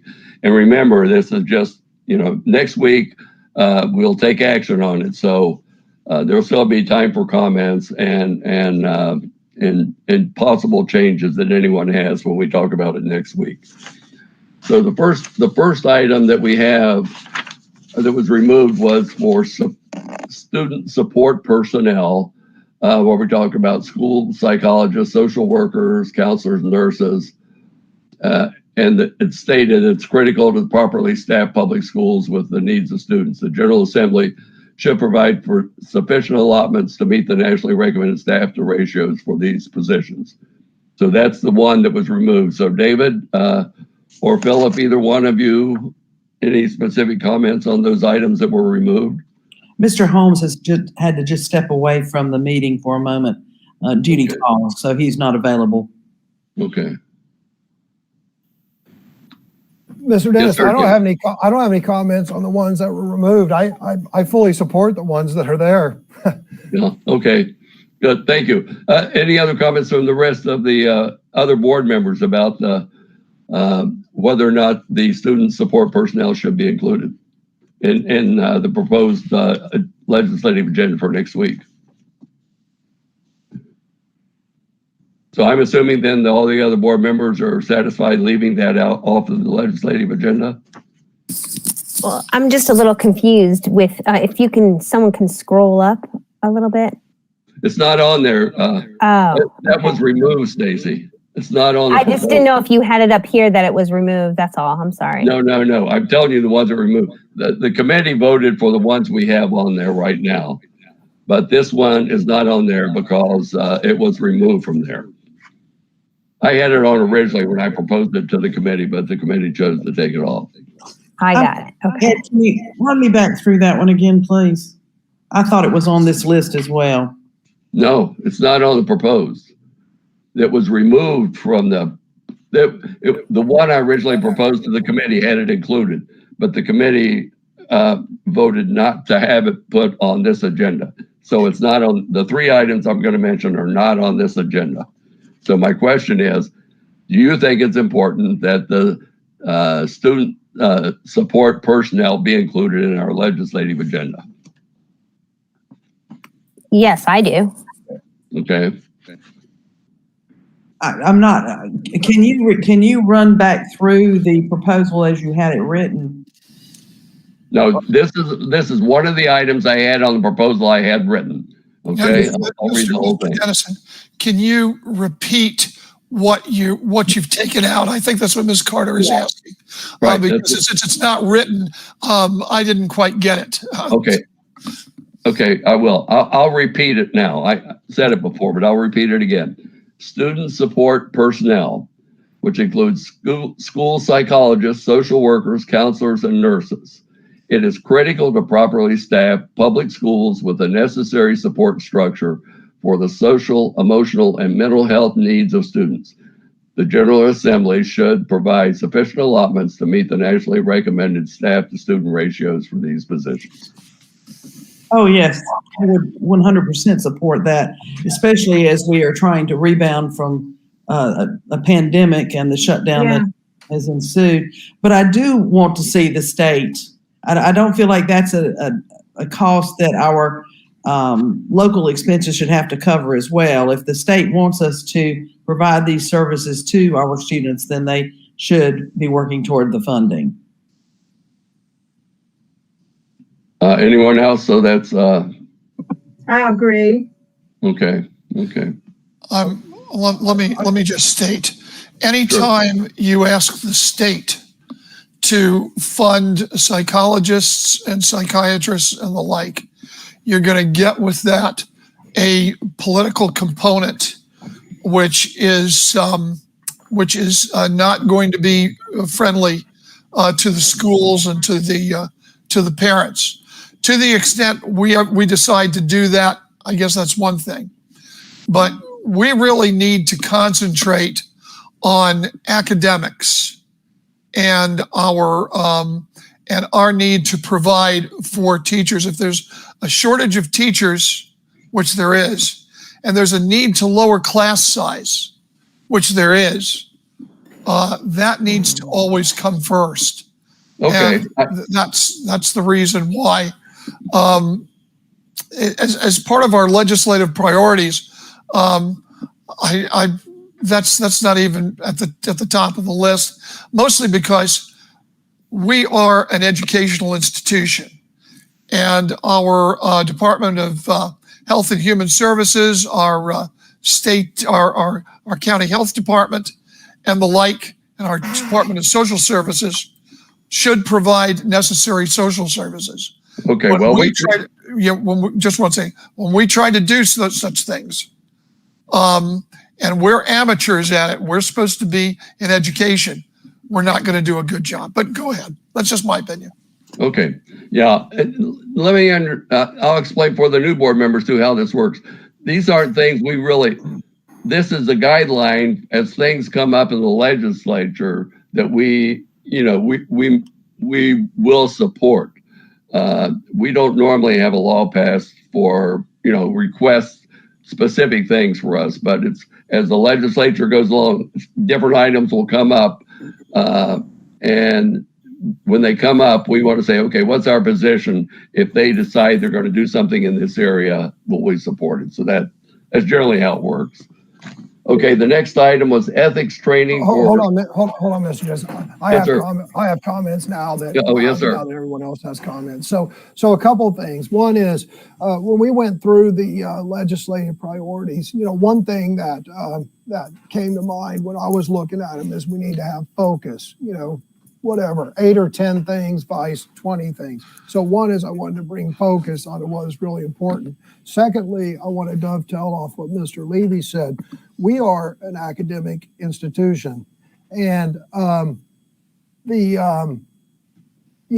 job is to educate. There's the Department of Health and Human Services, there's social services. When I've asked the question a couple times in a couple different committee meetings, and I asked, has anyone gone and talked to the Moore County Department of Social Services and see if they could provide these services in our schools or to our students? No one's talked to the social services people. So it looks to me like schools are doing mission creep, and rather than staying within their lane of education, we're creating duplicate things like duplicate police forces, duplicate social services, duplicate psychologist services. So I'm concerned about mission creep. And then finally, and I brought this up in the last committee meeting, is this is a new school board. And this school board has not had an opportunity to express what our priorities are and what our strategic goals and objectives are. And Dr. Grimacy pointed out that review is coming up this fall, and that there's going to be a status update from the central office. Here's how we're progressing on the strategic goals. And then after which, I suspect early next year, we're going to be talking about what our new strategic plan with the new school board is. And I'm not sure that I know I'm not going to support it, that all this money spent on social emotional learning seems duplicative to me. It seems like mission creep. So therefore, I don't want it included in our legislative priorities, because I'm not sure that although it may reflect the strategic plan of the previous board, I'm not sure it reflects the views of the current board. Okay. And I can appreciate you're working with the county department, but that's not going to happen within the next couple months. That's something we have to work on. And if that's a priority we decide, we can certainly talk to administration about seeing if they have enough people, if they need more people to help us and all that stuff. So, that's not happening right now. It's going to be a while before that happens, but I understand where you're coming from, and I don't disagree with it if they can help. The next item we had on was ethics training for school administrators. School administrators involved in the making of administrative contracts should be required to have at least 2 hours of ethics training upon each employment and in odd numbered years thereafter. So in effect, it says that the finance officer should have, or people who make decisions in management should have ethics training. We decided to take that off, and I'll give a reason, because there's really not much to that. If the legislature does something like this, they're certainly not going to give us any funding. Our feeling was, if we feel this is important, why can't we have our own policy to have that done, instead of spending time trying to get the legislators to tell us to do it, when they'll not only tell us to do it, but they'll tell us exactly how to do it, which may not be the way we want to do it. And David and Philip, if you have any comments on that.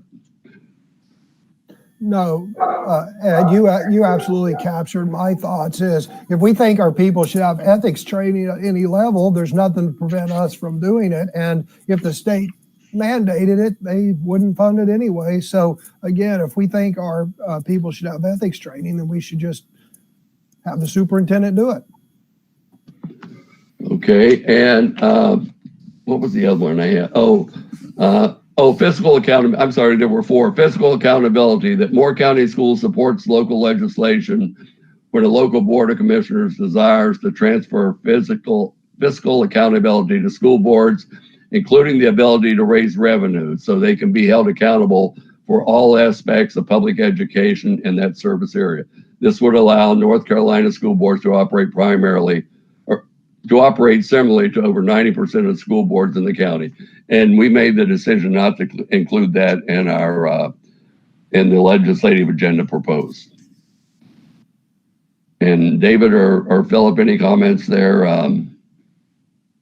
It's just something that we didn't feel was going to happen, and why make that a priority and put it on there? I would, and I would, my thinking on this is, I understand both sides of the coin, and I understand that in most states, school boards have taxing authority. I like the checks and balances that the county commissioners having taxing authority and the school boards having to go through to the county commissioners. That provides a great checks and balance to the school boards. Okay. Any other comments? Yeah, just let me say that in many other states, our property taxes of people are extremely high, and what happens is the school boards raise taxes, and what happens with the other taxing authorities is that they then don't appropriate as much money to the schools, leaving the schools to appropriate their own monies. And what happens is your property taxes go up and up and up. In many states, people don't ask how much a house is or how much their mortgage is. In many states, people say, how much are my taxes? Because otherwise I can't afford the home. And especially to our elderly, who are very, very concerned over taxes, because they may have a paid off house and the elderly people need to be able to afford their taxes, because the home that they purchased 30 years ago, which was a beautiful home, has now, through inflation, risen so high that the property taxes have become a burden. So you agree not to include it in there? I think I do. I think this helps to make us fiscally accountable. Okay, and the last item was school construction capital. Last item that was removed. School construction capital. Allow North Carolinians to vote on a significant statewide school bond and establish more local option sales taxes to help LEAs address a multi-billion-dollar backlog of school construction needs. And we made the decision to take that one off. The primary reason was, and Philip and David, you can correct me, was that I looked at the bill that's been proposed. There are two ways to pay for it. One is as you go, one is Burger's way as you go, more is for a bond. But when you look at Moore County, we'll get $8 million out of this $1.9 billion bill. And we talked about and said, well, geez, that'll probably cost Moore County taxpayers more money than the schools will end up getting when the whole thing passes, if it's issued as a bond. So if David or Philip like to follow up. The issue with the statewide bond issue is they're going to apply the tier system to it. And, I'm making these numbers up. Let's say it's there's 100 counties and they do $1 billion bond issue. Every county should get $10 million, but inevitably they'll pass $1 billion bond issue, and instead of Moore County getting 1/100th of that, we'll get 1/300th of it. So by the time they apply a tier system to a statewide bond issue, it's doing a huge disservice to the Moore County taxpayers to have them pay 1% into the total bond issue, but get 0.2% return on it. This was definitely a tier layered thing by the amount of different school districts we're getting. Philip, do you have any comments? Okay. So anyone else have any comments? Mr. Dennison, the only thing that is not, I agree with the priority issues and definitely the items that you just mentioned. The only one that I wish we actually listed under a priority issue is the school calendar flexibility. And I know that this comes up over and over, and I know that there are bills currently being debated in Raleigh about providing school calendar flexibility. But this is one area where your traditional public schools are hampered. We should be trying to match our schedules up with as we're encouraging more and more students to take community college classes, to allow our students to match that schedule with their high school schedule. It also would be great to have those exams before Christmas rather than after Christmas. And I feel like there's something about making your schools carry the weight of the tourism industry is just not quite right. So that's the only one that I really feel very strongly about that doesn't get included in the actual priority list. Okay. I definitely support the other things that you've got there. Yeah. So you would like to see the calendar flexibility included in there, correct? Right. And like I said, and I know it comes up every year, but it'd be nice if they would actually really consider it. Yeah. By the way, our Senator McGinnis has filed one in the Senate, and Jamie and Alan have filed one in the House. I'll send you copies of the bills they filed. This happened last year and the year before too. There were many bills filed, but they never went anywhere. So if it's all right with everybody, I will include that in the priorities. Anybody have an objection to that? The ones that we'll submit for next week. I might add to that too. Now that Moore County has been designated as the location for a U.S. Open every 4 or 5 years. 4 years. Yeah. I know that the last time the U.S. Open was here, we did receive calendar flexibility, and it made for a really strange summer. When we had that, maybe we could push the idea that we're going to need that every 4 years anyway, and perhaps they could go ahead and just make it a. Okay. I don't know. It's a thought. And is there any objection to any of the other ones? I would like the one that you talked about earlier to be on there about school counselors and. Okay. Yeah, I think we have. Yeah. Okay. Now, just for information too, on the North Carolina School Boards Association site, they have issue briefs for the items they have on their legislative agenda. That sort of gives you the pros and cons of why they're asking for that. But if that's it, outside of that, that's it. Thank you very much. And I will make, I'll add that thing in, I'll change it for next week, and we'll have an opportunity to discuss it next week too. there are any other changes anyone would like to make. I think Ms. Thompson has a comment. Oh, I'm sorry. That's okay.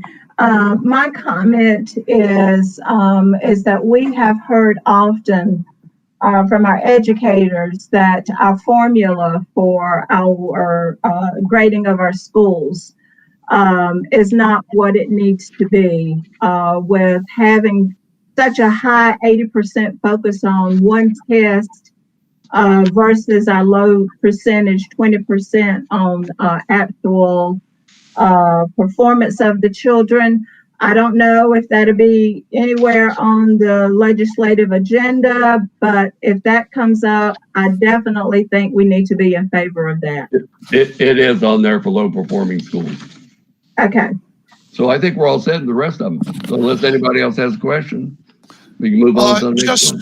Just yes, one. sir, Bob. Well, never mind. I'll bring this up at another portion when we talk about SB 37. Okay. That's it for me. Thank you very much, gang. Madam Chair. Back to you, Dr. Dennison. Madam Chair, with your permission. Yes, sir. Okay, Mr. Dennison, just so Mrs. Potter knows how to work with you in putting the draft together for next week's meeting. There were a couple items that I was not entirely clear on whether or not they're going to be in the final draft that the board will take under consideration next week or not. That there appears to be some variation in board members' perceptions in structuring that. Are we real clear as to how to tee that up for the board next week so that the board can address those one or two areas where there doesn't appear to be consensus, so the board can have a up or down vote on that before a final draft? Do you have that thought out? Yeah, I can clarify that now. Student support personnel, I think there were a majority that would like to see it included. Ethics training for school administrators, I'm not sure anybody was really hot on that, so I would not include that in the proposed. Fiscal accountability, I'm really not sure about the consensus there. I didn't think anybody was really hot on making sure that that was included. We're going to have a lot to work on anyway. And then in school construction capital,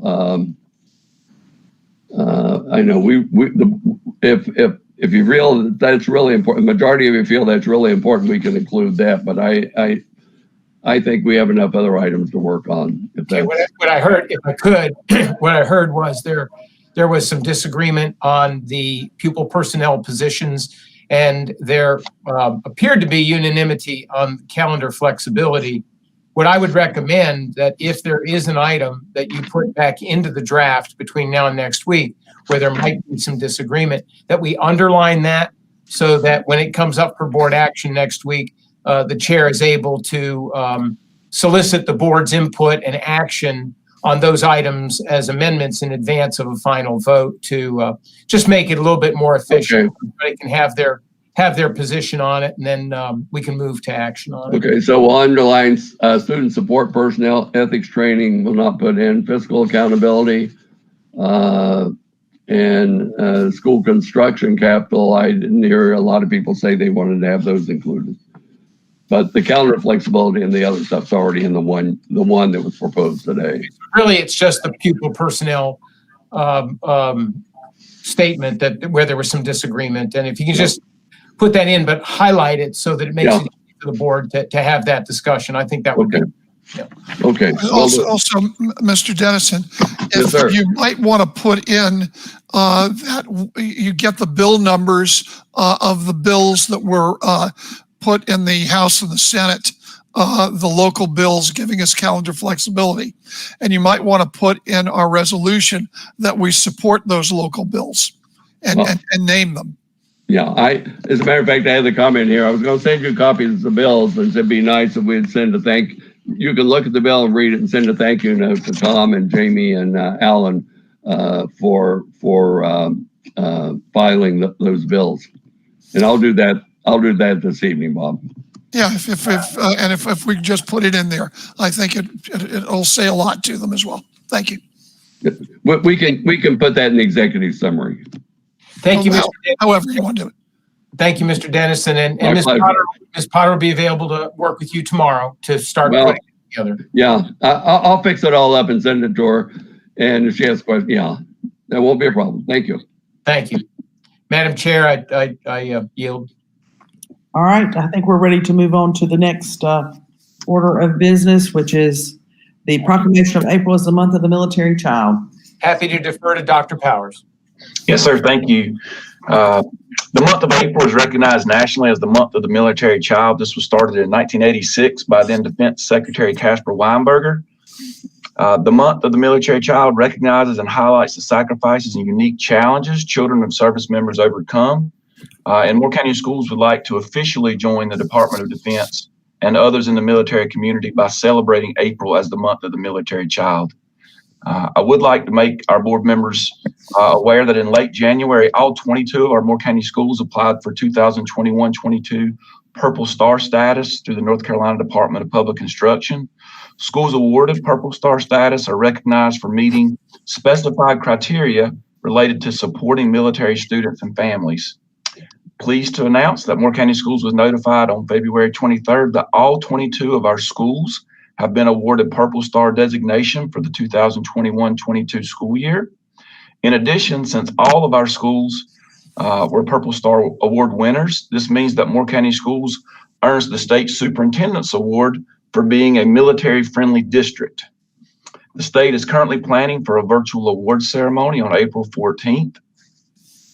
All schools will be working to recognize and celebrate the sacrifices and contributions of military-connected students during the month of April. And this also includes celebrating Purple Up Day on Friday, April 16th, when Moore County School students and staff are encouraged to wear purple to recognize and honor the contributions of military-connected children. During the month of April, Moore County Schools also holds our annual Military Family Forum. The forum brings together parents, students, teachers, administrators, and support staff to focus on meeting specific needs of military students and their families. Our district military family liaison, Rolly Sampson, is working with our district military family council and school staff to plan a virtual event for this year where we can gather feedback and learn how the district can better support military students and their families. And we'll be providing additional information to board members related to the forum, the dates and times and those things. And if you'd like to join as a part of that, that would be fantastic. But we'll get more information to you soon. Based on all these things, we'd like to request that the board consider endorsement of April as the month of the military child in Moore County Schools, and that the board also consider issuing a proclamation to such effect. Glad to answer any questions you may have. All right, did anyone have any questions or comments for Dr. Powers? Yeah, I do. I actually have a comment, and I don't know, this might be for you, Libby. If on April, if we can get Rolly to actually maybe do a presentation on her role in Impact Aid, I think that would be beneficial, especially because it's April and it's talking about the military child. I think that would be a wonderful thing to do. I imagine that is certainly possible. We'll refer that to Dr. Grimacy and Dr. Powers and to possibly facilitate that. Okay. It's truly amazing to see how many children within our Moore County schools are with contact in the military. I had no idea that the number had risen so high. And we are awfully proud of all of our schools for being military friendly. So quite an accomplishment.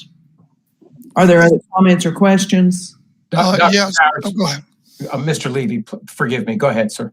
Oh, I was just saying, I would hope that Dr. Grimacy could, and the art department could draft a proclamation that maybe we could present in April as we highlight those military children. The proclamation is ready. I think it'll be a matter of maybe presentation of it. Yes. I just saw something fancy. That was all I was saying. Mm-hmm. Okay. Well, if you want something fancy, you're asking the wrong guy. I will need, perhaps you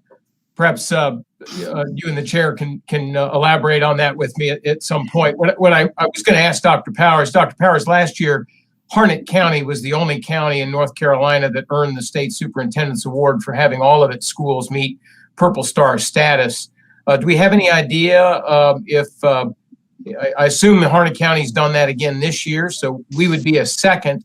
Do you have any idea how many districts across the state have earned that status? I don't know, but we'll find out when the awards are officially announced. And if I find out prior to, I'll certainly let you know. But honestly, I would think Harnett and perhaps us may be the only two. Yeah.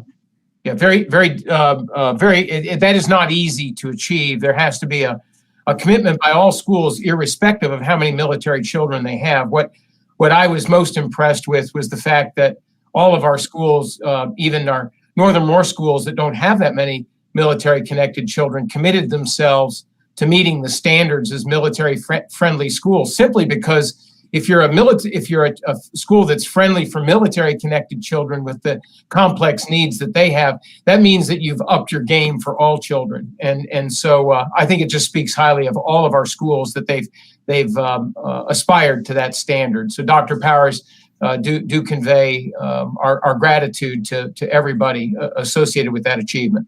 Yes, sir. Madam Chair, with your permission. All right. Any further questions or comments? Mr. Hensley, you have a comment? Yeah, I have a question. So how does this proclamation, all the effort and work and everything behind it contribute to our mission of education? It seems to me that if we have excess staff capacity to put together a proclamation and do events and this and that, then maybe, we have too much staff.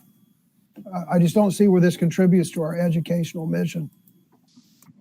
Okay, I have to speak up. No, I got to speak up because I got a military child. And you totally just disrespected military children and their parents just now, Mr. Hensley. I just cannot believe you just said that.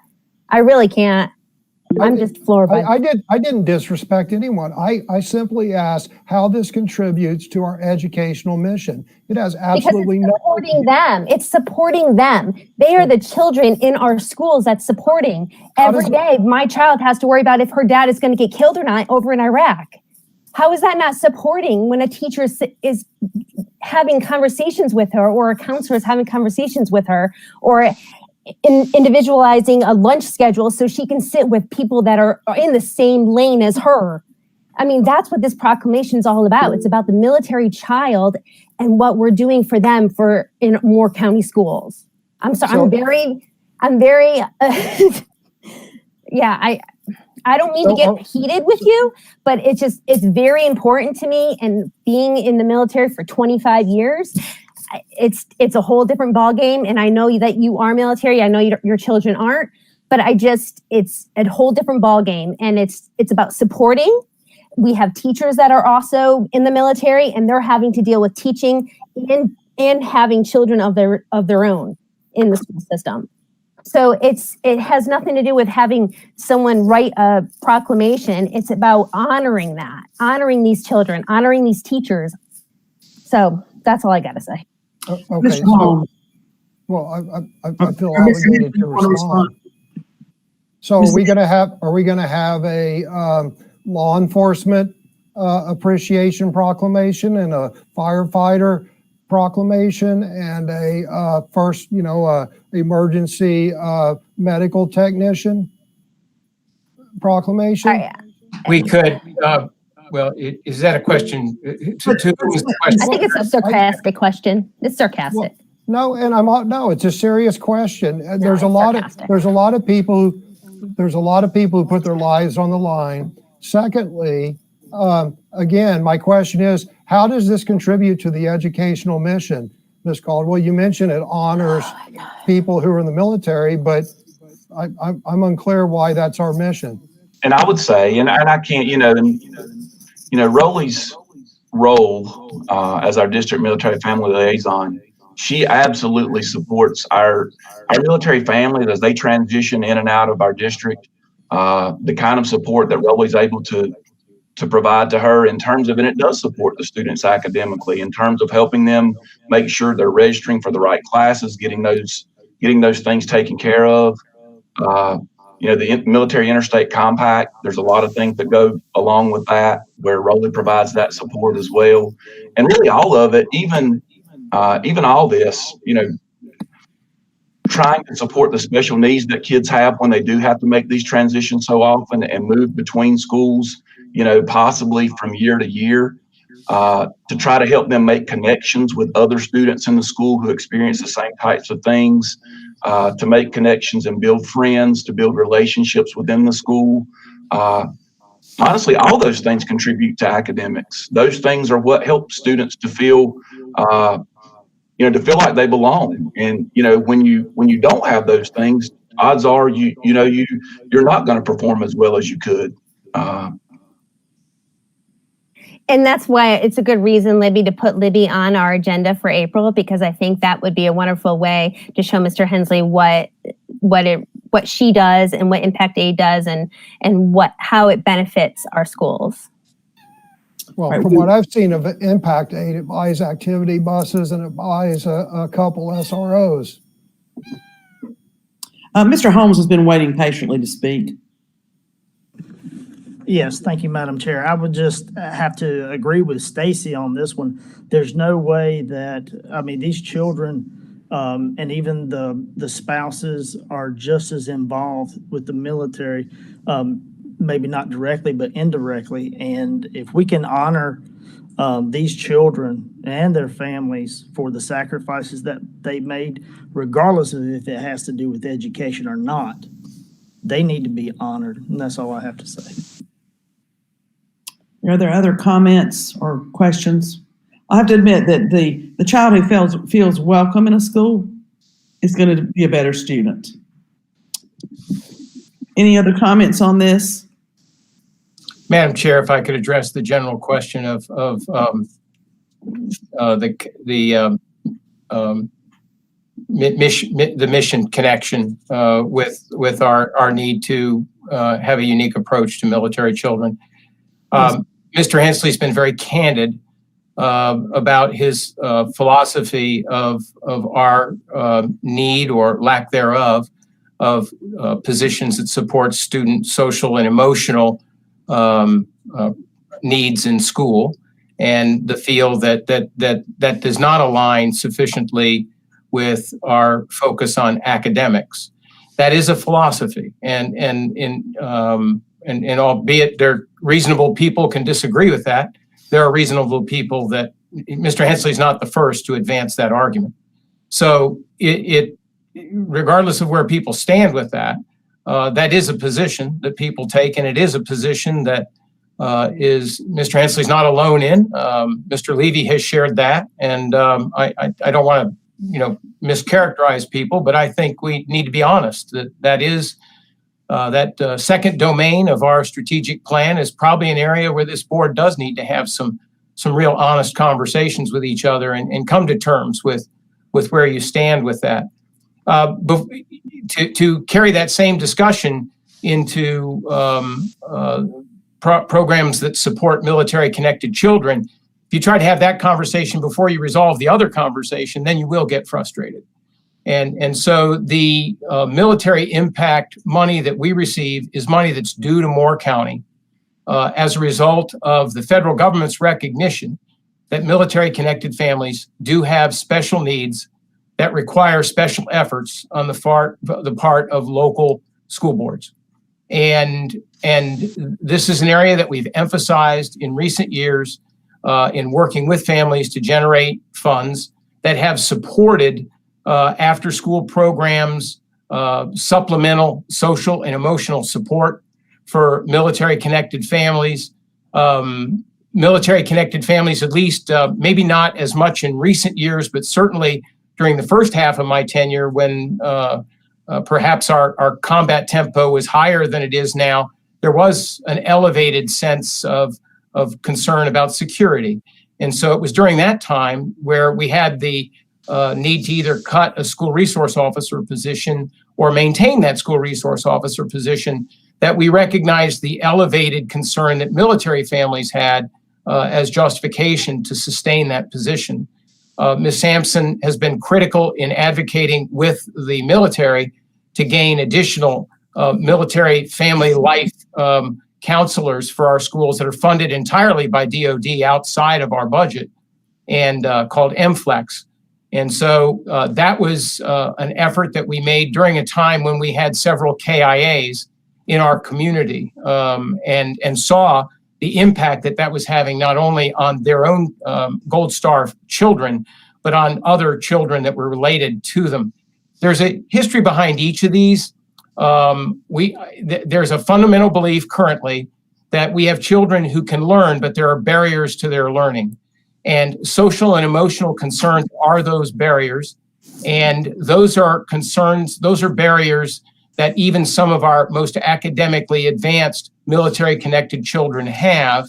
And it is for that purpose that we use federal impact money to help in some of those areas. Extracurricular activities is consistently emphasized during the annual family forum with military-connected parents and students and staff.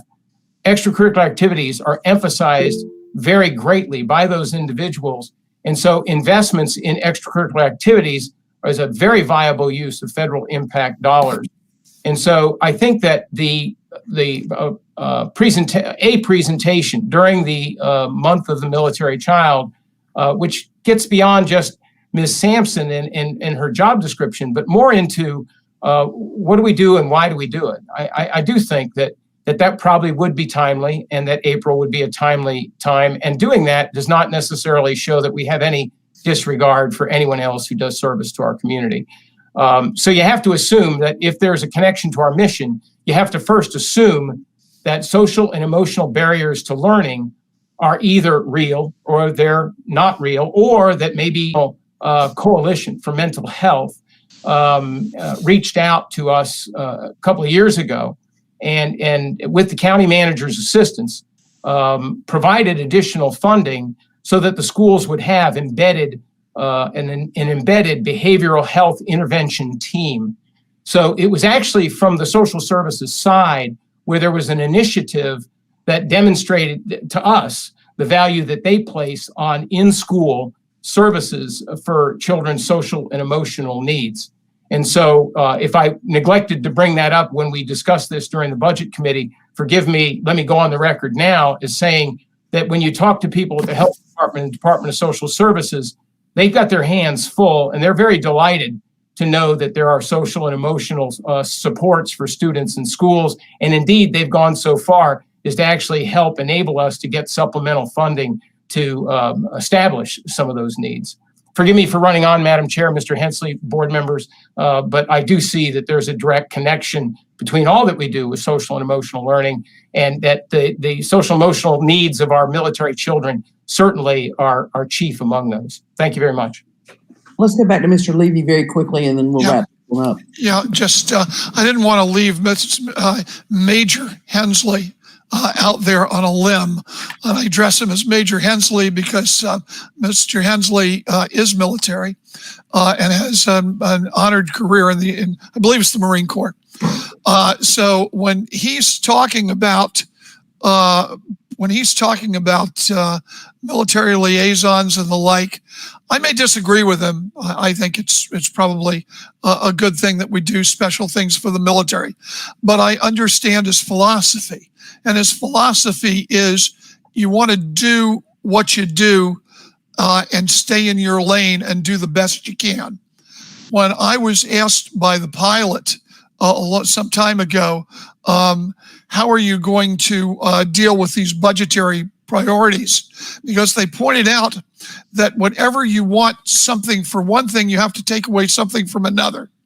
And I tell them that I just have to look at everyone straight in the eye and say, we have certain budget priorities. And among my budget priorities are lower class size. And everybody, I think, agrees with that.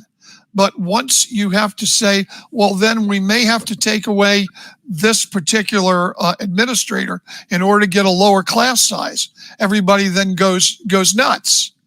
And sometimes you just have to make the hard choices. And what I believe Mr. Hensley is doing is he is suggesting a hard choice. And for that, whether I agree with him or disagree with him is one thing, but I certainly respect his opinion. Thank you. Well, I think we'll all go for respect for one another's opinions throughout every matter, not just this one. Mr. Hensley, did you want to speak again? Wait, you're muted still, sir. So first of all, clearly I'm not anti-military, and I'm not, my recommendation or my non-support of this is not disrespecting. I'm not a big fan of that word, anyone. However, again, where do you stop? And so let's say we do a month of the military child. Oh, okay, great. What about the law enforcement child that got left out, that didn't get recognized? You know, or do we now have to do a proclamation for them? And again, are we going to spend all of our time doing proclamations? It just doesn't make sense, because why are we singling out one group of people and doing a proclamation? It seems arbitrary. It seems unfair. There's months for everything. You know, this Friday's Employee Appreciation Day. Are we doing a proclamation for all of our staff and faculty throughout Moore County schools? We could do proclamations every day of the week and still have people left out. That's my viewpoint on this. All right. Any other comments? Let us move on then, or actually, let us take about a 10-minute stretch break. It is basically 2 to 3. Let's take a 10-minute break and come back to this. So at 3:10, Mr. Eklund, will you take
We're now live again.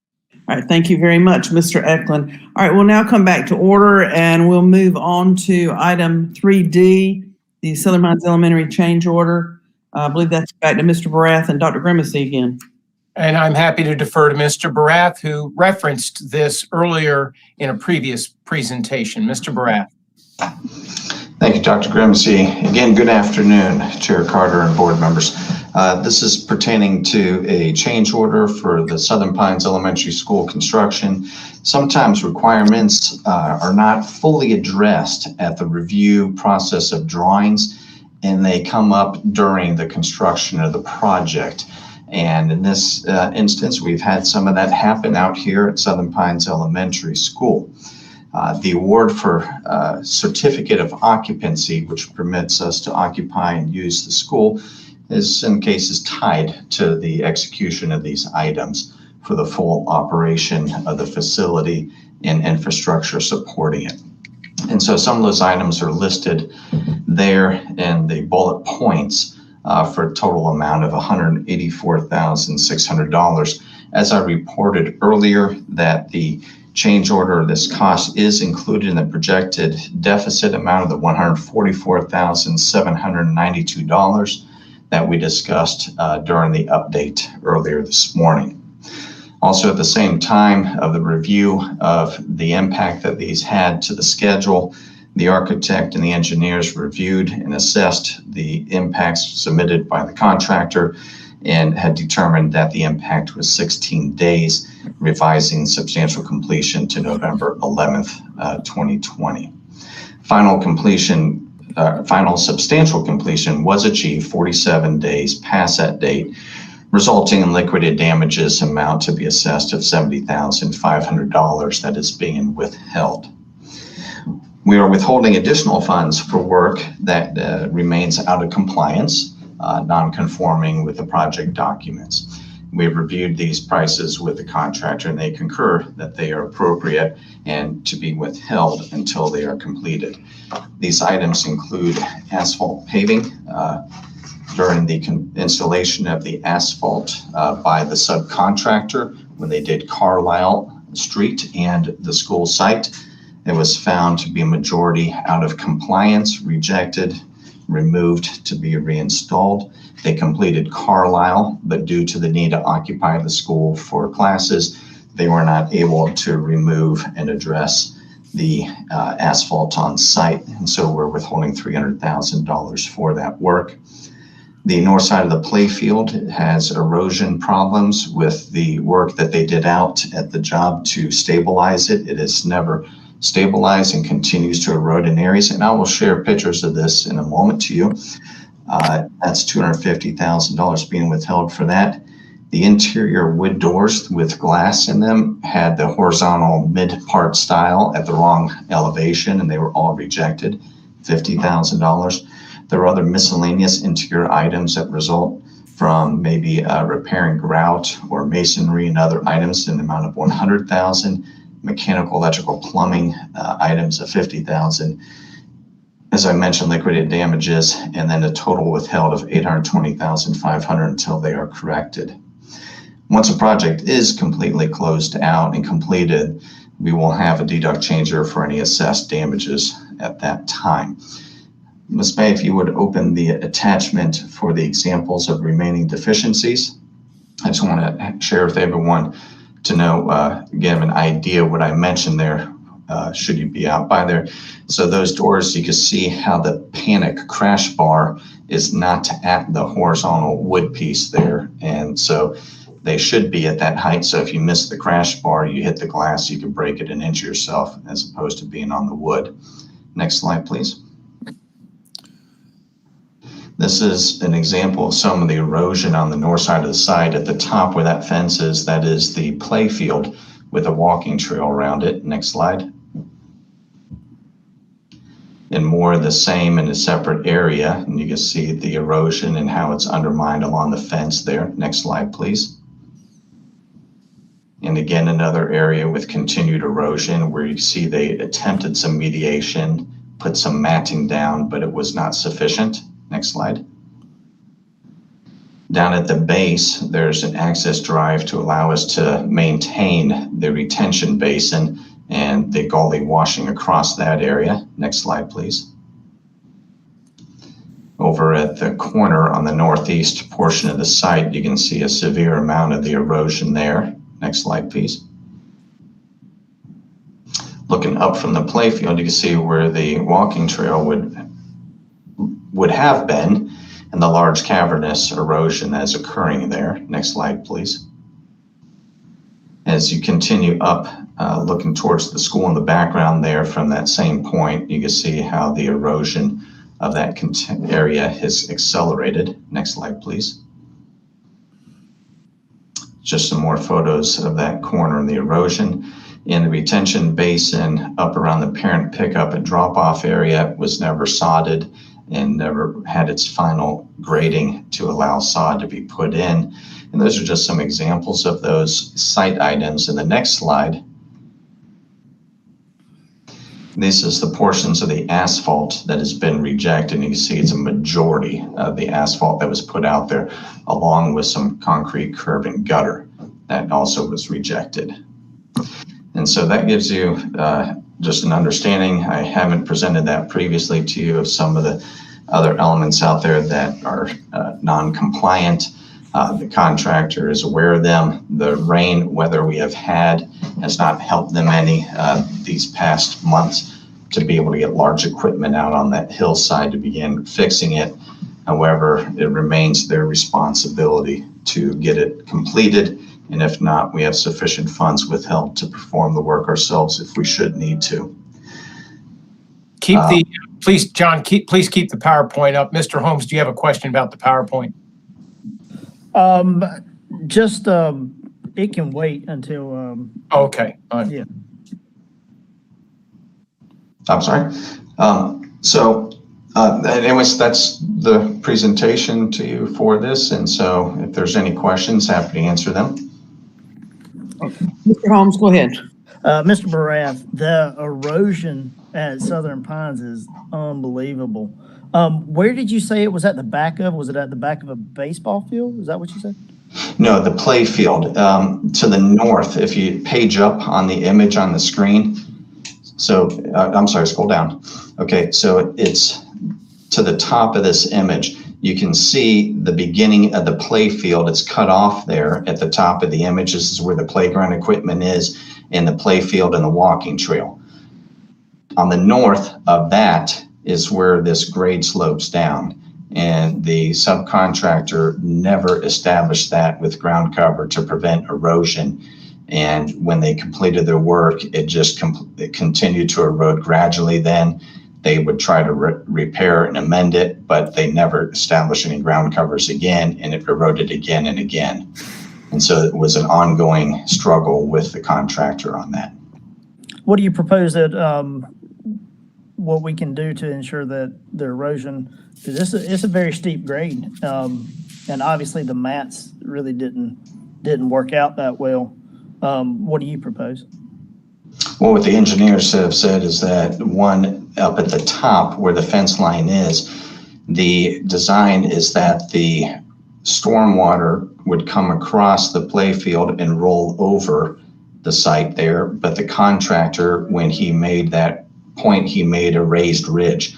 So the water was coming to that where the fence line is and ponding up and looking to create a way around it. And when the water did finally find a little low spot, it amplified that by continuing to erode at that area as its way out. Had the contractor rolled the edges over as they were designed and implemented strategies to whether it's hydroseed or mat, or even put partial sod areas down to fertilize for aggressive growth, none of that was performed to those levels. Right. So the remedy is to pull the fence system out and to start at the top and correct that issue and work your way down the slope. And going into a growing season, it should be simpler to aggressively get it to grow. Could you tell whenever the fence was being built that was a low-lying area? that there was a problem there and the contractor was notified as the fence was going up of it. And he didn't stop it, or nobody stopped it to fix the problem before? No. Okay. All right, that's it. Mr. Hensley. John, if you would, please characterize the contractor's willingness to address this as Mother Nature becomes more cooperative in the coming weeks and months. And they are very aggressive on that, Dr. Grimsey. They do want to get this fixed as soon as the weather breaks enough to get large equipment in there. This cannot be performed with small equipment. And as saturated as the soils are with all these rains that they have encountered out there, it needs to dry out enough so they can get large equipment up there to begin that work. Just be very blunt. Are you optimistic about the willingness of the contractor to fix the problem? Extremely. They are committed and motivated. Okay, thank you. Ms. Thompson, did you have a question? You had your hand up earlier. John answered my question as a result of what Philip had asked. Thank you. All right, Mr. Hensley. Thank you. John, thank you for your diligence on the punch list for the contractors. Where they fell short, my questions have to do with the list at the beginning of your executive summary and I have a couple questions where the town of Southern Pines rejected stuff. So a couple questions. Are all these Southern Pines requirements or are a few of these things that we've added in ourselves? Because I can't imagine, the reason I ask, I can't imagine Southern Pines caring about where our camera is. Correct. And those were 3 items in there. The addition of the footings, the foundation wall, those were not included on the documents that the contractor bid upon. And so those footing depths were added. The curb cut for the lawn maintenance equipment, we needed to cut the curb in a few areas so our mowers can access the lawns in those spaces. The room letter signs, changing from robotics to project room, and room signs to include the name slip. And then the relocation of the camera at the main entry was because of the elevation of the canopy at the drop-off curb. It blocked the view, so we had to relocate where that camera would be so we'd have a viewable angle. So those were the items that were added to it by staff. Okay, thank you for clarifying that. So my second question is the remaining items that are required by the town of Southern Pines. A curb, gutter along Glover Street. I assume the town of Southern Pines reviewed the plans and reviewed and approved the plans. And my experience is, well, let me ask you this. Did we push back and just say, tough, we're not going to do that? I mean, unless it's a safety issue, like clearly, you probably ought to have the check valve for the fire department connection. But, if the city approved the plans and they overlook something, when I've done commercial construction, I've just said tough. And we had, I can say, we engaged in discussions with them as to the extent of the needs. In some cases, they were reduced. And in their opinions, they were required as not to cause further problems off-site onto other properties, as you referenced with the curb that needed to be added in that example. I guess really my only suggestion would be if you and the superintendent agree with the changes, so be it. But, if they review the plans and you guys don't agree that it's absolutely required, then I would just tell the town of Southern Pines, we're not going to do it. John, Mr. Hensley's question was, did you push back? Yes or no? Oh, yes. Okay. And in that process, there was give and take. You were able to bring down the cost. But in the end, the trump card that the town holds is whether or not to issue the certificate of occupancy. That's correct. And so we have leverage, but they also have leverage. And so I think it's more fair to characterize it as a negotiation that came to a compromise. Okay, fair enough. Thank you. Mr. Levy. Yes, this certificate of occupancy thing, this Southern Pines Elementary is currently occupied. Correct. And my background is not construction. How does this happen without a certificate of occupancy?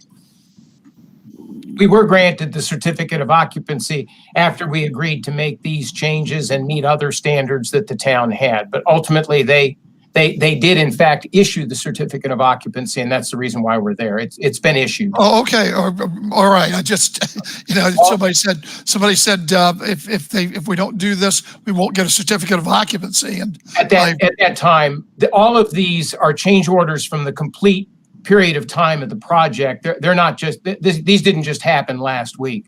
Right. John has accumulated these over the course of the project. So it looks rather daunting, but this is over about an 18-month period of time. Am I correct, John? That's correct. Yeah. Right, and one more thing. This looks like obviously some severe erosion problems.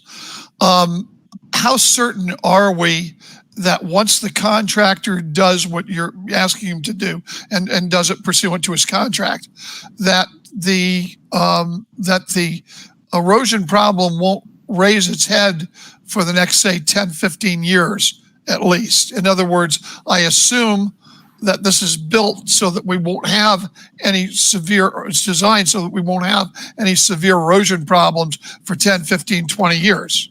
Am I correct? That is correct.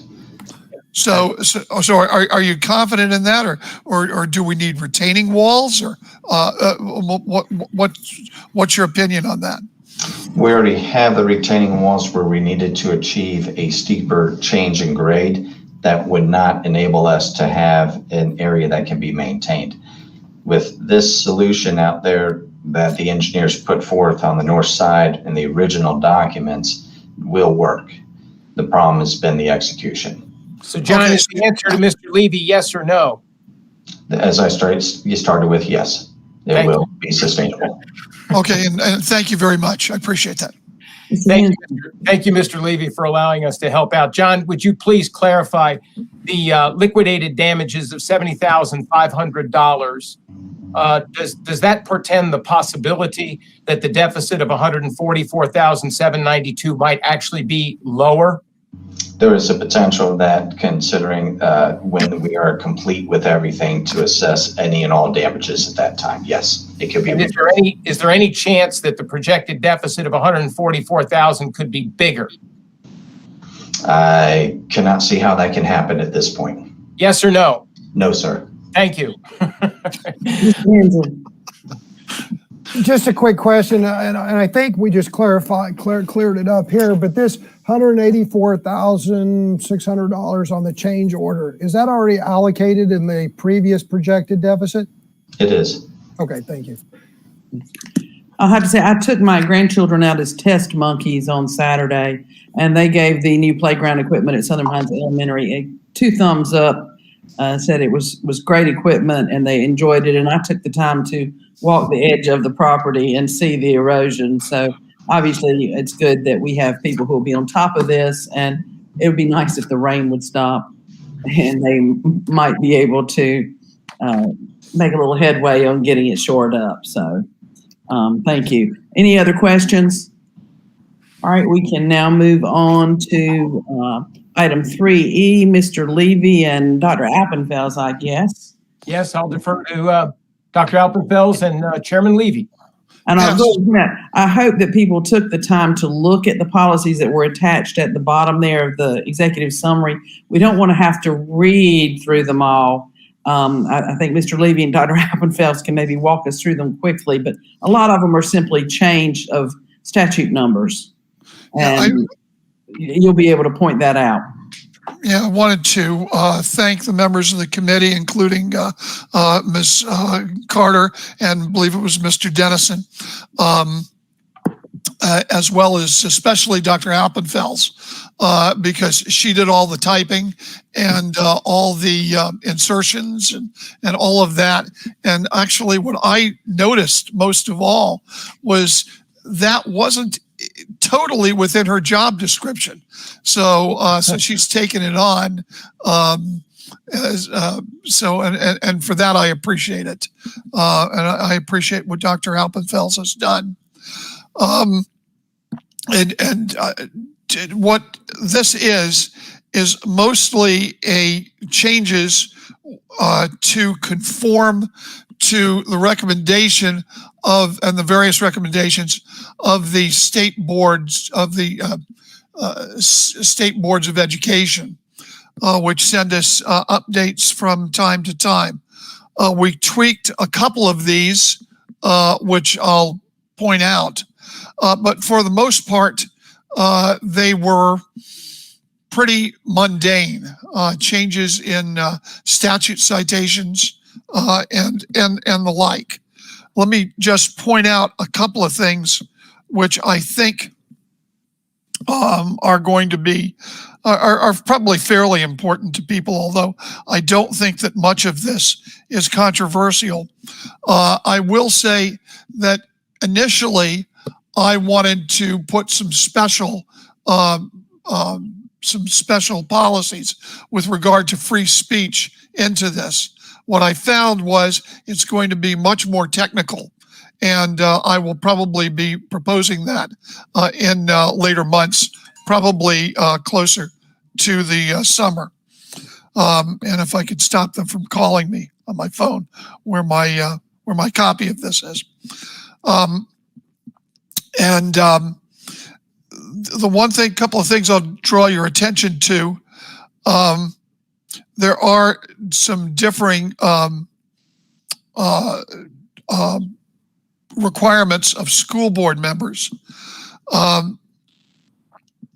They are to keep in mind the resolve of the students needing a sound education, not too controversial. Apparently the School Boards Association, correct me if I'm wrong, Dr. Appenfeld, this came from the School Boards Association, you told me, that school board members are to model civility by speaking to others with respect during the board meetings, speaking to fellow members with respect during the board meetings. I think most everybody does this, so how could you worry about it? There was something with respect to confidentiality of information. I made sure that that in the respecting of confidentiality of information, that it's confidential under law. In other words, when we speak about things which are confidential, or we speak about it in closed session, we can't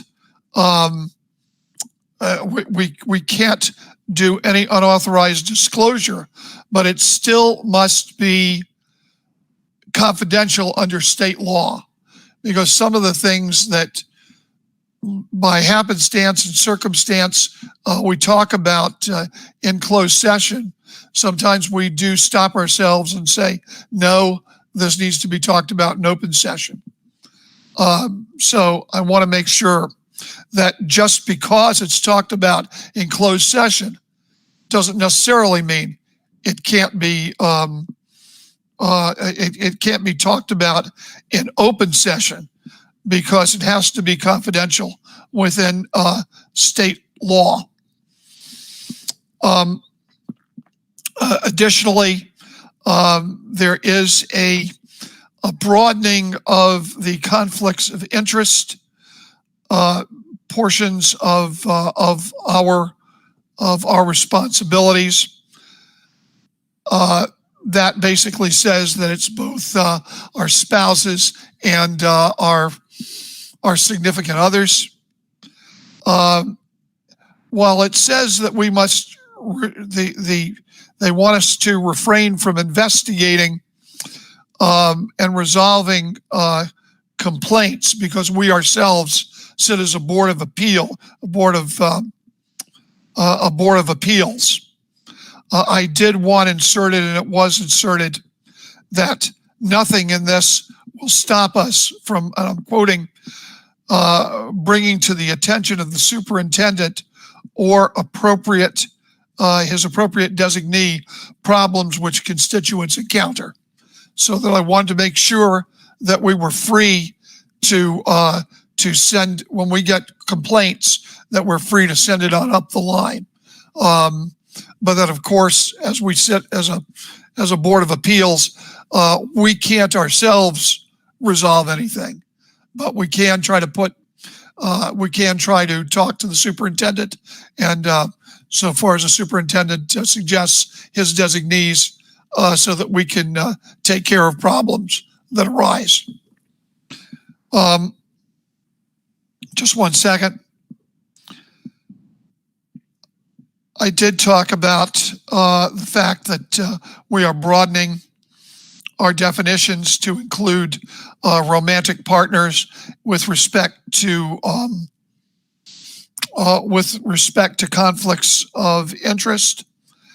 And there was one change which deals with our pledge to equality, and that is, instead of naming the various classes to which we will not, against which we will not discriminate, the school boards suggest, and we agreed, that it simply be any class which is protected under state and federal law. But what that really means is we're just going to do what state and federal law tell us to do. And I don't want to go into it much further. That's probably a summary. Dr. Appenfeld, can you elaborate on anything I've said and maybe correct me if I said anything wrong? I have nothing to add, Mr. Levy. I'm like you. I think these policy revisions speak for themselves. They are generally very routine, and thank you for your leadership on this committee, sir. Okay, thank you. And I'll open it up, turn it back to Chair Carter to open it up to any discussion. All right, are there any questions or comments on this? This is the first reading. Dr. Appenfeld, the second reading would be conducted next week. Is that correct? That is correct. And then we would take action. And oftentimes they are brought back for second reading on consent, but that is certainly not that's up to the board. So thank you. And they could certainly be placed on consent unless someone has a concern about some part of one of the policies. So Mr. Levy will need to know this. So if anyone has concerns or questions, now would be a great time to pass those on to Mr. Levy, such that he can address them. All right, seeing none, Mr. Levy, you've done a great job, Dr. Well, doesn't Dr. Grimacy want to add some controversy to what I'm doing? No, I'm joking, Dr. Grimacy. Maybe not. All right, so if you have not read through these completely, please do so, such that you'll be knowledgeable. But again, the majority of these really were changes due to numbering, and some that could be eliminated completely because they were no longer necessary and had been duplicated. So thank you very much. I will be calling another meeting to talk much more diligently about free speech. We did talk about it a little bit in our meeting, but what Dr. Appenfeld pointed out, and which I agree, it has to be taken in consideration with all of the other things that we have already in our policies regarding free speech. Thank you, Mr. Levy. Good point. Good point. All right, then we will move on to a last and very important item here. The item 3F, which is the plan for return of grades 6 to 12 to full-time in-person instruction. I guess we saved this to the last to keep everyone on pins and needles to see. We wanted to boost our audience so that when we sell commercials, we'll get a lot of money out of it. So the reason why it's at the end, board members, is simply because it's been quite a roller coaster for us to try to sustain our intent to bring our grade 6 through 12 students back to full-time instruction 5 days a week. And try to keep up with a lot of different signals that we have been getting from our state leadership. And I think you all can appreciate that. I'm not gonna steal Dr. Locklear's thunder. As you can see, he's got a very thorough presentation, and anything I say is likely to be repeated. So I'm gonna turn it over to Dr. Locklear, make myself available at the backside instead of the front side. I want to thank the team. A lot of work over these last few weeks since the governor's press conference about, I think it's about 3 weeks ago, about February 16th, I think it was. We thought he was going to announce that day that there would be a local option for moving students back. And so we've sort of been at the ready for quite some time, but we just really needed the authorization, be it from the General Assembly or from the governor's office. And so that's probably all I need to say and not steal his thunder. So at this time, Dr. Locklear, if you just sort of walk us through the complete picture of where we stand, what our recommendation is, what our justification is, and then open it up for board member questions and comments. So Dr. Locklear. Thank you, Dr. Grimsey, Chair Carter, board members. Thank you again. As Dr. Grimsey noted, it's been a bit of a roller coaster over the last several weeks. And most recently, this Friday, February 26th, Senate Bill 37, an act to provide access to in-person learning for students in grades kindergarten through 12, was vetoed by Governor Cooper. The presentation, I'm going to go a little bit into the potential impact of Senate Bill 37 if that veto is overridden. I also have Dr. Powers and Mr. Baraff here who will give us some updates to our continued management of the COVID-19 pandemic. And also Mr. Baraff talk a little bit about what child nutrition and transportation will look like under Plan A for grades 6-12 once we're able to transition to that. As you can see throughout, as we've talked about returning students to school safely and supporting our staff safely, our considerations and guiding principles have been these 5 things here, really in order. First and foremost, we want to ensure the safety and wellness of students, staff, and families. We want to make sure we're ensuring the equity instruction for all our students, no matter what kind of instruction they're getting, whether that's in-person instruction or whether that be an all virtual instructional opportunity, and that's high quality. We also want to make sure we're ensuring adaptability, as Dr. Grimace has noted, in all our planning based on new information and changing guidelines that we may receive from the governor's office, we may receive from the North Carolina Department of Health and Human Services, North Carolina Department of Public Instruction, and most recently, the North Carolina General Assembly. And then lastly, we always want to strive to do our best to ensure clear communication with all of our stakeholder groups. This next slide, you've seen before, our community, parents have seen before, but this demonstrates where we are currently. As we return to school here in the second semester in the spring of 2021, our K-5 students, if you look up in the upper right-hand side, really talks about where we currently are. Our K-5 students are under Plan A, where our face-to-face or in-person students report to school on a daily basis. Our 6-12 students, under the guidelines that are currently in place, are in Plan B. And that is those guidelines that are currently in place that require additional social distancing of 6 feet, only 1 student or seat on a school bus. We're in 2 groups, a cohort group A that attends on Monday and Tuesday, and then the other students in group B that attend school on Thursday and Friday. Remote is an asynchronous, Wednesday is an asynchronous remote learning day. And then other students are continuing to be offered the opportunity for virtual instruction in our Connect Academy. The next slide, Laura, please. As noted earlier, Senate Bill 37 was on the governor's desk and he vetoed it on Friday. And if that veto is overridden, there are some potential impacts of this Senate bill on the state of North Carolina and certainly in Moore County schools. Section 2(1)A directs local boards of education to provide the option of in-person instruction under Plan A, that's minimal social distancing, to all students enrolled in a school as an exceptional education student with an individual education plan, or what we commonly call an IEP, and also to our Section 504 students, and these are also students who have a learning support plan that's required by federal law. Our K-5 students who are currently in Plan A are afforded this option.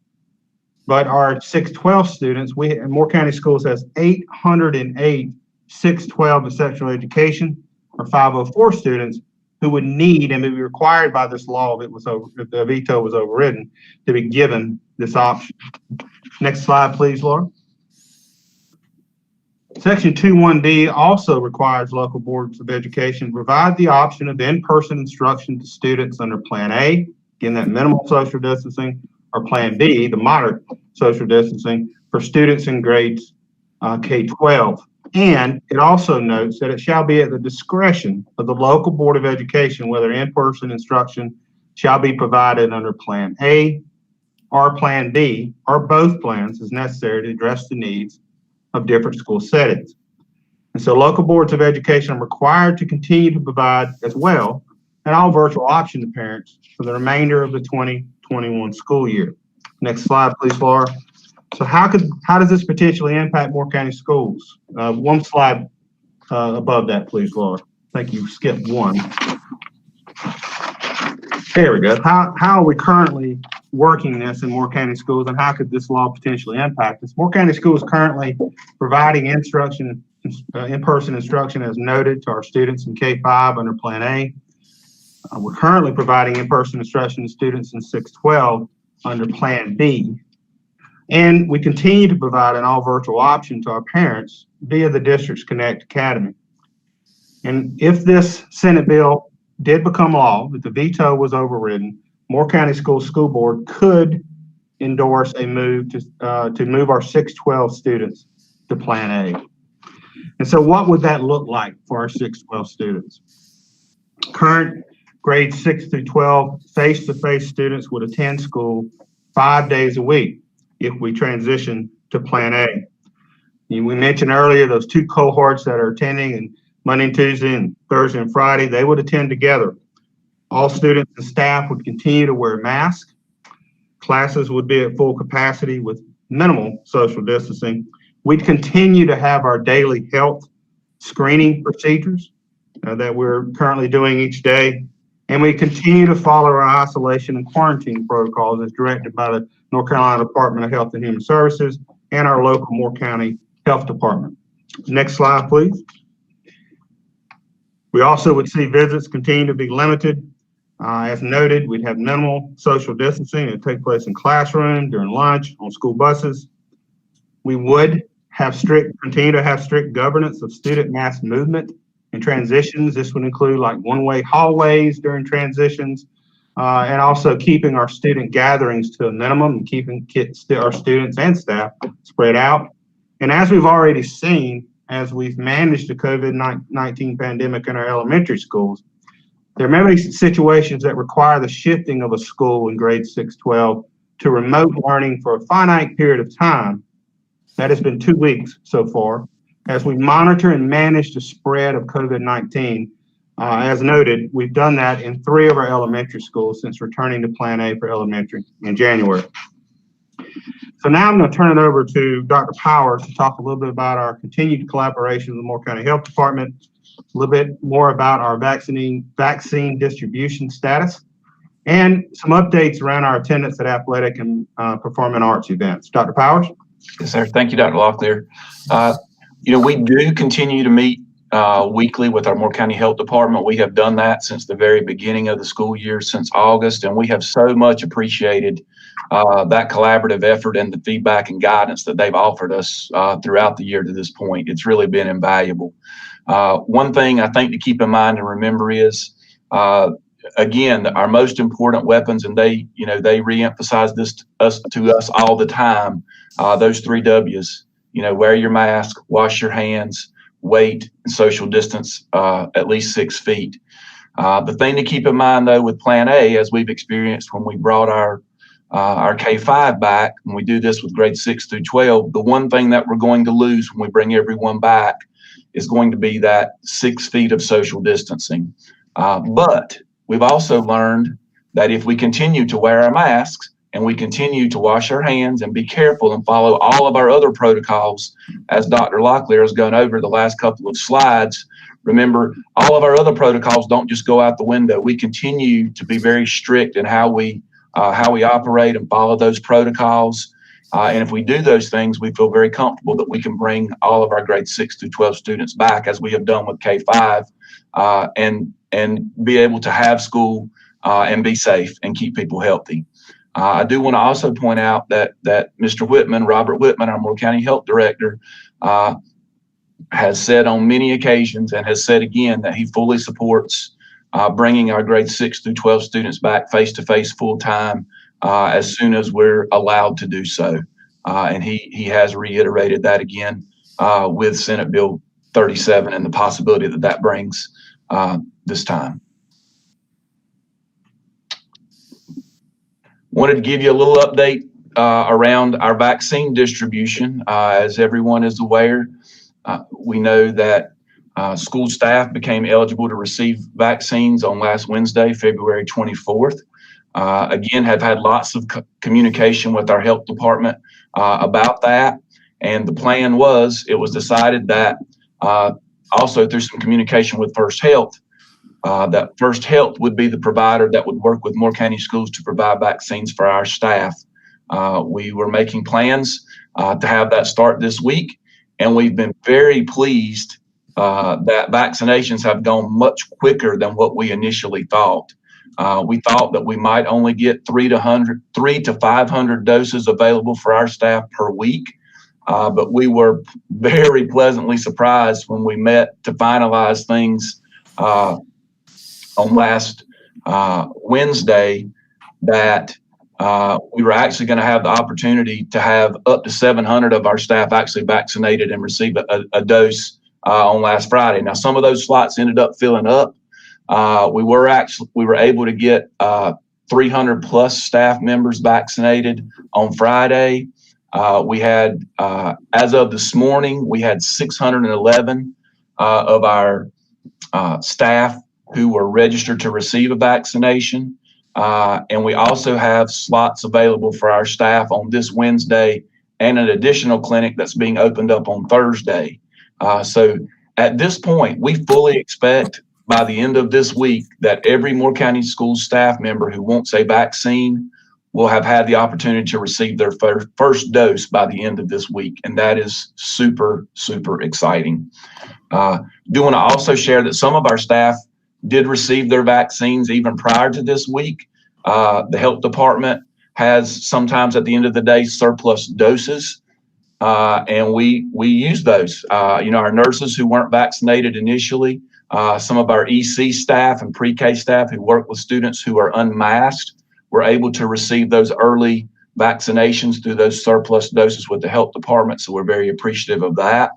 We also had a lot of staff members who've taken the initiative upon themselves to go ahead and go out and find the vaccine on their own. They've done that. We know, there are many other providers who also have vaccine. Walgreens is one in particular that I know has been able to see and vaccinate many of our staff as well. So we're excited about that. And again, I think we're on the right trajectory to have our first doses of vaccine for our staff wrapped up by the end of the week, which would mean, if you think about it and you do the math, really by the time we come back from spring break, our staff will have received their second dose prior to that. And then, 2 weeks after that, they're fully vaccinated. I can see by the time we return from spring break that our staff would be fully vaccinated, which is very exciting. And then one other item I wanted to update everyone on is attendance at events. I think particularly people are interested in athletic events, and as the spring gets here as well, of course, our performing arts events. We were also excited that the governor did make some changes last week with his executive order 195 to expand capacity in venues.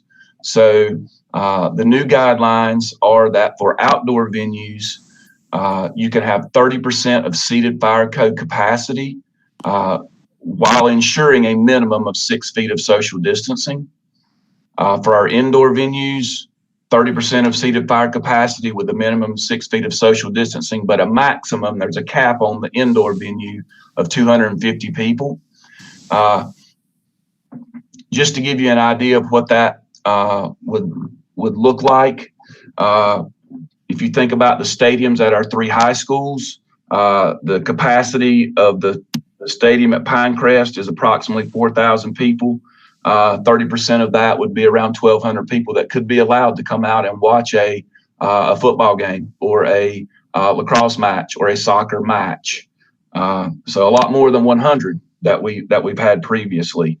At Union Pines, 30% of their capacity would be around 860. At Northmore, 30% of their capacity would be around approximately 500. So that is exciting. I can share with you, when you think about our indoor venues and our gyms, if a gym holds more than 750 people, then you're going to be limited to that 250 max. If your gym holds less than 750, then you're going to be using 30% of whatever that number is. So, you know, as an example, at Pinecrest, they do exceed that 750 max, so they're going to or capacity, so they're going to be limited to 250 there. So just to give you some ideas. For venues that may not have a seated fire code capacity, the guidance is that then your capacity is determined by basically 7 people per 1,000 square feet of seating for that venue. I do want to also share, you know, that this applies to athletics, as I said, also will apply to our performing arts performances. We are going to, as we get into that this spring, the majority of those performances in terms of band and chorus, those will be mandatory that those performances be outside. And that's just because of the aspiration involved with obviously, you know, band and blowing instruments and blowing horns. With a choral group, it's not one person singing, it's, you know, a large group of people singing at one time. So those two arts would be performed outdoors. And of course, when we have these things outdoors, all of our protocols are still in place. There's still social distancing of performers. There's social distancing of spectators in the stands. And again, you know, and of course, all the same things that we've always done in terms of screenings and other expectations around our protocols. Okay, so what does this look like with transportation? As you're well aware already, when we made the move here this January to go with students attending K through 5, when they're on a bus, they're still required to wear their face coverings. They're still required to provide the documentation of their health attestation, but they're not restricted anymore to 1 per seat. So on these K through 5 grade buses, you can be back to what you might consider a normal operation, or 2 to 3 students per seat in those. Plan B guidelines, which we're currently operating now under grades 6 through 12, again, they must still wear their face coverings, they still must provide their health attestations, but again, in compliance with Plan B, they are limited to 1 per seat on the bus. There's the exception that if you have 2 students from the same household, they're allowed to sit in the same seat together. So that's what we're operating now. With the impact of Senate Bill 37, should it be the veto overrode and implemented, it would allow the Board of Education to choose to go to transition those students in 612 to Plan A, which means the biggest difference is going to be in 2 students per seat, no longer 1 per seat. Next slide, please. For child nutrition, as we experienced when we made that change in January with grades K through 5 having both in, the obvious is that now you're doubling the number of meals prepared for breakfast and lunch. You have A group and B group that are now coming together at the same time every day. So greater capacity of production needs to be done for these meals. Again, they are not a la carte or option type thing. They are a prepared and packaged for students to receive. We will not be able to deliver to the classrooms due to the increased number of productions and limitations for staff. And most of the middle and high schools have transitioned in some form or manner to using a service line for some meal distribution already. Students can go and retrieve their meals from the cafeteria and go to a designated location, whether that's going to be in a classroom, another room, or even a group in the cafeteria that time. Again, making sure we adhere at all times to those moments of eating and other interactions to maintain 6 feet of distancing if possible. Breakfast distributions have been very successful with this pre-portioned meals. We'll continue that, whether they're at a station where they're distributed when students arrive, or they can come still through the serving line to grab their breakfast.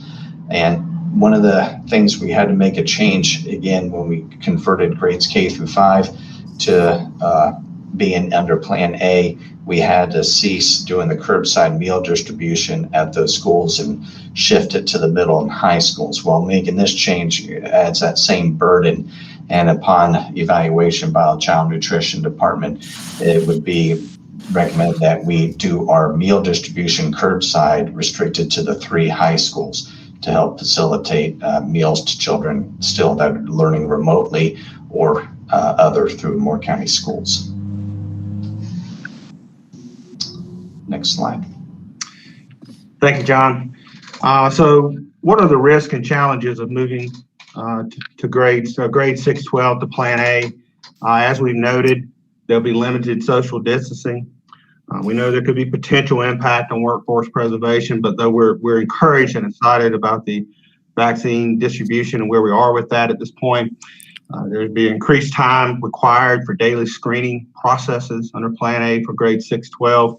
You'd be screening all of your student body each day. There'd be increased daily demand on sanitation and a potential impact on daily caseload of school nurses.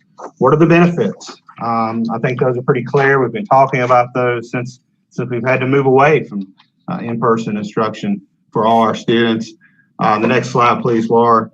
All face-to-face students have had the opportunity to come back each day. They'd have the opportunity for breakfast and lunch and for an in-person connection with staff. And we'd be able to better support their social emotional learning needs by checking in with them on a daily basis. And all face-to-face students will attend the same cohort 5 days a week, which allows for learning and teaching to be focused on one cohort versus 2, enabling a more efficient instructional delivery.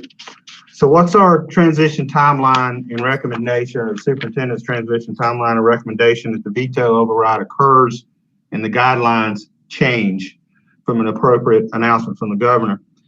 Transportation will communicate, if this were to happen, to all ridership on any routing impacts within 15 days.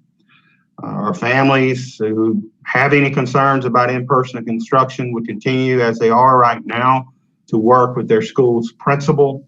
Our school principals continue to work with those families who have those concerns, offering an array of different options to help them, which could include, if there's availability, enrolling them in Connect Academy. It could include some school-based options of just working with the classroom teacher. But families will be continue to work with those school principals. And then lastly, we would recommend that a transition to grade 6-12 to Plan A 5 days a week would happen within 15 days of a veto override, or if guidelines did change. And so that would be our recommendation that we ask the board to consider, and superintendent and staff, that if this were to happen, that the board would consider endorsing this so we can move forward with this, and certainly open to any questions and discussion. But first, I'll turn it over to Dr. Grimacy, see if he has any additional comments. Yeah, please. Thank you, Tim. I appreciate that. The recommendation, board members, which is articulated in the recommendation cell on your executive summary, is intended to authorize the superintendent to move to bring grades 6 through 12 back to school within 15 days, as soon as it's approved at the state level by whatever means. So that could be a veto override by the General Assembly, and at whatever day the General Assembly designates is when that clock starts. We would have our students back in school within 15 days. Or if for whatever reason they don't override it, and the governor subsequently approves it, that we would be able to bring them back within 15 days as soon as he approves it. This can be done seamlessly if you authorize me to do so. Basically, you'd be directing me to do it, and you'd be authorizing me to do it. And so that would be a very efficient vehicle to set up. The staff would then be required to do so within 15 days, but also authorized to do so. The only thing I would offer that Dr. Locklear and I've talked about is the awkwardness of spring break. We think it's manageable. We weren't going to get into the weeds on that. It would be awkward if we were left with a situation where somehow we would be placed in a situation where we'd have to bring them all back like 2 days before spring break or something weird like that. But when we analyzed that a couple of different ways, we really felt as though the odds of an awkward situation were so limited that we think the 15-day provision by the board would get us there. But it is the staff's recommendation that the board exercise, you as a board, exercise the extent of your authority and direct me and authorize me to do that as soon as we get the appropriate state authorization. And so with that, Madam Chair, we'll yield to board members' questions and comments. All right. So what we would be entertaining next week would be an action item that delegated, that went ahead and passed our approval for this to occur as soon as it was legally possible for Dr. Grimacy to make that decision. So Ms. Thompson, why don't you start? Mr. Levy's input is noted. Thank you. Thank you very, very much. I do appreciate that. Ms. Thompson, you want to start us off? Yes, just a question with transportation. With Mr. Bareff's comments with the 6 through 12, are we saying that you mentioned two students per seat, but I'm sure there may be buses to where there would be 3 children per seat. Is that allowed, or are you saying that it just has to be 2 with everyone coming back in? No, that has nothing to do with everyone coming back in. That is our ability to seat students safely on a bus at the high school levels. That is 2 per seat. And at the early grades, you have 3. So that is to fill it to the typical operating capacities. Okay. And then, Dr. Grimacy, with our 15 days, that actual date would be March the what date would that be? Really, I know it depends on. Yeah, it really depends on whatever the General Assembly or the governor would state 15 days from whatever point. From the time, okay. We've aligned that. Our recommendation is aligned with the with Senate Bill 37's mandate for returning our EC children. And so if we have to return 808 EC children, we're going to have the bus routes for them anyhow. So really, it doesn't make any sense to just do the EC children without bringing without affording the opportunity for all the rest of the students as well. It just is the way to do that. Right, and so if it's if the governor's decision is overridden this week sometime, then from whatever time frame, we're looking at 15 days out from that date.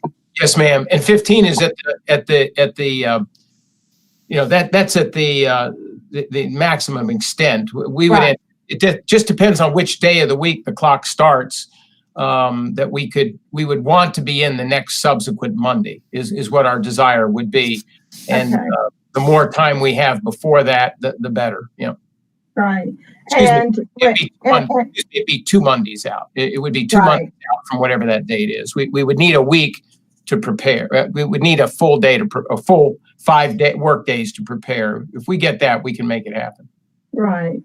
And then with Dr. Power's comments on our vaccines, that is awesome news to hear that that all of our staff may have vaccines by the end of this week. And that's the first.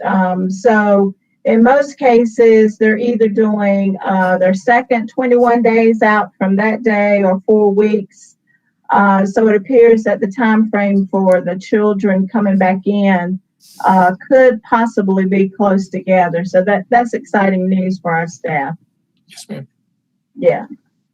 And also just to be discussing that our staff may be getting ready for our children to come back into the classroom Monday through Friday. That's also awesome and exciting news. just to make note, the action that we would take would not occur until next Monday. So even if the override occurs tomorrow, now Dr. Grimacy knows, I think feels fairly certain that we're going to encourage him to make these plans, but he would have to adjust the dates accordingly once we've given him the approval to do it.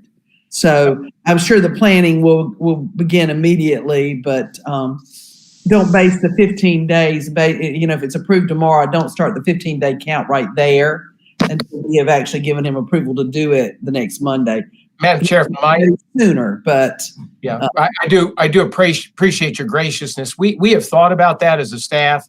The earliest that the General Assembly could override could be tomorrow or the next day, and we realize the board wouldn't vote until next Monday, but that's immaterial because we think that if we have a veto this week and board approval next Monday, our goal would be to try to bring them in the next subsequent Monday. It's all just a matter of making sure that parents are adequately informed of the bus routing times, and that after they get that information, they have the opportunity to contact transportation and work the bugs out of the system. So there's a practical reason why we need about 5 working days there. But if you all gave us the green light, and we anticipate you will, we think that we can get that done within a week. So we're prepared to move quickly as long as we get the appropriate authorization. What I'm doing is not pinning you to a particular date. I know, but we're very prepared for this. We've worked very hard on this, and as I said, we thought the governor was going to give the green light about 2 or 3 weeks ago, we were kind of ready. We were all geared up to do that, and then we've had a couple of weeks here where it's been on again, off again. Having listened to Ms. Ledford this morning at Southern Middle School, as she said, she would look forward to having her students back to actually see a whole class full, even with it being a large class full, is very encouraging. So, are there other questions or comments at this point?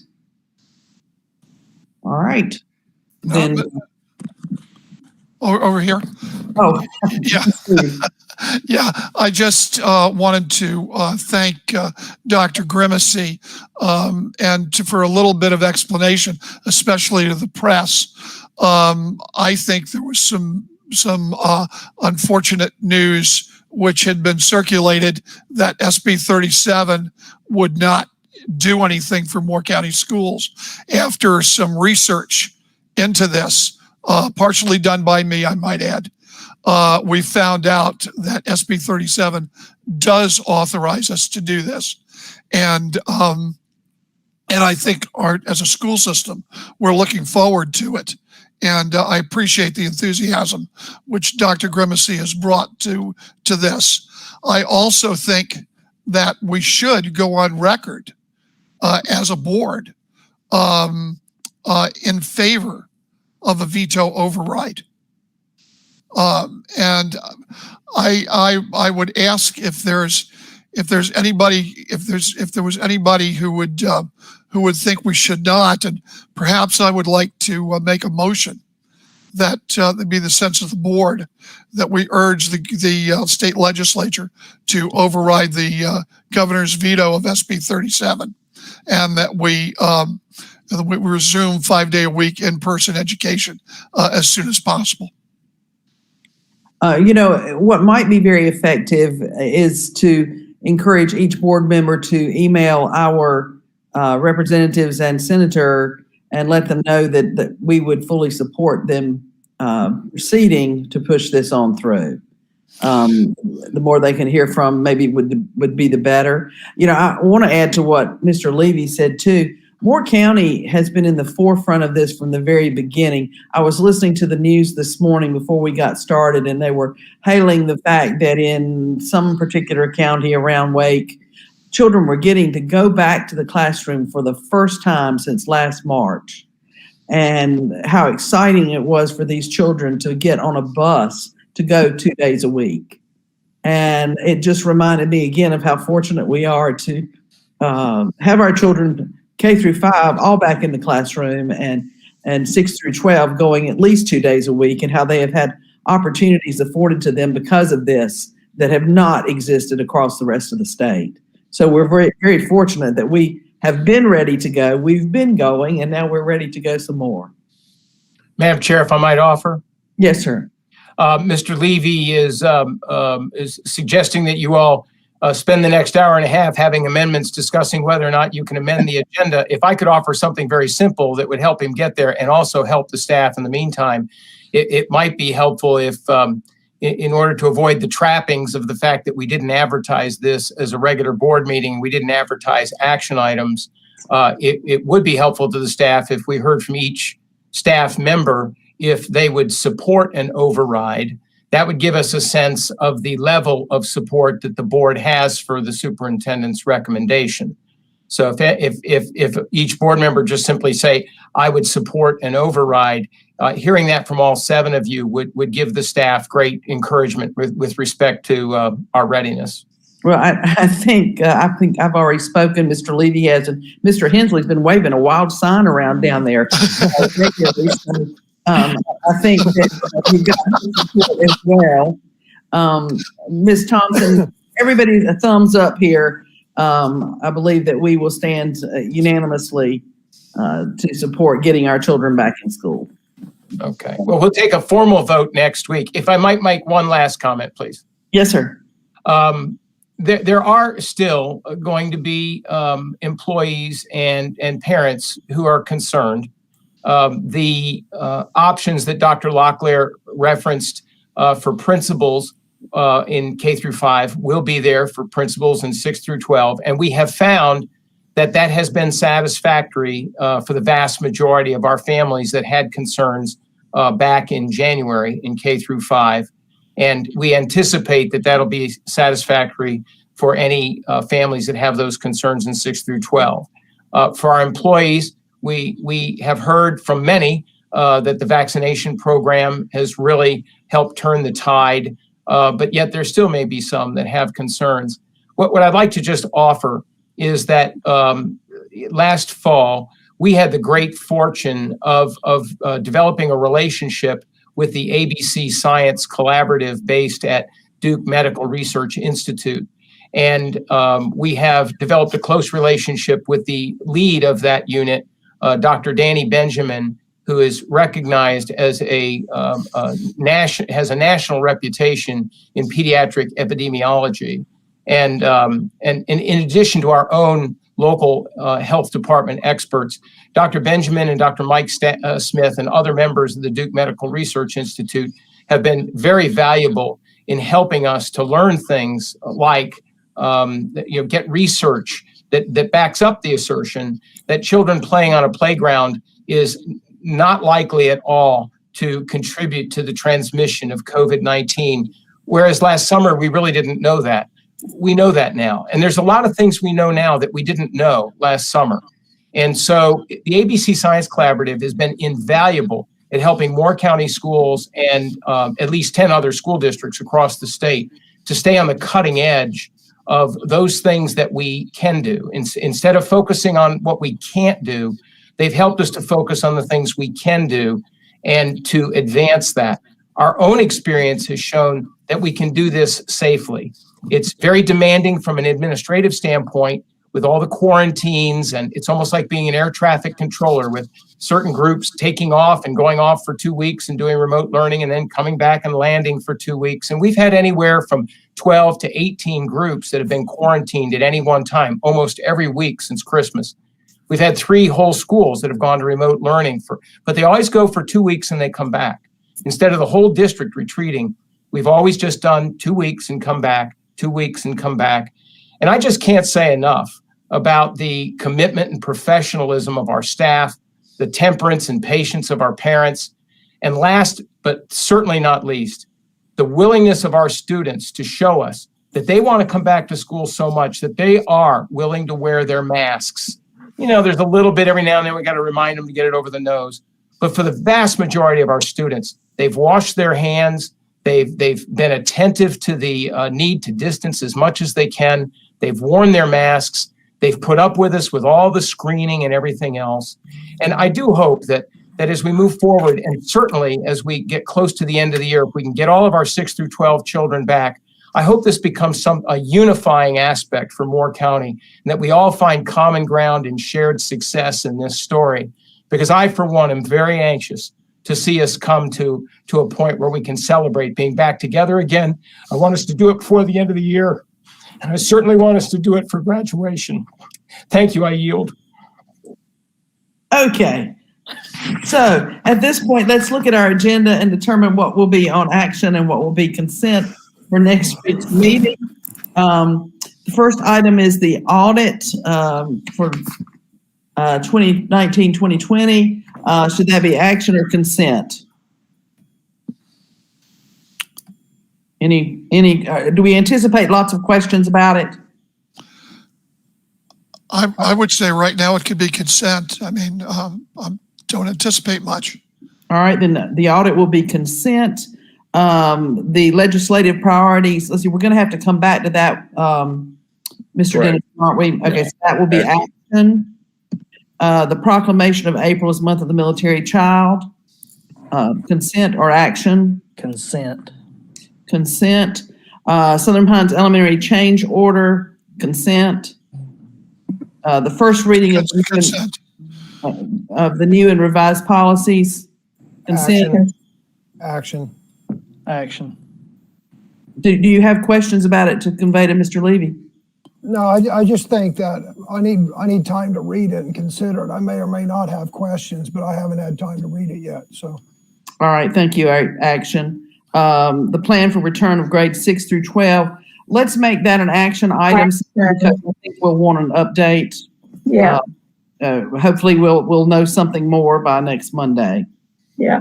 All right, so Ms. Potter, the consent items will be item A, item C, and item D. Action items will be item B, item E, and item F. Yes, ma'am, I have it. All right, thank you. All right, at this time, we can move on to board comments. Mr. Levy, you're at the top of the screen. Do you have board comments? Yes, I want to say that I'm very, very hopeful for Southern Middle. I have taught at Southern Middle, and it is indeed has a lot of hurdles that it has to come across, and it looks like it's coming across well.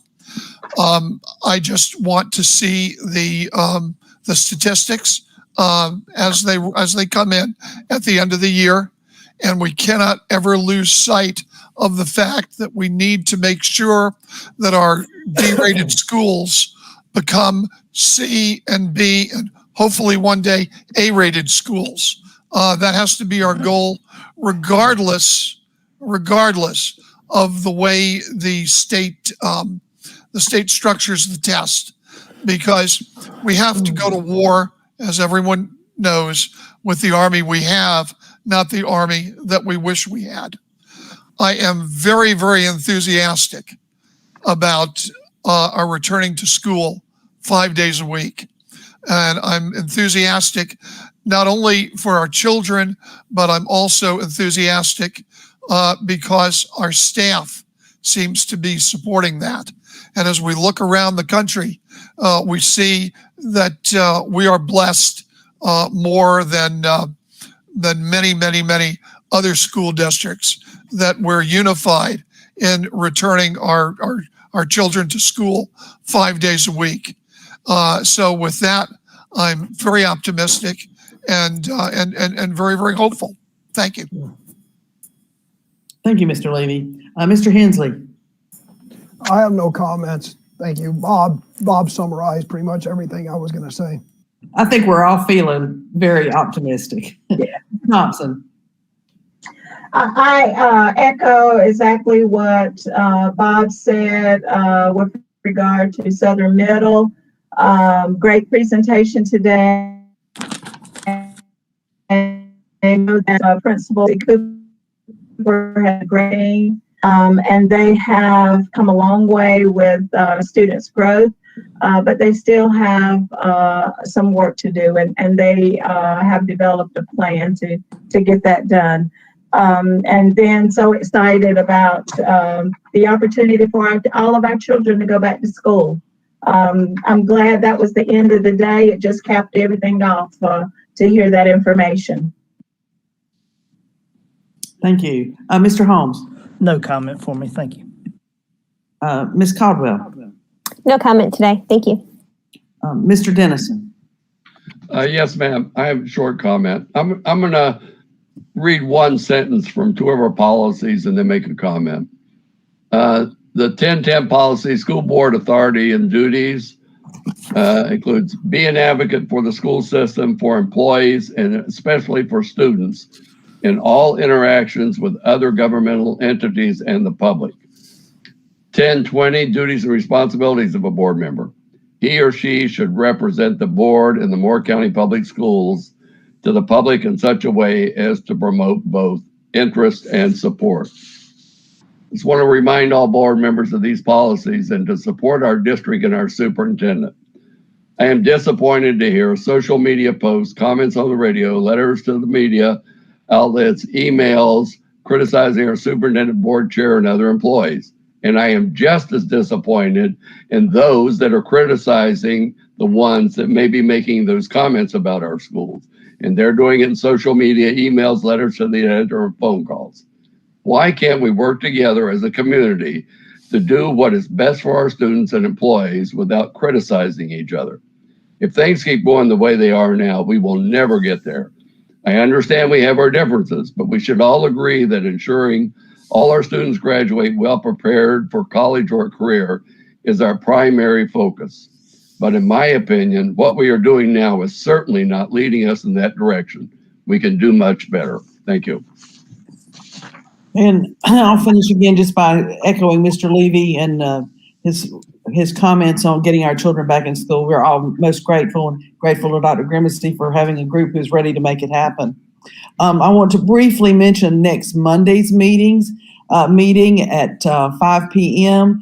I followed up on a suggestion from Mr. Hensley to investigate options for a hybrid meeting, and so have worked through Attorney Neil Ramey to clear any legal objections for this kind of idea. So we are proceeding to make arrangements to do this. This means that all board members and Superintendent Grimsey will gather in the boardroom at Central Office for the Monday, March 8th business meeting, giving us a chance for more personal interaction and the opportunity to better understand one another. For this hybrid setting, there will be no audience. All senior staff members will join us virtually to make presentations to the board. The meeting will be live streamed as well as archived through YouTube for future viewing. Since this is a hybrid format, members of the public will be provided opportunity for public comment by call-in to the meeting or by submitting emails during the appropriate time. I'm pleased that we can make this first step forward to getting back together to be the ones helping lead the way. As we return our students to school, we can return ourselves to meetings, but to do so in the safest way possible. So I look forward to seeing all of our board members and Dr. Grimsey in person next Monday afternoon. Madam Chair. Yes, sir, Mr. Dennison. I move the meeting be adjourned. Second. A motion by Mr. Dennison, second by Mr. Holmes. All in favor, you can wave goodbye. Thank you very much. The motion carries 7-0. Thank you, one and all. Thank you. Thank you.